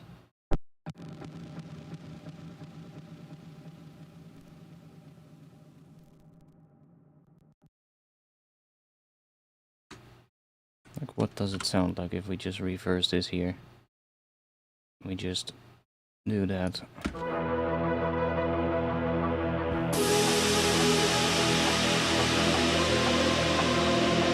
And probably just on or move it a little bit. Like there.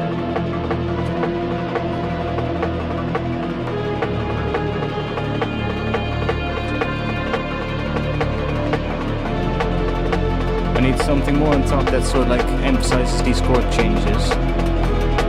Like, I know what we need here, like just a full sort of like, I guess a full string orchestra on top of this, playing like basically octaves here, maybe fifths, and then here on these notes, it needs to start introducing either like the thirds of the chord, or maybe the 7th or something like that, or the 9th or the 11th, whatever.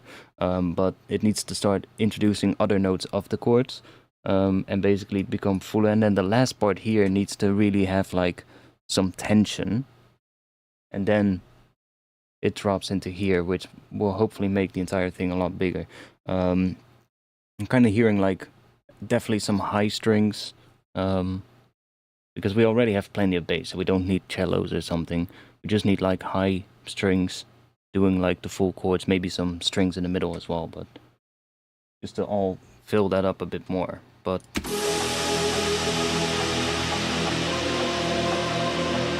what does it sound like now if we, because this was a a weird impact.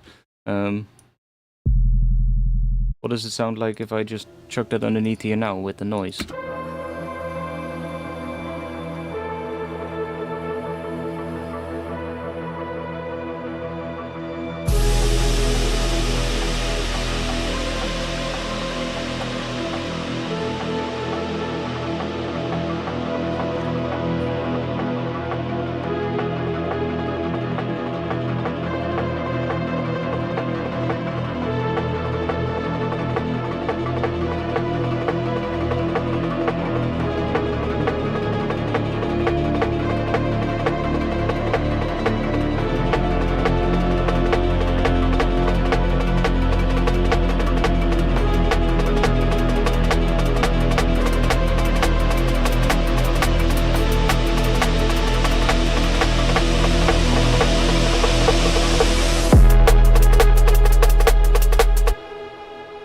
Okay, yes.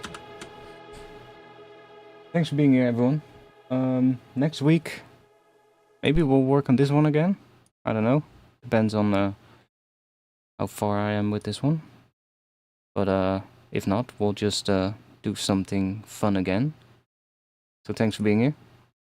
Hope to see you all again next week. Usually around 8:30 p.m. Amsterdam time on Friday that I do a live stream. So be there. If not, if you wanna just stay up to date with future streams or anything, join the Discord server. Link to that is in the chat. And if you want to support me, the best place to do that is on Patreon, where you can download a whole lot of samples and other things in return for your support. So thanks a lot for the people who do support me on there, because that means a lot and really helps out. Thanks. I'll play this one while we end, and I hope you like this one. Getting a bit quiet here as well. That's how I know it's getting late. The chat is getting quieter as well. It's fine though. I understand.